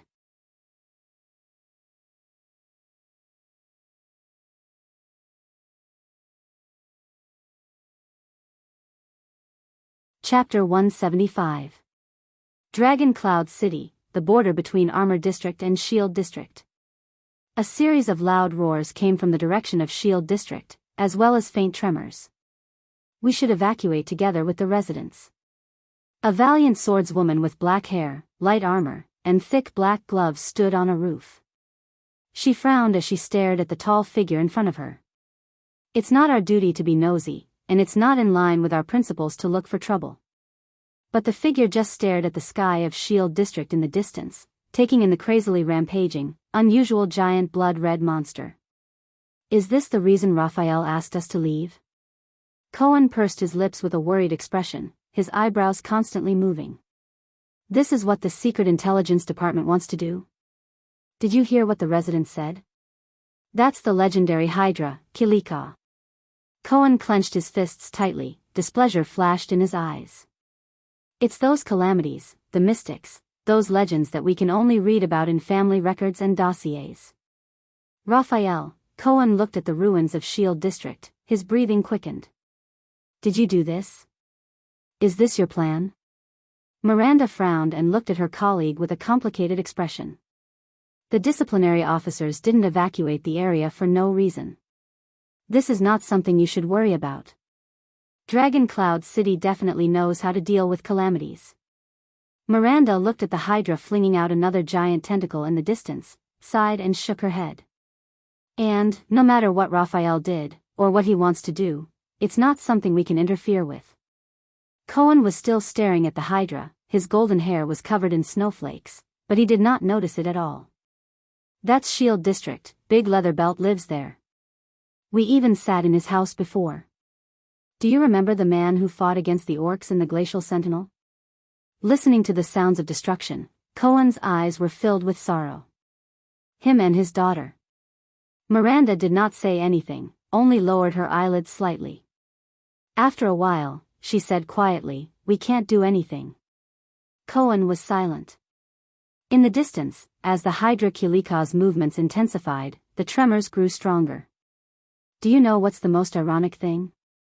A few seconds later, Cohen said to Miranda behind him with an expressionless face, on the day we, you, me, and Raphael became seeds, what Master Shao said to the 8 of us on the Night Colossus. Hearing this, Miranda subconsciously put her hand on the hilt of her sword. The mission of the Tower of Eradication is to preserve the last, purest, and most transcendent spark for mankind. Against the backdrop of the Hydra wreaking havoc in the distance, Cohen continued to speak calmly, to pass on the power of eradication, and to pass on the spirit and mission of our ancestors. Cohen's eyes flashed with mixed emotions. Be alert and ready at all times.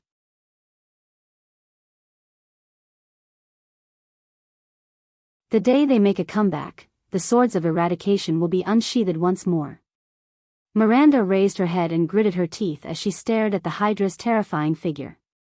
Regardless of race, country, or seniority, we will resume the mission that belonged to our predecessors, and we will recreate the glory of the Calamity Hunters. In the darkest days, in the hellish battlefield, in the last moments of mankind, we will carry our swords and hope, go against the crowd, face death calmly, and press forward. Charge towards the almost invincible calamities. This is the original and final mission of the Tower of Eradication. Raphael, as a seed with high hopes, Cohen sighed when he said this, turned the calamities. Stop your meaningless and baseless guesses, Miranda interrupted him coldly, We don't know what Raphael and the Secret Intelligence Department did. Maybe the Secret Intelligence Department has a more important political purpose. Maybe if they didn't do this, the Hydra would have appeared in Eternal Star City instead of Dragon Cloud City. Cohen sneered, which was rare. Politics? The blonde police officer shook his head in disappointment. The Tower of Eradication passes down skills to protect mankind, and is above politics. This is also the most valuable thing about it. No matter how bad the relationship between the Tower of Eradication and Constellation is, it has never rejected students from Constellation. Cohen lowered his head and said in a low voice, "But we use these treasures, which have been passed down for thousands of years, to kill each other. Swordsmen are proud to be born in the Tower of Eradication. But over the past 600 years, how many swordsmen of eradication have truly died in the hands of the calamities? Died while guarding the path of mankind? And how many died under the swordsmanship and powers of eradication that were also passed down from the tower?" Miranda's expression did not change, but her voice was a little ethereal. Not every student can escape the shackles of politics. Not every student has the same ideals and goals as the Tower of Eradication. But Raphael? Cohen sighed heavily. With his status, compared to us, he should be the most detached from these things, shouldn't he? Miranda looked at his back in silence. A few seconds later, the swordswoman put away her solemn expression and chuckled softly. Cohen. Miranda looked at Cohen, who turned around in surprise, and curled up the corner of her mouth. Has anyone ever told you, maybe you're not suited to be a suzerain, or even a noble? The swordswoman flashed a thought-provoking smile and asked meaningfully, the ideal and kind heir to the Count of Walla Hill. Hearing that, Cohen was stunned and stared at Miranda in a daze. He tilted his head and stared at the roof under his feet. Desolation and loneliness flashed in his eyes. This time, Cohen was silent for a longer time than he had ever been.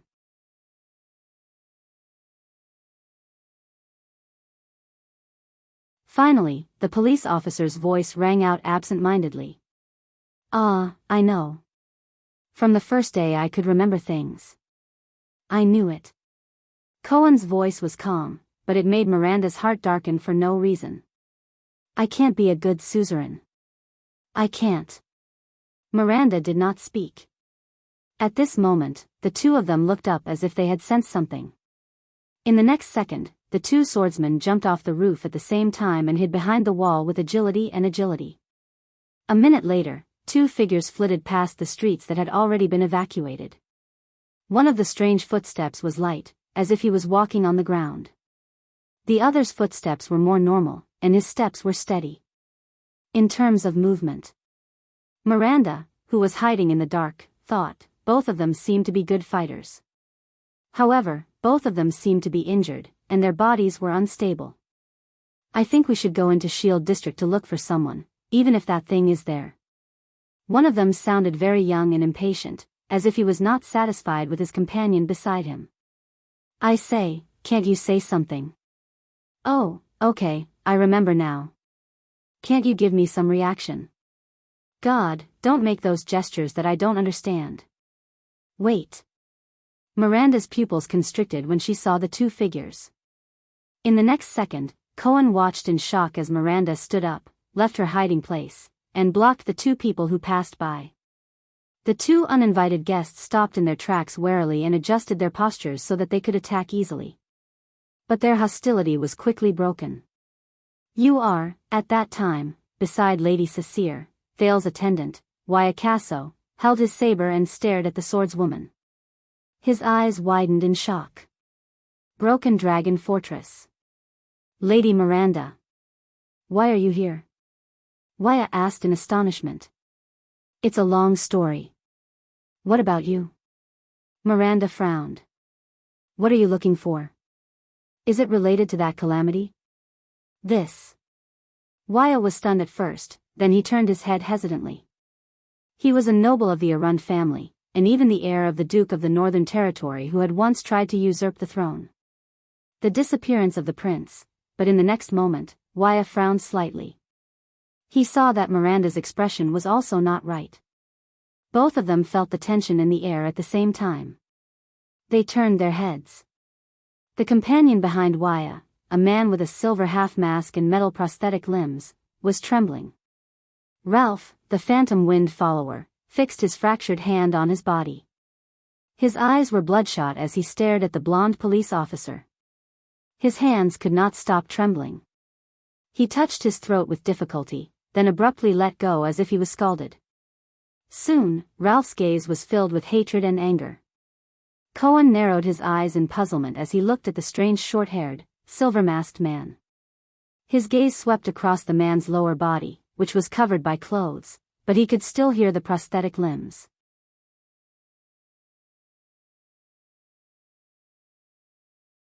He scratched his head. "Why are you looking at me like that? Do we have a grudge?" "Excuse me."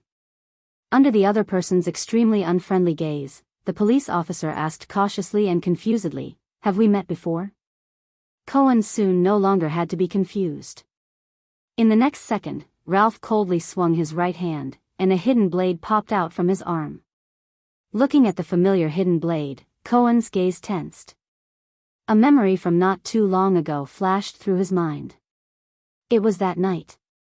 Disaster Sword, Groudon. The girl with dual blades. He himself. And, the police officer frowned. He bent down and placed his hand on his saber. Miranda and Waya were both stunned. They looked at the two people who were about to fight, puzzled. "So you're not dead yet, my old friend from Red Street Market." Cohen vigilantly took half a step back. His gaze was as sharp as a sword, and his tone was cold. "Scum of Blood Bottle Gang." The expression on the other half of Ralph's face, which was not covered by the mask, became more and more unpleasant. He let out a low, guttural growl and clenched his fists tighter. The rustling sounds of flesh scraping against each other came from all directions. It was as if thousands of snakes were swimming wildly in all directions. How many threats, enemies, and dangers do these scraping sounds signify? In the midst of the strange rustling sounds, Nicholas, who was under the eaves of a dilapidated house, opened his eyes gently. The power of eradication in his body began to circulate in a strange manner. It surged through his entire body in waves. In the next moment, the Star Killer descended like a bolt of lightning. He broke through the eaves with an astonishing momentum. Asterisk bang.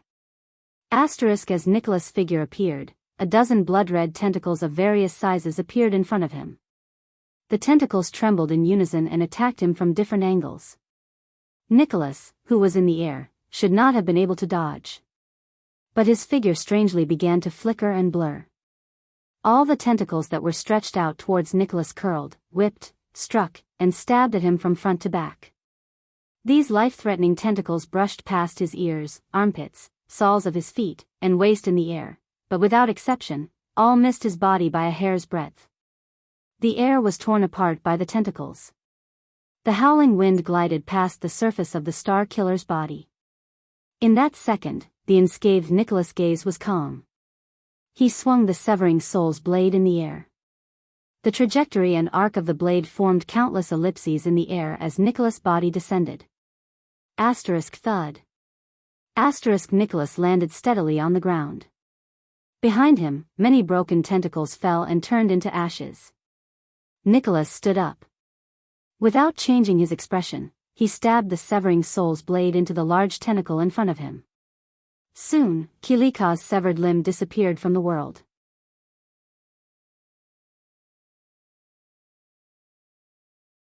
It's much easier than parrying the weapons coming from all directions on the battlefield, Nicholas thought to himself. After all, I only have to face one enemy. He broke through from the edge of Shield District all the way here, and the worry in his heart did not decrease. Instead, it increased. The number of enemies on the road was getting denser, and the Hydra's figure was also getting bigger. Clearly, he was already close to Gleeward. Hopefully, nothing will happen to him. As one of the few Supreme-class warriors who had fought their way out of piles of corpses on the battlefield, Drew Gleeward had an indomitable will, rich experience, and resolute determination that matched his exquisite fighting skills. This kind of warrior seemed to be born to exist on large-scale battlefields. Regardless of whether it was a favorable or unfavorable situation, they could create unimaginable miracles. When he thought of that person, Nicholas could not help but frown. The kingdom's wrath in the south. This was also why, even though Gleeward's temper was terrible and his relationship with the officials of Dragon Cloud City was bad, he was still chosen as the wielder of the Soul Slayer pike 10 years ago, even though he was still cursing and insulting Niven VII and the other archdukes of the Walton family and their parents on the first day he received the pike. Of course, it was also because of his bad temper that Gleeward, a heavy swordsman, lost his title, official position, and wealth after he retired. His name was also not among the 5 war generals. Instead, he became a famous boss in Shield District and Hammer District. The Hydra was right in front of him. Nicholas gritted his teeth. Before new monsters or tentacles reached him, Nicholas did not stop moving. He moved forward quickly. When he bypassed the ruins of a collapsed mill, Nicholas was stunned. He saw Gleeward. Gleeward was not suppressed to the point where he could not fight back as he had expected, nor had he fallen. This was the worst-case scenario he had expected. Gleeward stood in front of him, perfectly fine. His back was facing Nicholas. The Soul Slayer pike was still in his hand, and the spearhead was still trembling. What really stunned Nicholas was not Gleeward. Instead, it was his surroundings. Behind Gleeward were countless corpses. Adults, children, old people, men, women, most of them were dressed in rags and had serene smiles on their faces.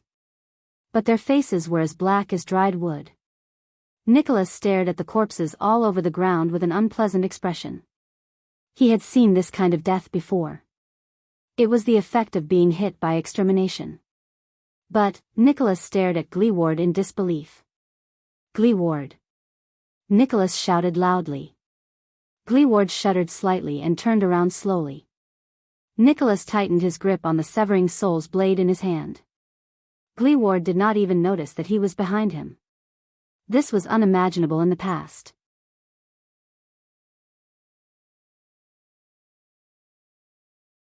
There's something wrong with his current state of mind.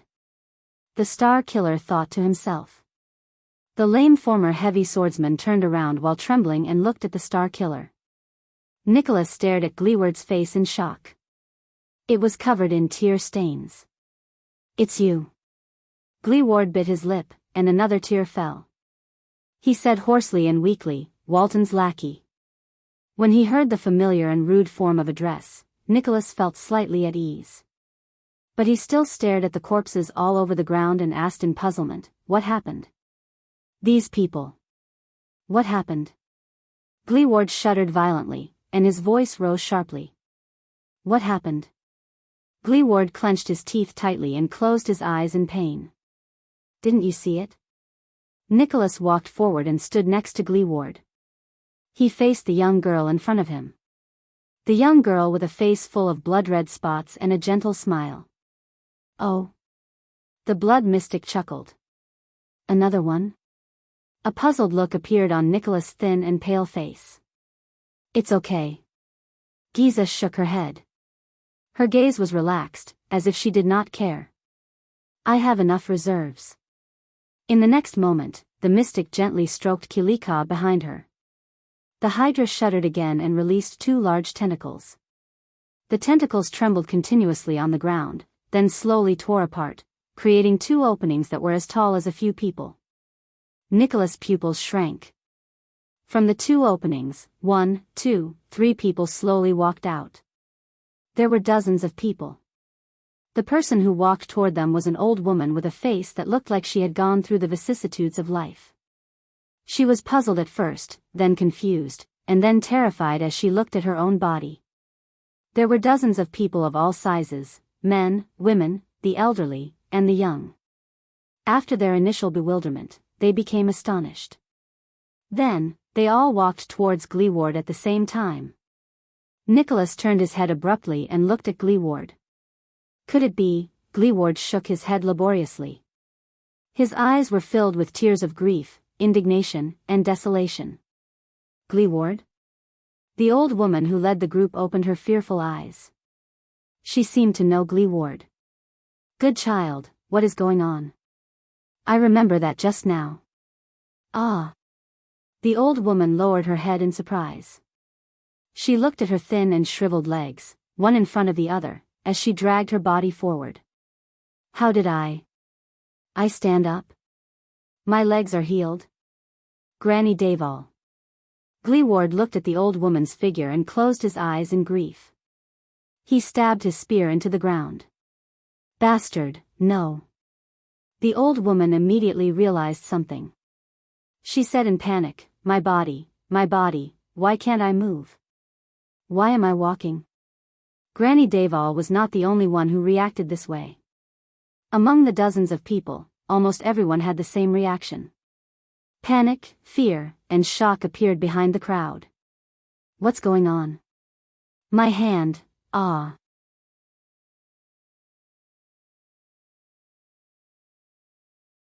I can't walk so fast, I'm too old, I'll fall.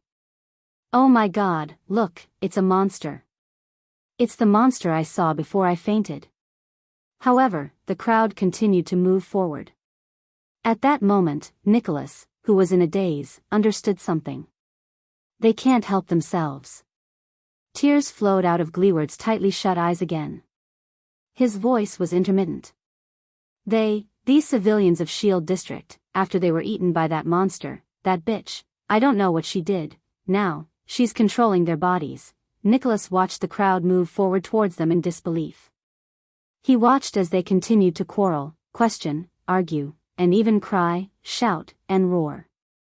Just like the most ordinary residents of Shield District.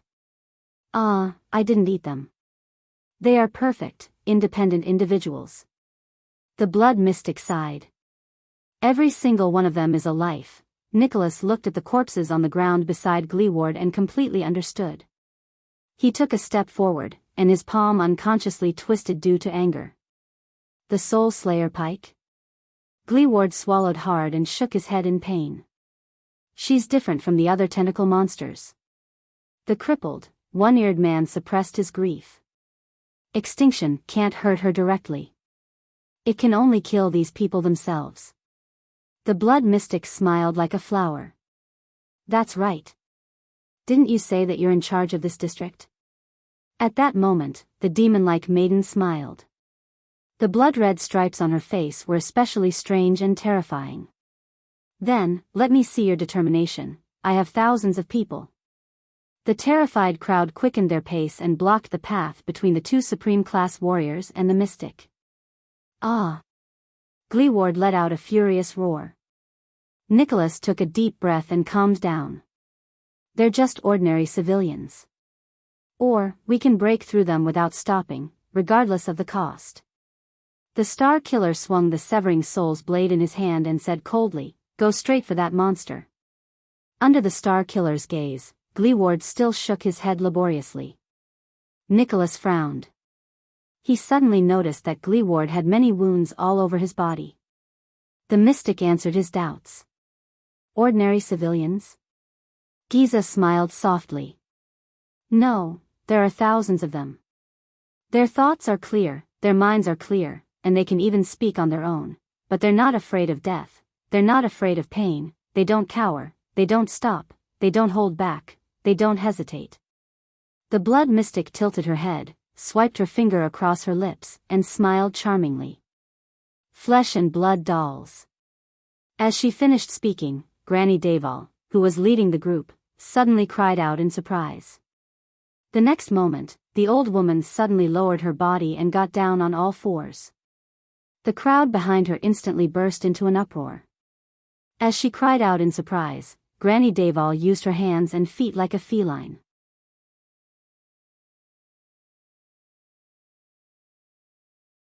With agility and speed that did not match her age and body, she leaped more than 10 meters in a few seconds and pounced on Gleeward as if she was hunting prey. No! Gleeward roared in pain. He turned the pike around and used the handle to sweep Granny Davall back. As Granny Davall cried out in pain, she flew back to a ruin and fell hard. Asterisk bang. Asterisk the old woman's bones seemed to be very fragile. Just like that, Granny Daval's left hand was bent and deformed. Nicholas widened his eyes in anger. He watched as Granny Daval used her broken left hand to support herself on the ground again and pounced on Gleeward while she cried out in pain. The old woman's pained screams echoed in Nicholas' ears. "I'm sorry. I'm sorry." Gleeward raised his head abruptly and roared. "Aya!" This time, Gleeward widened his eyes in anger. As tears flowed down his face, he trembled as he handed over the pike. Rip. The pike pierced through Granny Daval. "Gleeward, child." Granny Daval's face was filled with disbelief. Then, Granny Daval's face turned black. She lost all her life and slowly fell down. The crowd burst into a collective howl of panic. Gleeward gritted his teeth and panted continuously. "Hey, these people aren't as useful as my cuties."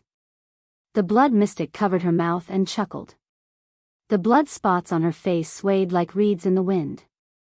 "Of course, you're also much weaker when you face them, pitiful humans." Nicholas stared at all of this in a daze. Gleeward's eyes were bloodshot. He bit down hard on his lower lip and pulled the pike out of the old woman's body while his entire body trembled. "They won't stop." The crippled man gripped the pike in his hand tighter, as if he wanted to leave a palm print on it. "No matter how injured or damaged they are, they will only get up again." This was his shield district.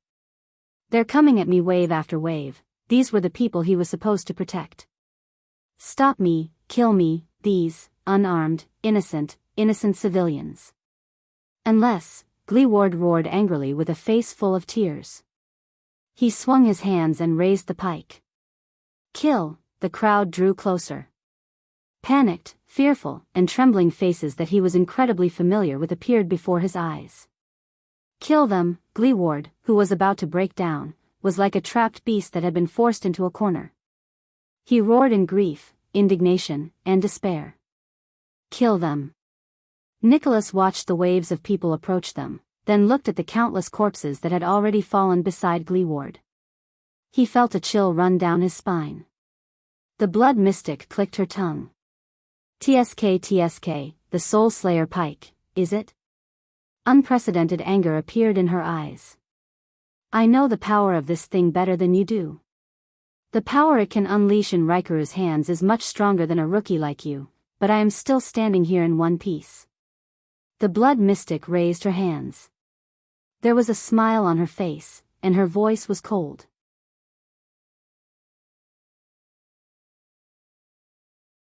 "Guess what this proves?" The mystic grinned and laughed with her head thrown back. "Very well."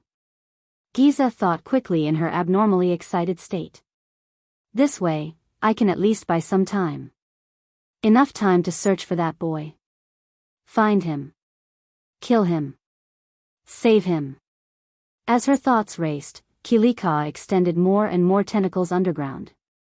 2 patches of red appeared on Nicholas' pale face. He spoke slowly and laboriously. "So, you've already planned how to face the Soul Slayer pike from the beginning, right?" Starting from absorbing your food, the mystic flashed a bright smile. Gleeward could not stop trembling. He raised his head and looked at the approaching crowd. His eyes were filled with numbness and determination. Nicholas stared at his inhuman opponent. His heart grew heavier. "What should I do? Kill all the residents of Shield District who are not dead yet? Kill thousands or even tens of thousands of them? Fight her again? How could this be?" The Star Killer took a deep breath and shook his head slowly. "The Soul Slayer pike is recorded in the legend of the world, as well as you and the Hydra, but why is there no record of this scene? I'm not sure about this either." The blood mystic exhaled. Her smile did not fade. "But I can make some guesses." Nicholas and Gleeward frowned. "Did you know that the Soul Slayer pike's ability was originally called Extermination?" The mystic smiled faintly. "But later on, it was renamed Extermination." Gleeward shuddered. Giza chuckled. She raised her head and stared at the cliff of the sky, at the statue of the hero who was holding a pike and staring at the ground. It was a statue of perseverance, courage, compassion, tolerance, and greatness. Originally, Raikuru had a blood heir. The mystic said faintly, his son, his younger brother, his nephew, his uncle, the Extet family who loved each other. Nicholas and Gleeward stared at each other. Their eyes were filled with shock and bewilderment. Until we met on the battlefield. The mystic narrowed her eyes. Her eyelashes trembled slightly. Your so-called human hero. That heartless, cruel, and terrifying man with a heart as hard as stone, Raikuru Extet. In their eyes, the terrifying and cruel blood calamity gently raised her slender fingers and slowly pointed at the advancing crowd. Personally lifting the Soul Slayer pike, Giza's eyes shone with a strange and subtle red light. She parted her cherry lips and revealed a secret that sent chills down their spines. All of them, did not spare a single one, killed them all.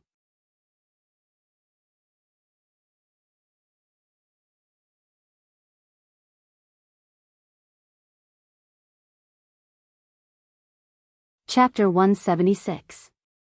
Thales stared at the small red sword in his hand absent-mindedly. He did not even notice when little rascal shuddered and moved closer to him. She pulled him up from the ground with all her might. The blade of purification. Is that its name? Even under the dim moonlight, the blood-red edge of the sword was extremely bright. Thales tried his best to sort out the thoughts in his mind. He even forgot about the environment he was in. Is this sword a living thing? If it is, why didn't it move in Black Sword's hand? If it isn't, then what is that voice that came from my ear? No, it's more like it came from the bottom of my heart. Why is it so similar to what happened when the High Priestess of Bright Moon Temple prayed? The moment he touched it, the burning sensation that seeped out of his body reminded him of the scene when his mystic energy went out of control. Is there a connection between the two? It said, my blood brother. What does that mean?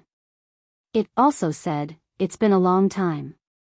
Have I seen this thing, the legendary anti-mystic equipment, before? More and more questions popped up in Thales' mind, but none of them had an answer.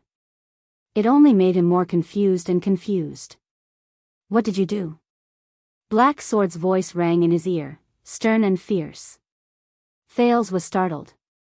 He snapped out of his daze and unconsciously loosened his right hand.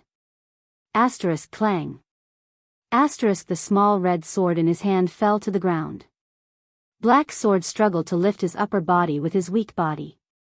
He did not know whether it was because of the shock or his injuries, but his expression was very unpleasant.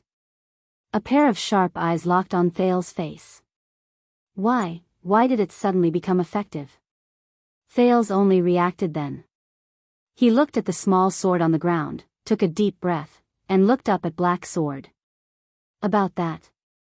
The second prince forced an awkward smile. I don't know. Black Sword's frown deepened. Little rascal let out a huh? Look. The girl pointed at the ground, her voice filled with surprise. It changed back. Black Sword and Thales were shocked. Their gazes were once again attracted by the small sword on the ground. The small sword that once shone with a red glow in Thales' hand began to change color. The bright blood-like blade on the ground faded once more, turning into the same dull and dark red color as before, as if all its blood had been sucked out. Thales blinked in bewilderment. He was not the only one who reacted this way. The legendary assassin of the Brotherhood shook his head shakily, his expression puzzled. What exactly is this, if only Ramon was still here? Black Sword looked at the dimming small sword. He lowered his head and gritted his teeth. His eyes were filled with indignation. Right at this moment, another loud explosion sounded from afar. Bang! Before anyone could react, a dilapidated house not far away suddenly turned into dust.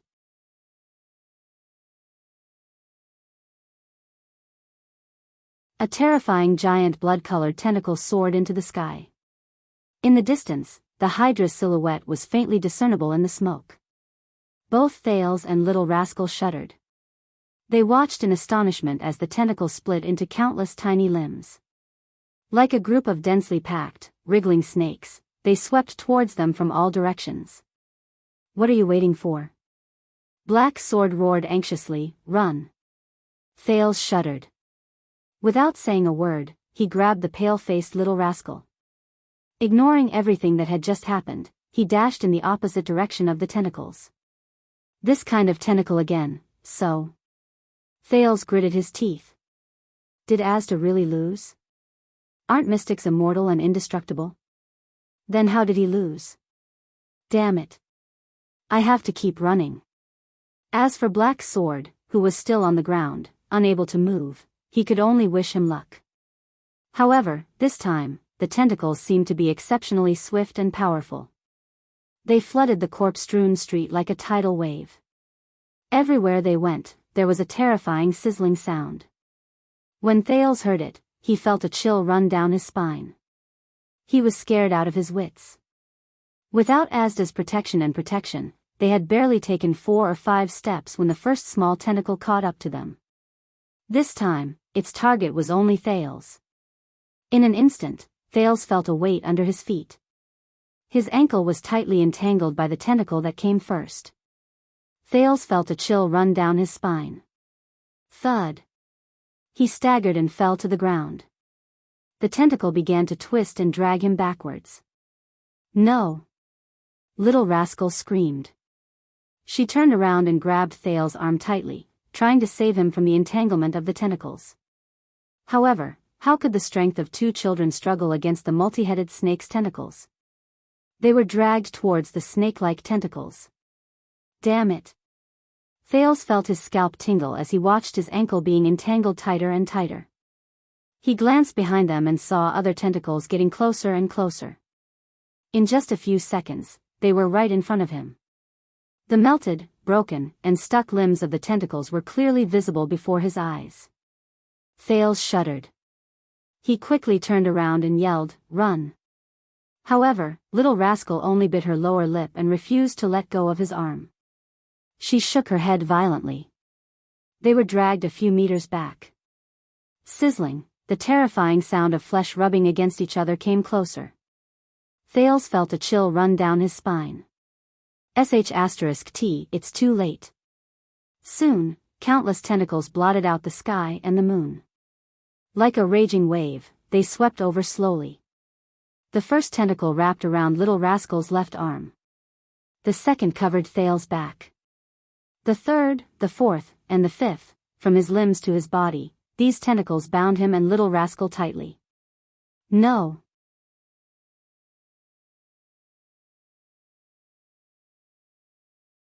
The sticky, warm, yet nauseating tentacles covered Thales' eyes as he roared, blocking little rascal's tear-stained face from his line of sight. Little rascal screamed and let go of Thales' hand as he was pulled. Thales' eyes were about to pop out of their sobs as he watched little rascal's sorrowful face disappear before his eyes. No, no. Thales desperately reached for JC's dagger as the tentacles pulled on him all over his body. At the juncture of life and death, he no longer cared about secrets or side effects. He had to use mystic energy, or what he thought was mystic energy. However, just as the second prince was about to stab himself with the dagger, another tentacle came from behind and bound his right arm. Then, it dragged him backward. He could not touch the dagger. Thales gritted his teeth in indignation. No, he was like a prey hunted by a spider, trapped in a spider's web and unable to move. He could only close his eyes and wait for death. But at this moment, Black Sword's low growl suddenly rang in his ears. Ah! Then, the sound of flesh being torn apart could be heard one after another. Asterisk swoosh. Asterisk Thales shuddered. He felt the momentum of his being dragged suddenly lessen. In the next moment, the tentacles wrapped around his head and face were suddenly released. Blood splattered everywhere. Black Sword, who was covered in wounds, appeared in Thales' sight. Thales was instantly invigorated. Before he could speak, Black Sword roared and swung the red small sword in his hand amidst the surging group of tentacles. Asterisk whoosh. Asterisk the wind howled, flesh and blood splattered everywhere. The blade of the sword drew circles and circles on the flesh and blood of the tentacles. It cut and severed the tentacles one after another. The tentacles trembled, and like a pot of boiling oil, they madly attacked Black Sword. With a body riddled with wounds, Black Sword displayed a speed that did not match his physical condition. His body sometimes trembled to break free from the entanglement, and sometimes he turned to dodge the attacks. He fought with all his might in the group of tentacles that surrounded him from all directions. Black Sword dodged a tentacle that reached for his left shoulder. His right arm trembled, and with a strange rhythm, he shook off a tentacle that was resting on it. Then, he roared and cut off a tentacle that was binding Thales's left leg. Black Sword's expression was unpleasant. He stepped on the ground full of tentacles. His legs had been unknowingly entangled, but he was still oblivious. The small sword in his hand never stopped swinging. Sometimes, it would cut off a tentacle that was binding Thales, and sometimes, it would cut off a tentacle that was trying to stop him. Black Sword stood in front of Thales amidst the group of countless tentacles. His gaze was firm, and his body moved. At that moment, he was like a restless bug that had fallen into a spider's web.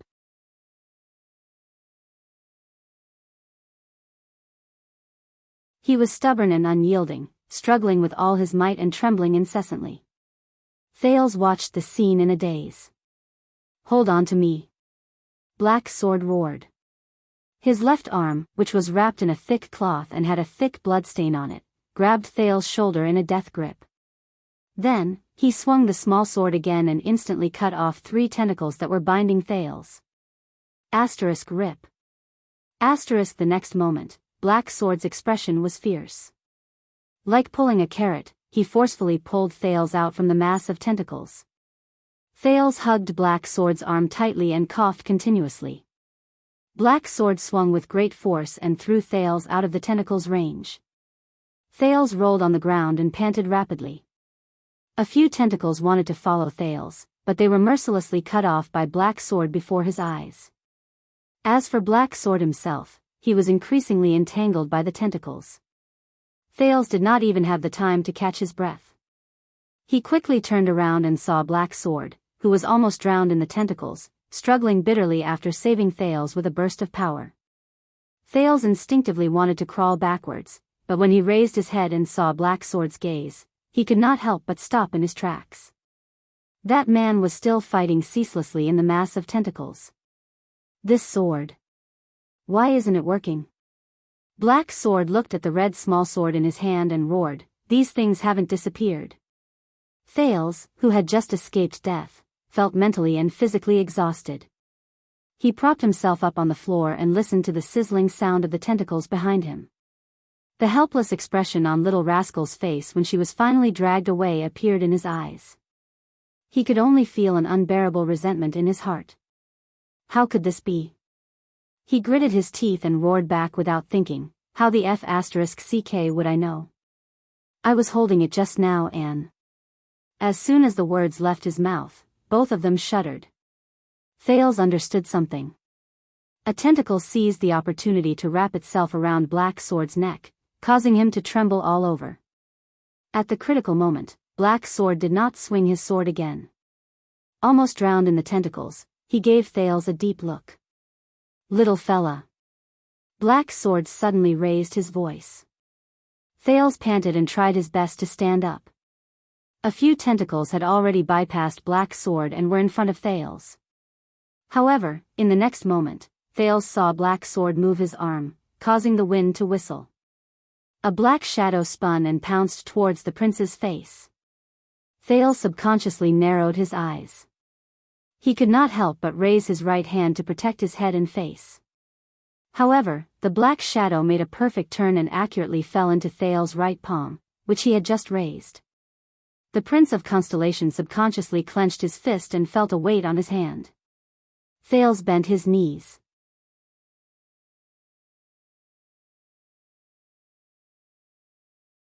In a flurry, he caught the small sword that Black Sword had thrown at him. The hilt just flew into his palm. Although I don't want to admit it, Thales took a deep breath. Black Sword's throw was really accurate. Black Sword took one last look at Thales before he was completely drowned by the tentacles. The tentacles that wrapped around Black Sword lifted the prey and swept it backwards.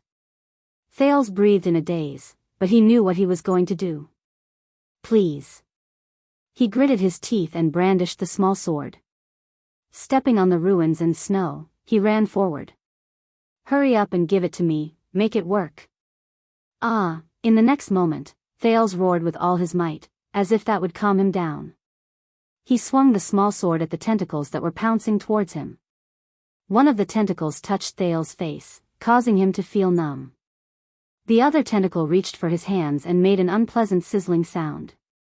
However, in the next moment, that strange burning sensation attacked his heart again. His blood vessels began to surge endlessly again. Thales' small sword changed. As if it had been injected with some kind of power, its dull, dark red blade, starting from the hilt in Thales' hand, gradually changed color and glowed. It became bright red again, as if it had been revitalized, just like before. Red light spread out. The two tentacles that were closest to Thales immediately trembled before the small sword's blade. In just a few seconds, their warm and strong flesh curled up and withered into dull gray limbs. With the sizzling sound of roasting flames and red steam, they were turned into ashes. Thales was shocked. It's effective. He did not stop. Instead, he charged forward without a care for his life. Not far away, the blood mystic, who was facing off against Gleeward and Nicholas, turned her head and cast a glance in his direction. Giza's tentacles were very memorable. Thales did not want to experience the warm, solid, sticky, and slippery sensation when he bumped into them. It's too disgusting.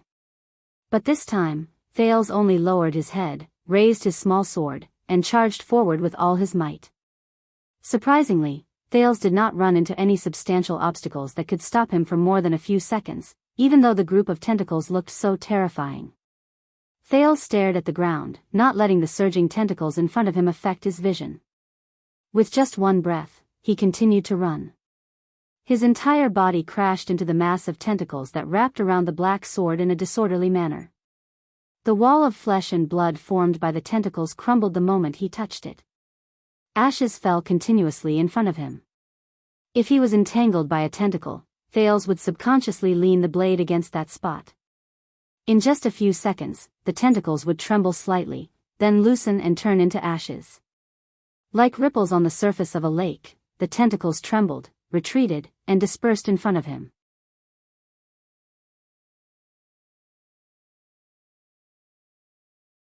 At a speed faster than when they came, they curled towards the roots.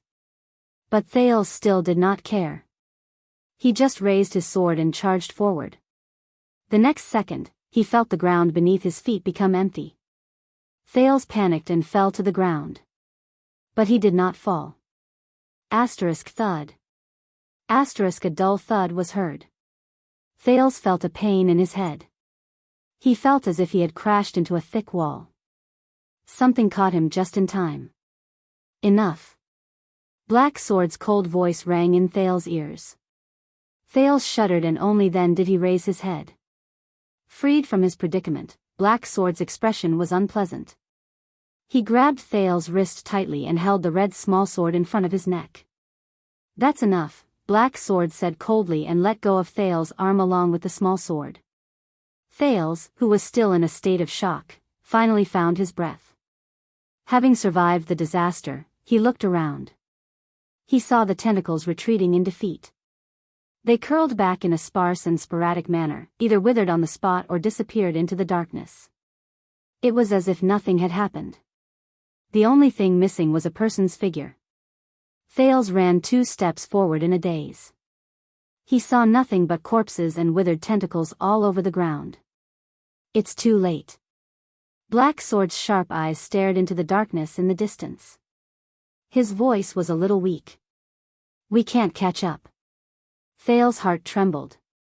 Clutching the red small sword, he slid weakly to the ground and bit his lower lip. However, his left hand accidentally pressed against something. A hard object. Thales lowered his head and was immediately shocked. It was Little Rascal's glasses. The pair of black-rimmed glasses that did not suit her. One of the lenses had been worn off. But its owner, Thales could not help but feel a pang in his heart. Little Rascal, he had dragged her away from King Nuvan, away from Asda, and away from Giza's tentacles. But now, in the end, she was. When he thought of this, Thales felt a lump in his throat. It was as if a huge rock was stuck in his heart. No, Thales picked up the badly damaged glasses and bit his lip hard. In his mind, he could not stop the image of little rascal hugging his arm tightly. Then, she was drowned in the tentacles, screaming as she was dragged away. No, Black Sword clutched his chest, swayed, and sat down. He spat a mouthful of blood on the ground. After he regulated his breathing, he raised his head. Thales shut his eyes tightly and lowered his head. Black Sword heaved a deep sigh when he saw Thales behaving this way. Looks like you really did something. Black Sword stared at the tentacles that had withered and turned black around him. Some of the tentacles had even scattered into ashes. He said slowly, "It only reacts to your touch. That sword seems to only be effective in your hands, to restrain mystics." Immersed in indescribable grief, Thales shuddered slightly. Thales glanced at the bright red weapon in his hand with a blank gaze.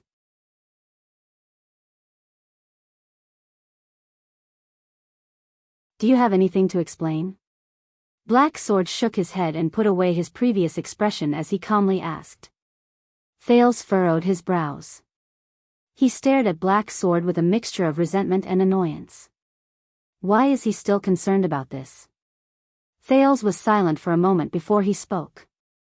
"Explain?" Thales sneered mournfully. "Explain my ass." Black Sword ignored what he said. Instead, he stared at Thales' face. A few seconds later, Black Sword suddenly spoke. "Azure ambition." Thales replied absent-mindedly, "What? What do you have to do with that place?" Black Sword asked seriously. At that moment, Thales felt a surge of resentment in his chest. He had no intention of paying any attention to Black Sword. He said coldly, "What the F***ck do I have to do with it?" Thales lowered his head and gritted his teeth. He closed his eyes and tried his best not to look at the corpses on both sides of the street. After being attacked by the tentacles just now, they were unrecognizable. Black Sword did not answer him. He only tilted his head and frowned as he looked at the darkness in the distance. A moment later, Black Sword's tone turned cold. "Don't you know? She's in this state because of you."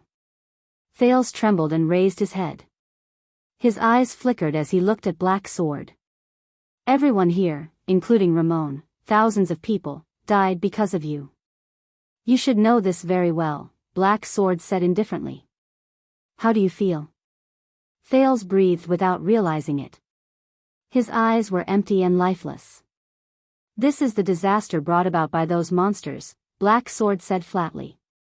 12 years ago, I saw such a tragedy.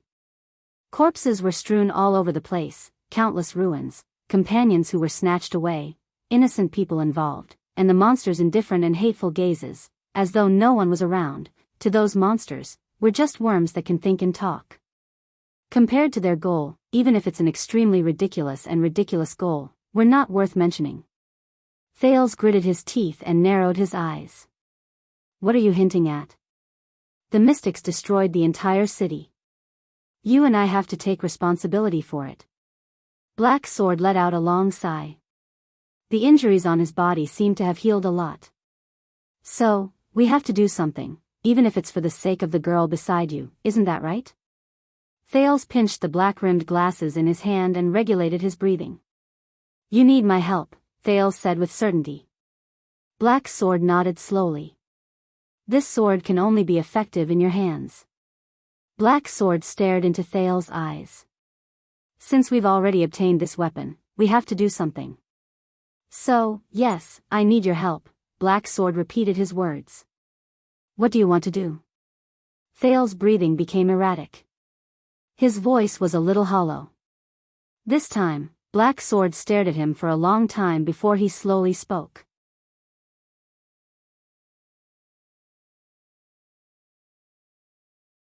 "Look around us, look at the ruins they left behind." Black Sword stood up shakily from the ground and gazed into the distance. "That thing is still wreaking havoc. I'm guessing that Dragon Cloud City can no longer control the situation. Thales' entire body trembled. He came to a realization. You want? Thales was a little surprised. He followed Black Sword's gaze and turned his head to look at Kilika in the distance. You want to find the Blood Mystic? We want to end all of this. Black Sword nodded. To end this city's nightmare. If we're lucky, we might even be able to save that girl, if she hasn't been eaten by that thing. Thales' breathing slowly quickened. Otherwise, as long as you're still here, as long as that thing is still here, Black Sword said meaningfully, you and the unlucky people around you won't have peace. Even if that girl is rescued, she'll eventually fall into the hands of those monsters again. Even if you have this sword. Thales furrowed his brows and looked at the small sword in his hand. A few seconds later, he said in a low voice, the blade of purification. What? Black Sword furrowed his brows.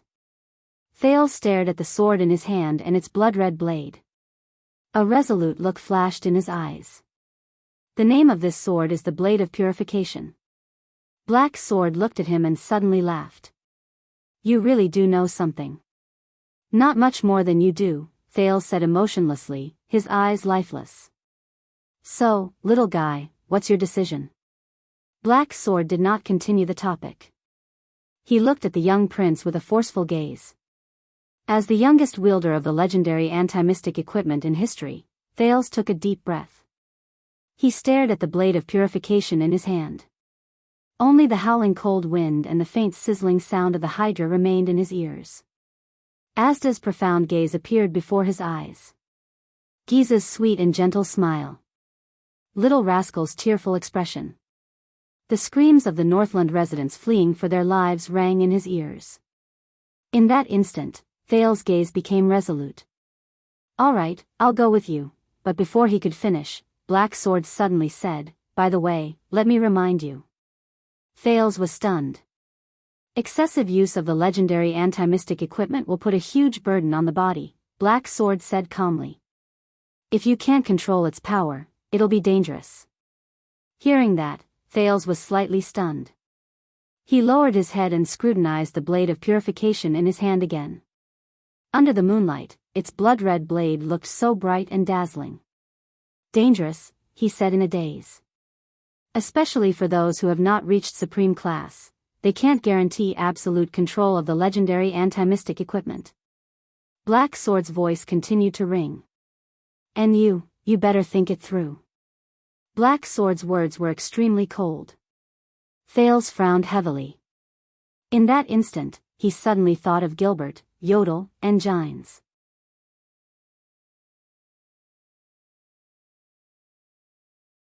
He thought of their gazes, even though he had never seen Yodel's gaze. He thought of what Gilbert had told him, that he had to protect himself first when he encountered a calamity. But he also remembered his own identity. Every time I use mystic energy, I have to pay a heavy price, right? Anne. He thought of Giza's smile again, and her gentle but determined gaze. She won't let me go. Thales sneered. You were persuading me to go with you to find the mystic, and now you're saying this? What's your answer? Black Sword raised his eyebrows slightly. Thales' gaze gradually focused. He raised his head and looked at Black Sword's sharp gaze. Then, he nodded heavily. Let's go, Thales said flatly. Let's go and see that cute big sister.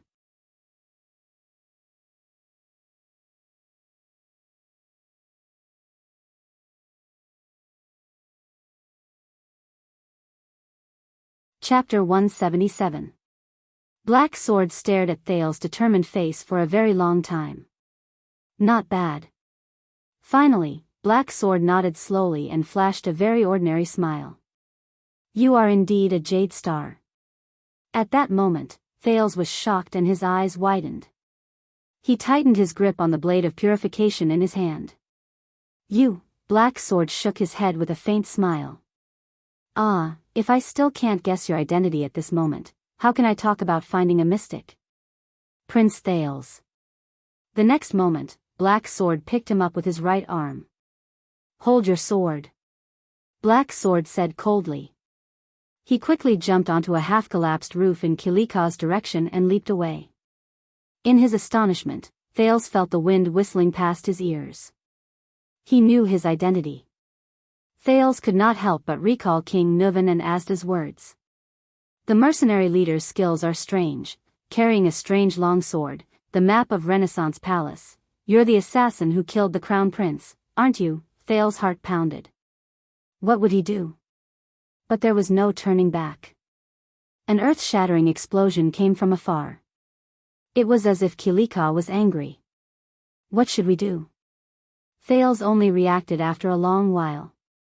He forcefully suppressed the nervousness and shock in his heart and asked with a trembling voice.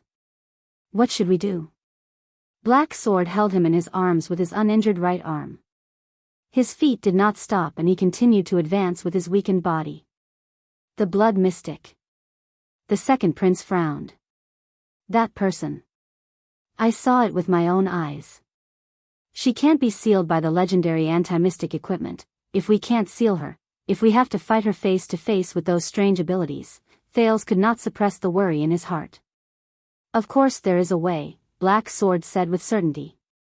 There has never been an enemy that cannot be defeated. That kind of creature only exists in night novels. They are called protagonists. Huh? Thales was stunned.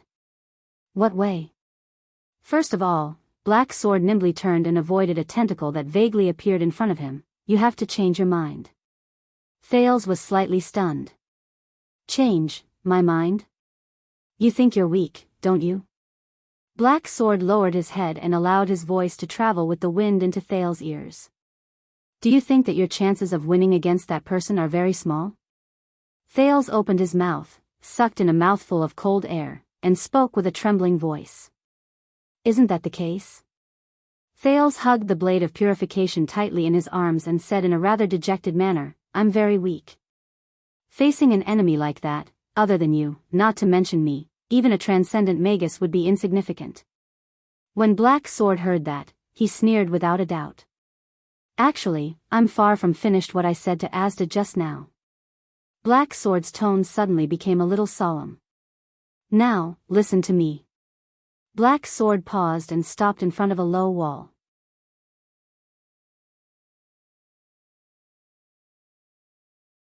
Next to them was a pair of lovers who were hugging each other, motionless.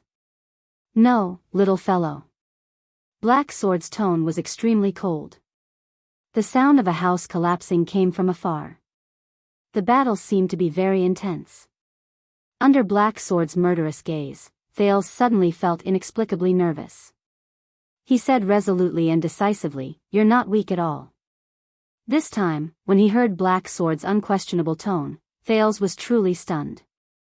Do you think that you're powerless and vulnerable, and that anyone with the slightest bit of ability can manipulate you?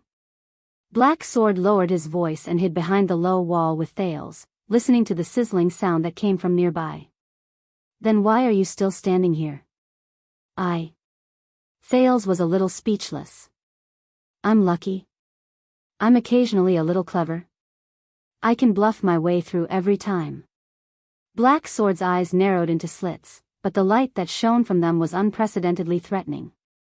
A few seconds later, the leader of the Brotherhood said in a casual but unquestionable tone, Only a truly weak person would use pure strength as proof of their strength.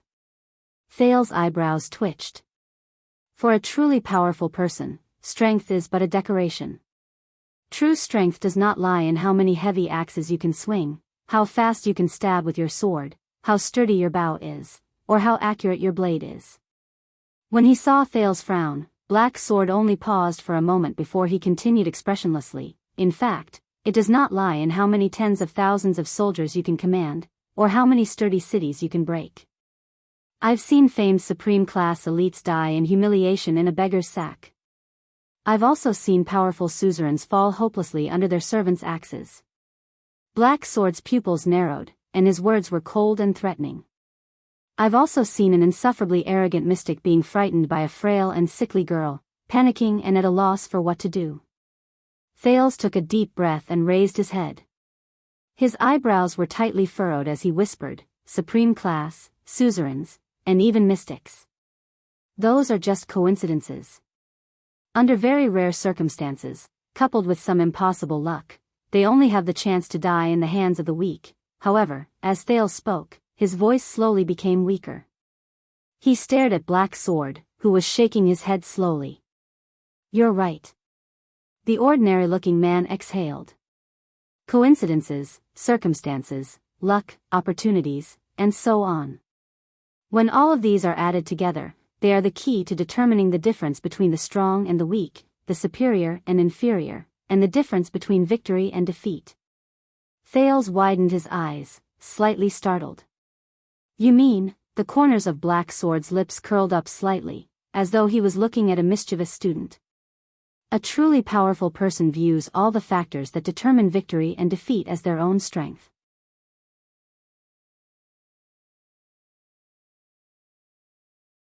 The sizzling sound disappeared beside his ears.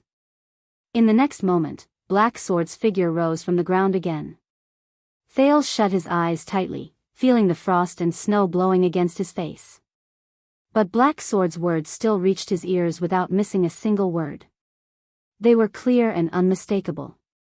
A truly powerful person turns disadvantages into advantages, disadvantages into advantages, death into opportunities, and absolutes into uncertainties. They turn their enemy's strength into their weakness, and infinitely magnify their own strength. They seek hope in a hopeless situation, fight for a turnaround in a loss, sublimate a favorable situation into a sure-win situation, and turn unforeseen circumstances and accidents into their own aid. Black Sword stepped over a man who had fallen to the ground.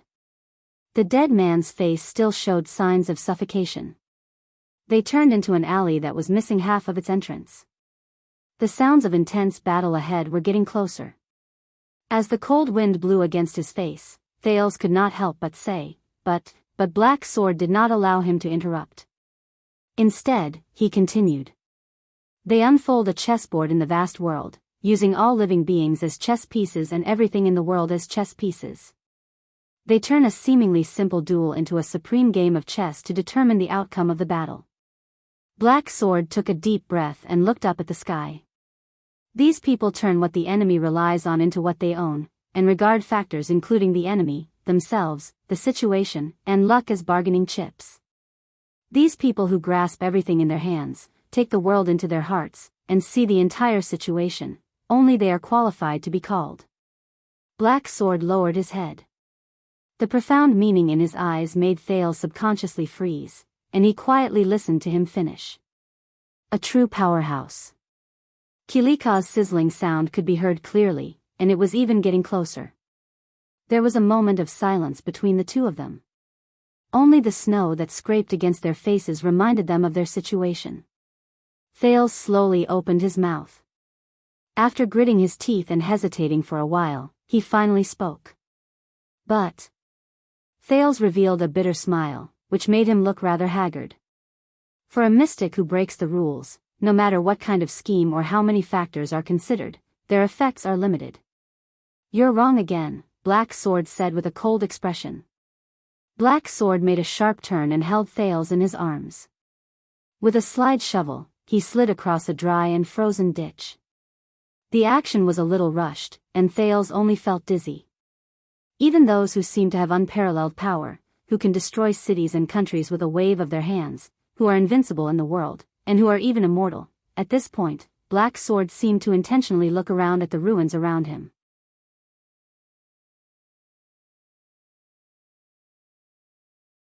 But Thales could only squint and try his best to reduce the impact of Black Sword's movement on his sense of balance. Black Sword slammed his left palm on the ground and leaped up. He raised his head and snorted softly. If you can't do this, then you're still a weakling, at best, a relatively strong weakling. The Hydra in the distance was already right in front of them. It was clearly visible. Didn't it notice us? Thales was a little nervous. I have my ways. Black Sword glanced at him indifferently. How do you think I survived the Blood Mystic's attack? They stopped again. Black Sword extended his hand and touched a spot on the ground. He closed his eyes slightly. It was as if he was feeling something. But his words rang out again. In short, in the eyes of the truly powerful, even those calamities, even their seemingly unstoppable power, are nothing more than a slightly larger chess piece on the chessboard. As long as this large chess piece is gently removed from their chessboard because of you, Black Sword retracted his hand from the ground and gently tapped the blade of purification in Thale's hand. His eyes were filled with wisdom and shrewdness. These so-called invincibility will be useless, and even laughable and despicable. Thales lowered his head thoughtfully. Black Sword took a deep breath. His gaze was unfocused and profound, as if he was immersed in his past memories. He spoke in an ethereal tone. Have you ever seen a supreme-class swordsman who lost both his arms break down in tears after waking up? Thales was slightly taken aback. Black Sword continued. Have you ever seen an elite scout who can travel thousands of miles in a day get drunk and depressed after his leg bones are completely shattered? Have you ever seen a high-ranking official who lost his power and status spend his days in the countryside and go crazy every night? Have you ever seen a famous general who was convicted after commanding 1,000 troops, lose hope in prison, and die of depression? Have you ever seen a 1,000-year-old noble who was stripped of his family name and gave up on himself like the most desperate beggar? Have you ever seen a terrifying calamity who is unparalleled and has boundless power tremble in front of a small legendary anti-mystic equipment and flee? I have, the man said faintly. Thale's breathing became heavier and heavier. Ah. Thales exhaled softly and flashed a tired smile. Cheat factor dependence. But I've seen more than just them. Black Sword did not understand what he said. He only took a deep breath as if he was concentrating. I've seen a prince who fell into the enemy's hands overnight. His legs were broken, his reputation was tarnished, and he was reduced to a lowly slave. In 2 years, he overthrew his slave master and led a new army to travel thousands of miles back to the capital.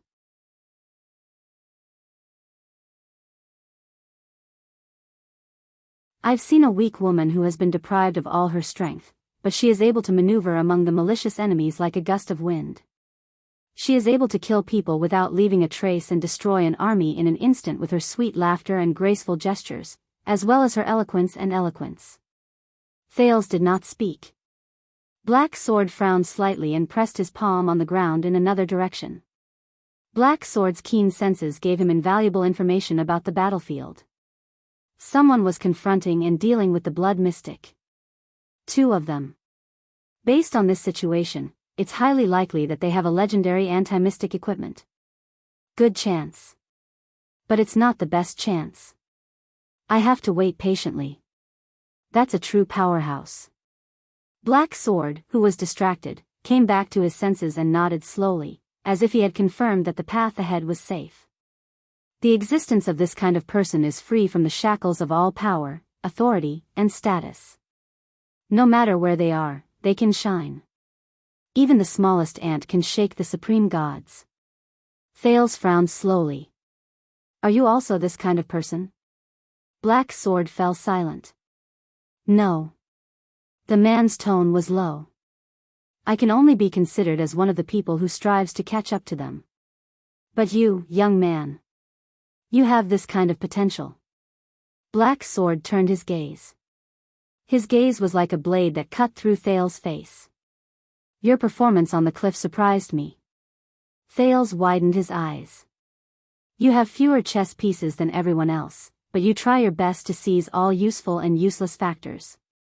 You hold on to every possible bargaining chip and place the most crucial piece, thus changing the entire battle.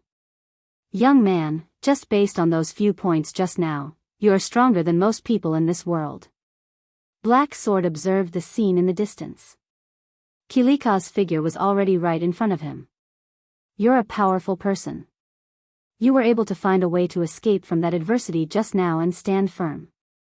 This is something that many so-called supreme-class powerhouses can't do, Black Sword said in a low voice. Then, you have to believe in this even more. You have to uphold the attitude of a true powerhouse.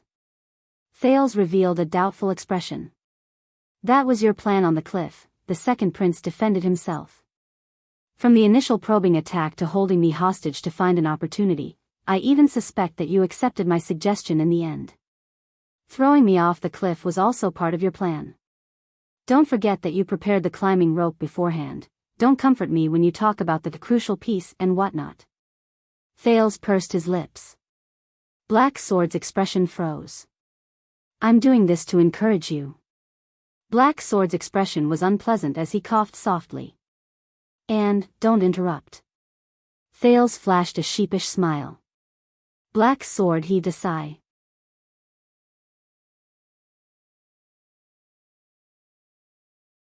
A man's furious roar traveled into his ears from Kilika's direction. Thales was a little hesitant. He wanted to stretch his head out to look at the scene outside, but Black Sword unceremoniously pulled him back down. In comparison, those who regard pure power and authority as a single factor that determines victory and defeat as the supreme scripture to distinguish between the strong and the weak, are long outdated. The era of knights dueling one-on-one has long passed. Sadly, in this era where crossbows can pierce through armor, horses' hooves can crush flesh, catapults can break city walls, and mystic guns can roar, most people still think of the ridiculous era of knights. They see battles as comical shows where two people arm wrestle on a table. Black Sword revealed half of his head and observed the outside world. His eyes shone with a brilliant light. Most people still think of the ridiculous era of knights. They see battles as comical plays where two people arm wrestle on a table. Their pitiful vision is locked on their wrists and muscles, on their bodies, on the table, and on their arm wrestling wrists. Black Sword smiled disdainfully. Just like you right now, your vision is locked on the mystic's inextinguishable myth and unparalleled power. What else can I do?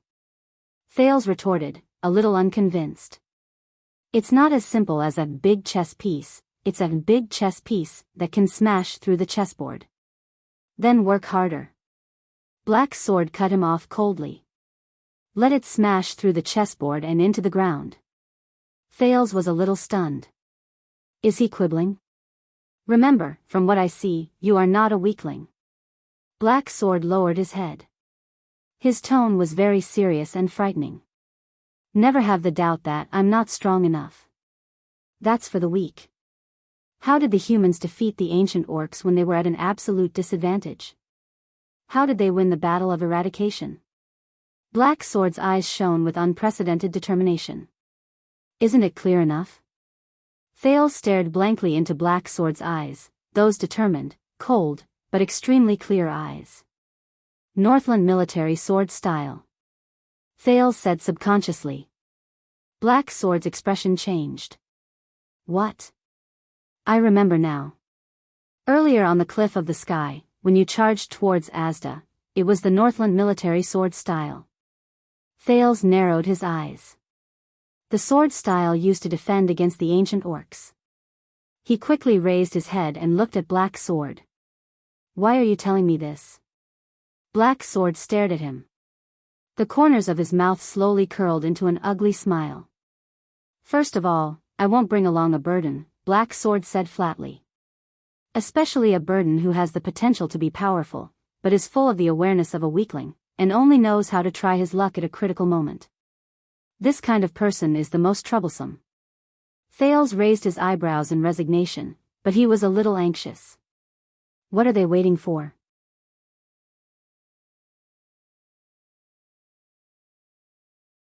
Kilika and Giza are right in front of us. But Black Sword stubbornly finished his sentence. Secondly, only when you change your mind and understand this principle can you make the best use of all your chess pieces. Thales thought of something. He looked at Black Sword, puzzled. Chess pieces? You mean this sword? Thales scratched his head and raised the blade of purification in his hand. Yes. But it's not just this. Black Sword slowly adjusted his breathing. His gaze became colder. You have a strange power, don't you? In that instant, Thales felt as if he was struck by lightning. No way.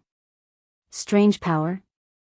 Don't tell me he's talking about my mystic. However, Black Sword's next words stirred up waves in his already shocked heart.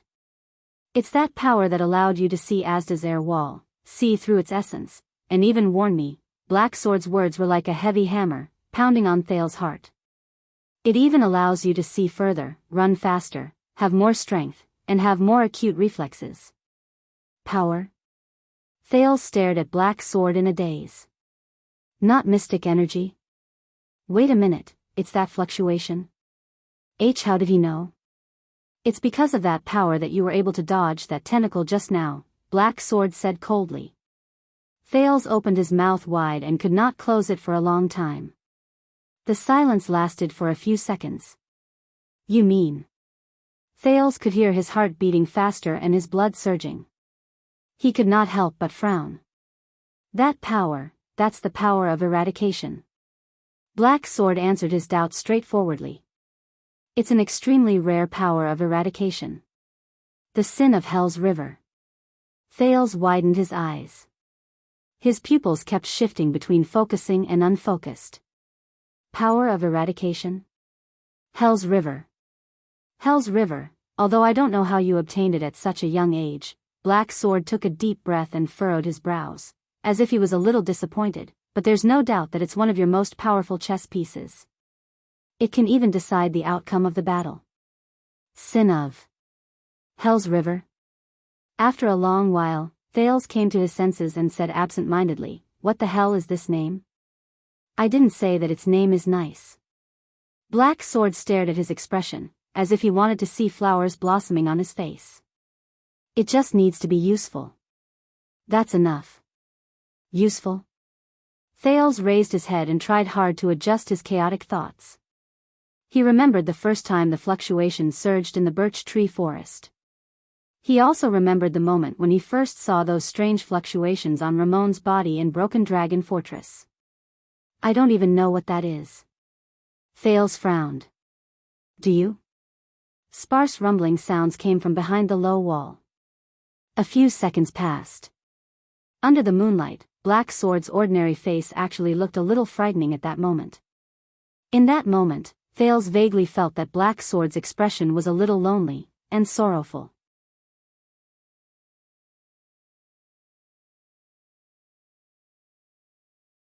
"I don't just know." Thales blinked. As the Hydra's hissing became increasingly noisy, Black Sword spoke softly. "We're more of the same kind. The kind of slaves who are cursed." Thales sucked in a breath in shock. "Same kind? Slaves?" "Wait, that power," but Black Sword did not give him any chance to ask. "Listen carefully." The legendary leader of the Brotherhood raised his head and looked at Kilika's terrifying body that was growing stronger by the second. Using the most ordinary and even somewhat dull tone, he said in a low voice, "Before we make our final move, about how to use the sin of Hell's River."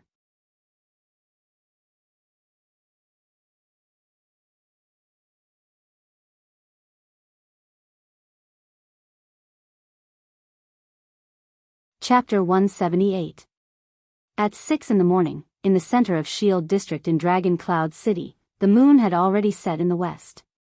The darkest hour of the day was about to arrive.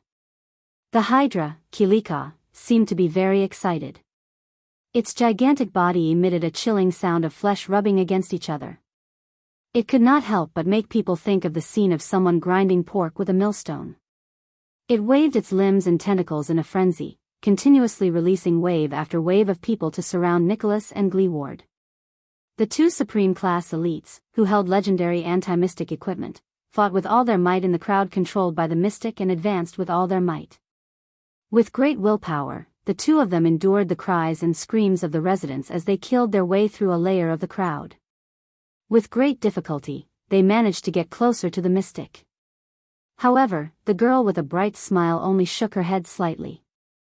A gigantic tentacle reached out from behind her and sent her 20 meters away. More people who were controlled walked out of the tentacle in confusion and surrounded the two Supreme-class humans. They could not help but block the space that the tentacle had vacated. Just a dozen meters away, under an inconspicuous low wall, Thales listened attentively to Black Sword's explanation with shock and astonishment. The power of eradication originates from the untapped potential in the human body. We use special methods, such as specific martial arts and sword styles, to guide it into usable power. Black Sword's words seemed to carry a faint sense of authority, causing people to unconsciously perk up their ears to listen. It can more or less increase a person's abilities for a short or long period of time, or adapt to certain battles. He stared at Thales sternly and fiercely. The forms of existence of the power of eradication vary from person to person. There are many types of power of eradication. Some will form visible light, some will fuse with organs and tissues, some will even circulate around the body day and night, some will be used on special parts, and some will permeate the entire body. Even if it's the same type of power of eradication, when used by different people, there are often great differences. Thales frowned. If there are great differences, how should I teach him? Black Sword seemed to have heard his thoughts. As the Hydra roared from its flesh, he said calmly, but they still have something in common that can be used as a reference. Most of the powers of eradication have a specific form and function at the moment of awakening. Black Sword exhaled. His muscles trembled, as though he was doing his final warm-up.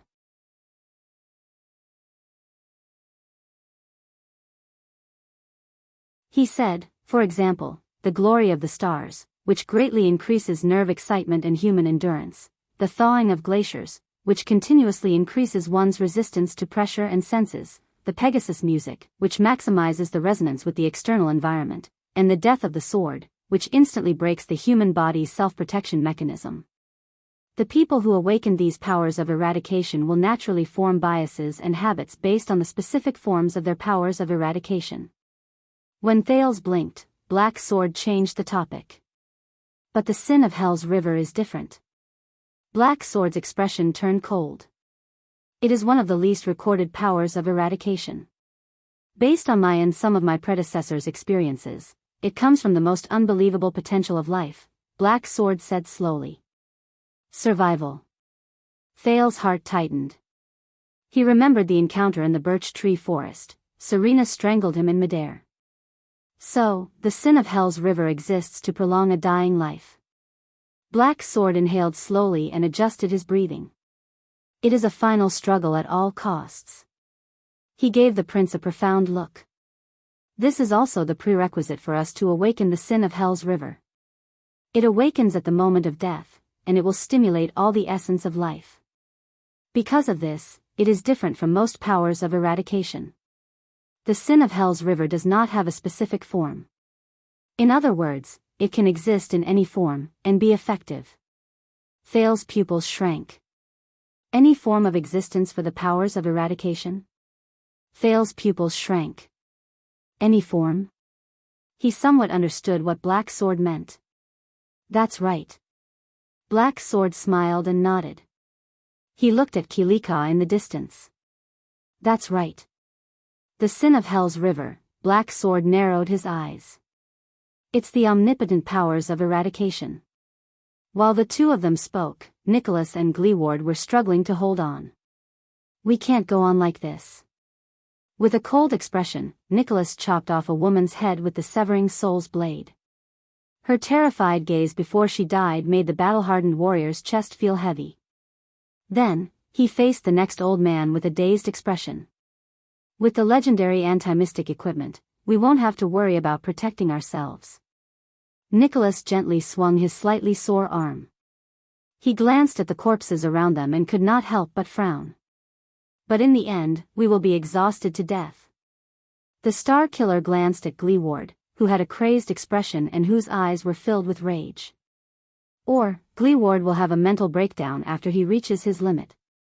Gleeward roared and brandished his spear. The spearhead slashed through 3 people, but his left arm was scratched by a little girl who attacked him from behind. The civilians of Shield District who were scratched by the spear died under the effect of extermination.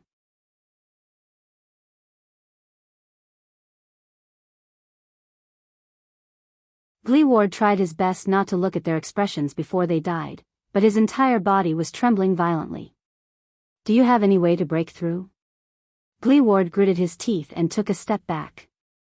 He was very agitated. Don't tell me that you're actually the kingdom's wrath.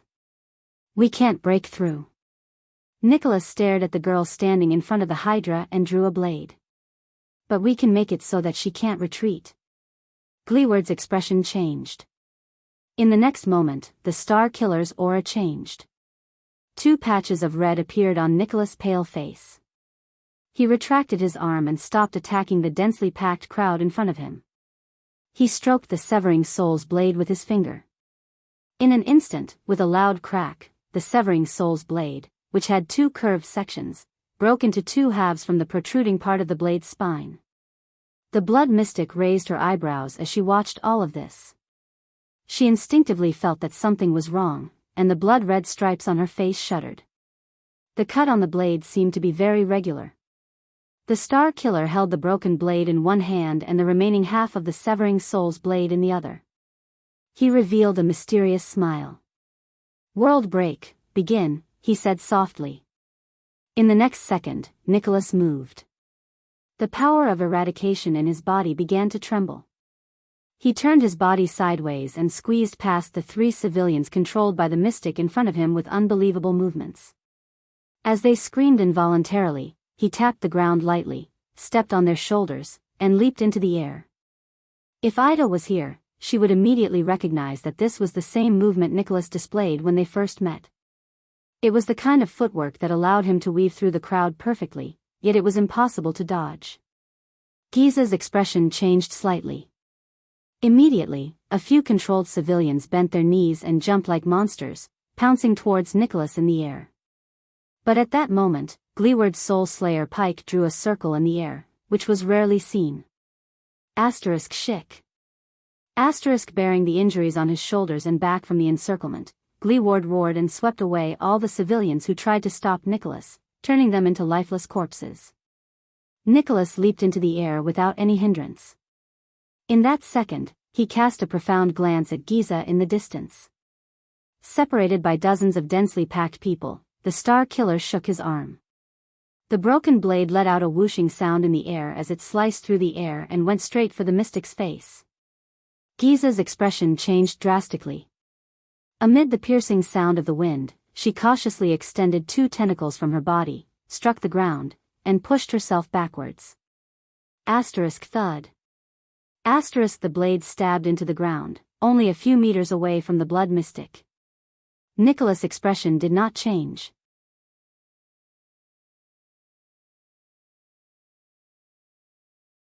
He descended from the air and used the broken blade to block an enemy who was about to ambush him from behind.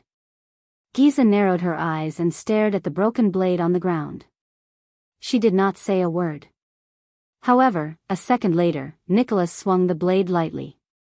His eyes shone brilliantly, and he said coldly, "World break completed." The mystic's expression did not change. He did not even look puzzled.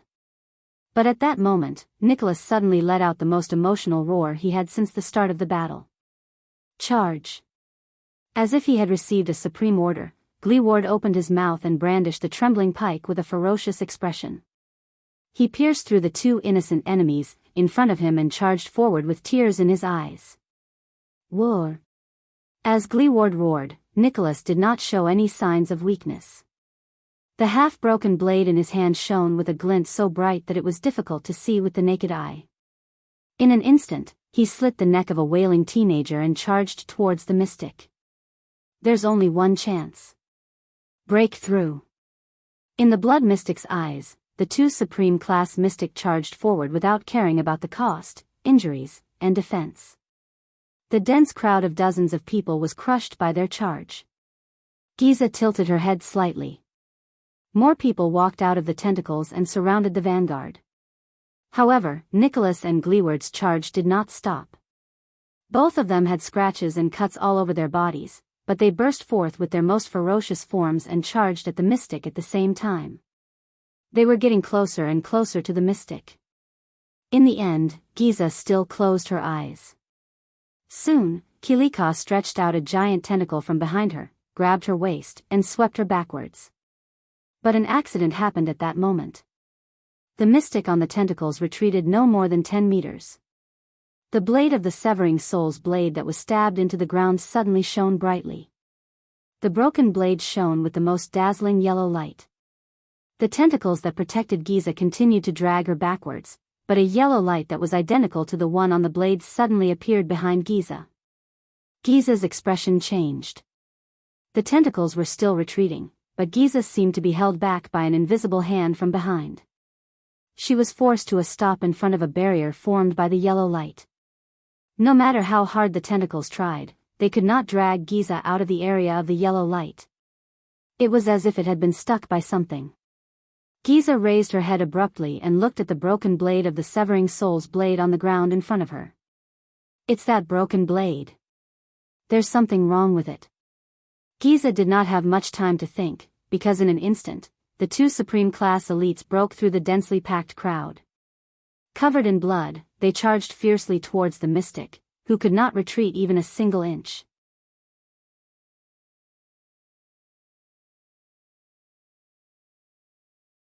"10 meters, 5 meters, 4 meters, 3 meters, the distance between the two of them and Giza was getting closer. Attack! Nicholas roared and elbowed an enemy to his left. Then, he turned around and swung his blade decisively. As blood splattered, he cut down 3 or 4 people, protecting Gleeward at all costs. With tears still on his face and a heart full of resentment, Gleeward swung the fatal Soul Slayer pike and stepped within 3 meters of the mystic. Then, he thrust the pike forward. The yellow light behind the blood mystic flashed faster and faster. It still obstructed her and prevented her from retreating or dodging. The tip of the pike approached the spot between Giza's eyes. Asterisk thud. Asterisk at that critical moment, the body of the Soul Slayer pike was once again gripped tightly by the veteran, Big Leatherbelt, who suddenly appeared beside Giza. Chief Gleeward. Big Leatherbelt held the Soul Slayer pike with a face full of tears. I'm sorry. Nicholas' figure flashed again. The broken blade flew and clanked against metal. In a short period of time, Gleeward was protected so tightly that not even a drop of water could escape. It's nothing. Gleeward gritted his teeth and glared at Big Leatherbelt, who was forced to stand between the mystic and the Soul Slayer pike. It's just another unlucky battle. The three of them were locked in a stalemate. The crowd surrounding the three of them seemed to have received some sort of order. They stopped abruptly and retreated in unison amidst the terrified howls of those who were being controlled. Only then did Nicholas get a chance to catch his breath. He took a step back and leaned his back against Gleeward, who was holding the Soul Slayer pike against the mystic. Giza lowered her head. Her lips moved slightly, and her voice rang in the ears of the two Supreme Class individuals. What is this? The mystic asked flatly. This is the ability of the Severing Soul's blade. Nicholas clutched his chest. He glanced at the blade on the ground, then at Big Leatherbelt, who was blocking the Soul Slayer pike. His expression was unpleasant. With the separated blade as the center, it can isolate an area that is completely isolated from the outside world for a short period of time. It only allows entry and no exit. Gleeward gritted his teeth. His eyes were full of hatred. It's enough to trap you here, bam. Giza narrowed her eyes. She did not seem to mind at all. Without moving her lips, she asked, how rare?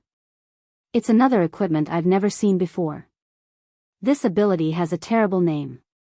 Nicholas' face twitched a little. In the end, he took a deep breath and said somewhat stiffly, it's called, You Can't Escape. Humph, the blood mystic snorted coldly. It sounds like the work of that B*TCH, blood spike.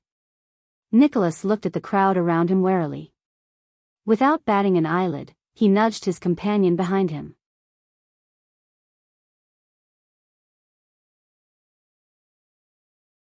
The Blood Spike Empress originally forged this equipment to fight against the Void Mystic, that kind of illusory, untraceable existence. The Hydra, Kilika, let out an enraged and indecipherable roar. Just to deal with Zarkle? The Blood Mystic shook her head slowly. You don't know how sad that fool will be when he hears you say that. Nicholas turned his head and fixed his gaze on Giza. Of course, we later realized that if the Severing Soul's blade is used with other equipment, it will be quite effective against most calamities. For example, right now, it's You Can't Escape. The Blood Mystic fixed her gaze on them. Her expression became more and more stiff. Game over, bitch. Wielding the Soul Slayer pike, Gleeward's expression was terrifying. He looked as if he wanted to cut the mystic into pieces with his gaze. Do it. Nicholas urged his companion behind him in a cold voice. Let's end this. Are you ready, Big Leatherbelt? Gleeward nodded. Staring at his former comrade who was being controlled, anger and reluctance flashed in his eyes. Of course, boss. Big Leatherbelt smiled miserably at first. Then, his expression stiffened and he said sorrowfully, I still have a daughter. Hearing that, Gleeward frowned slightly. Shield District is almost completely destroyed. Only a small number of residents in the periphery were evacuated. My daughter is probably, but Gleeward still took a deep breath, gritted his teeth and said, I'll take care of her for you. Tears flashed in Big Leatherbelt's eyes. At that moment, he flashed a serene smile. Thank you. In the next second, under Big Leatherbelt's relieved gaze, Gleeward's entire body let out a terrifying crackling sound. The Soul Slayer pike in his hand seemed to have the strength of 1,000 kilograms. Trembling, Gleeward's hands, which had been freed from Big Leatherbelt, thrust forward. Asterisk thud. Asterisk the Soul Slayer pike pierced through Big Leatherbelt's chest, producing a muffled sound of metal rubbing against his sternum. Big Leatherbelt's relieved smile froze on his face. His entire body turned into a withered corpse. Asterisk rip. Asterisk the tip of the pike pierced through Big Leatherbelt's back again. Then, it pierced right between the mystic's eyes. It came out from the back of her head. At that moment, the mystic opened her mouth wide and trembled, but no words came out. It was as if she was experiencing endless pain. Behind her, Kilika let out a terrifying sizzling sound. His huge body slowly fell limp. The crowd around them stopped moving. Giza's face began to turn black and brittle.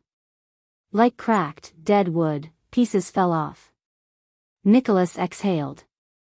Panting, he staggered 2 steps forward, picked up the blade that was stuck in the ground, and slowly fastened it to the broken severing soul's blade. A dazzling yellow light flashed at the broken part. Then, the 2 pieces of metal fused together seamlessly. It was as clean as new, as if it had never been broken.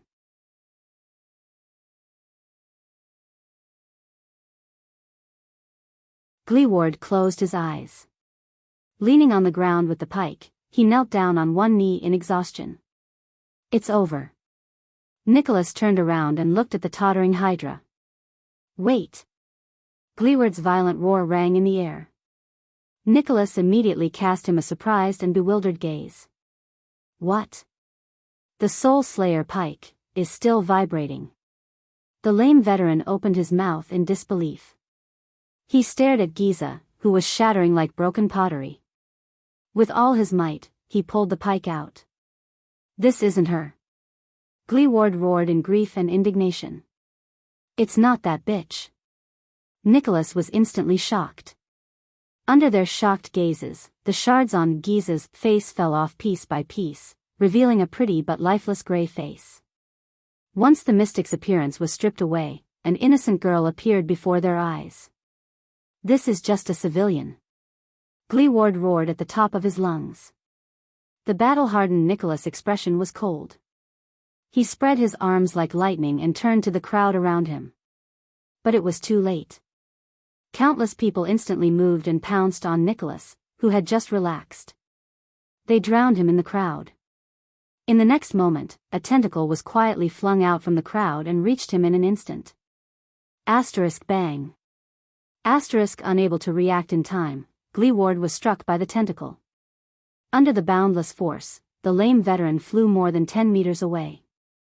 Asterisk thud. Asterisk like a broken sack, Gleeward crashed into a ruin. Dirt and stones flew everywhere, and he rolled a few times before he fell to the ground, motionless.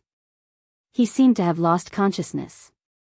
His Soul Slayer pike flew in another direction and rolled on the ground with a dull clang. No! Nicholas' sorrowful and indignant roar pierced through the crowd. He fought his way out of the countless people whose strength, speed, and reflexes surpassed that of ordinary people. He was covered in wounds. Blood splattered everywhere. The star killer rolled a few meters away. With one hand on the ground, he lifted his head weakly and looked at Gleeward, whose fate was unknown. The multi-headed snake, Kilika, who was on the verge of collapse, became active again. It sent out a tentacle and split it open. A gentle and beautiful girl, the real blood mystic, appeared in the tentacle with a pleasant smile on her face. With a gloomy expression, Nicholas looked at Giza, then at the substitute who had fallen under the Soul Slayer pike. No. You. When did you change your true form? Nicholas said, trembling in disbelief. Giza only looked at him with a smile, as if she was looking at a naughty child. Nicholas closed his eyes, punched the ground, and howled in grief at the sky. It was his fault. He should have thought of it earlier. From the beginning, the mystic had never smiled, never moved her lips, and never had much of an expression on her face. Now that I think about it, that was just a substitute. The blood mystic's gentle voice came from afar.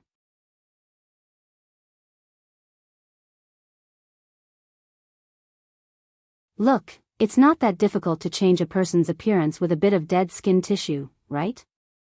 Giza shook her head mischievously. It saves my little cuties the danger of being attacked by the Soul Slayer pike, which would affect me. I can also enjoy the wonderful expressions on your faces when you get tricked. Giza giggled as she looked at Nicholas' resentful expression and waved her hand.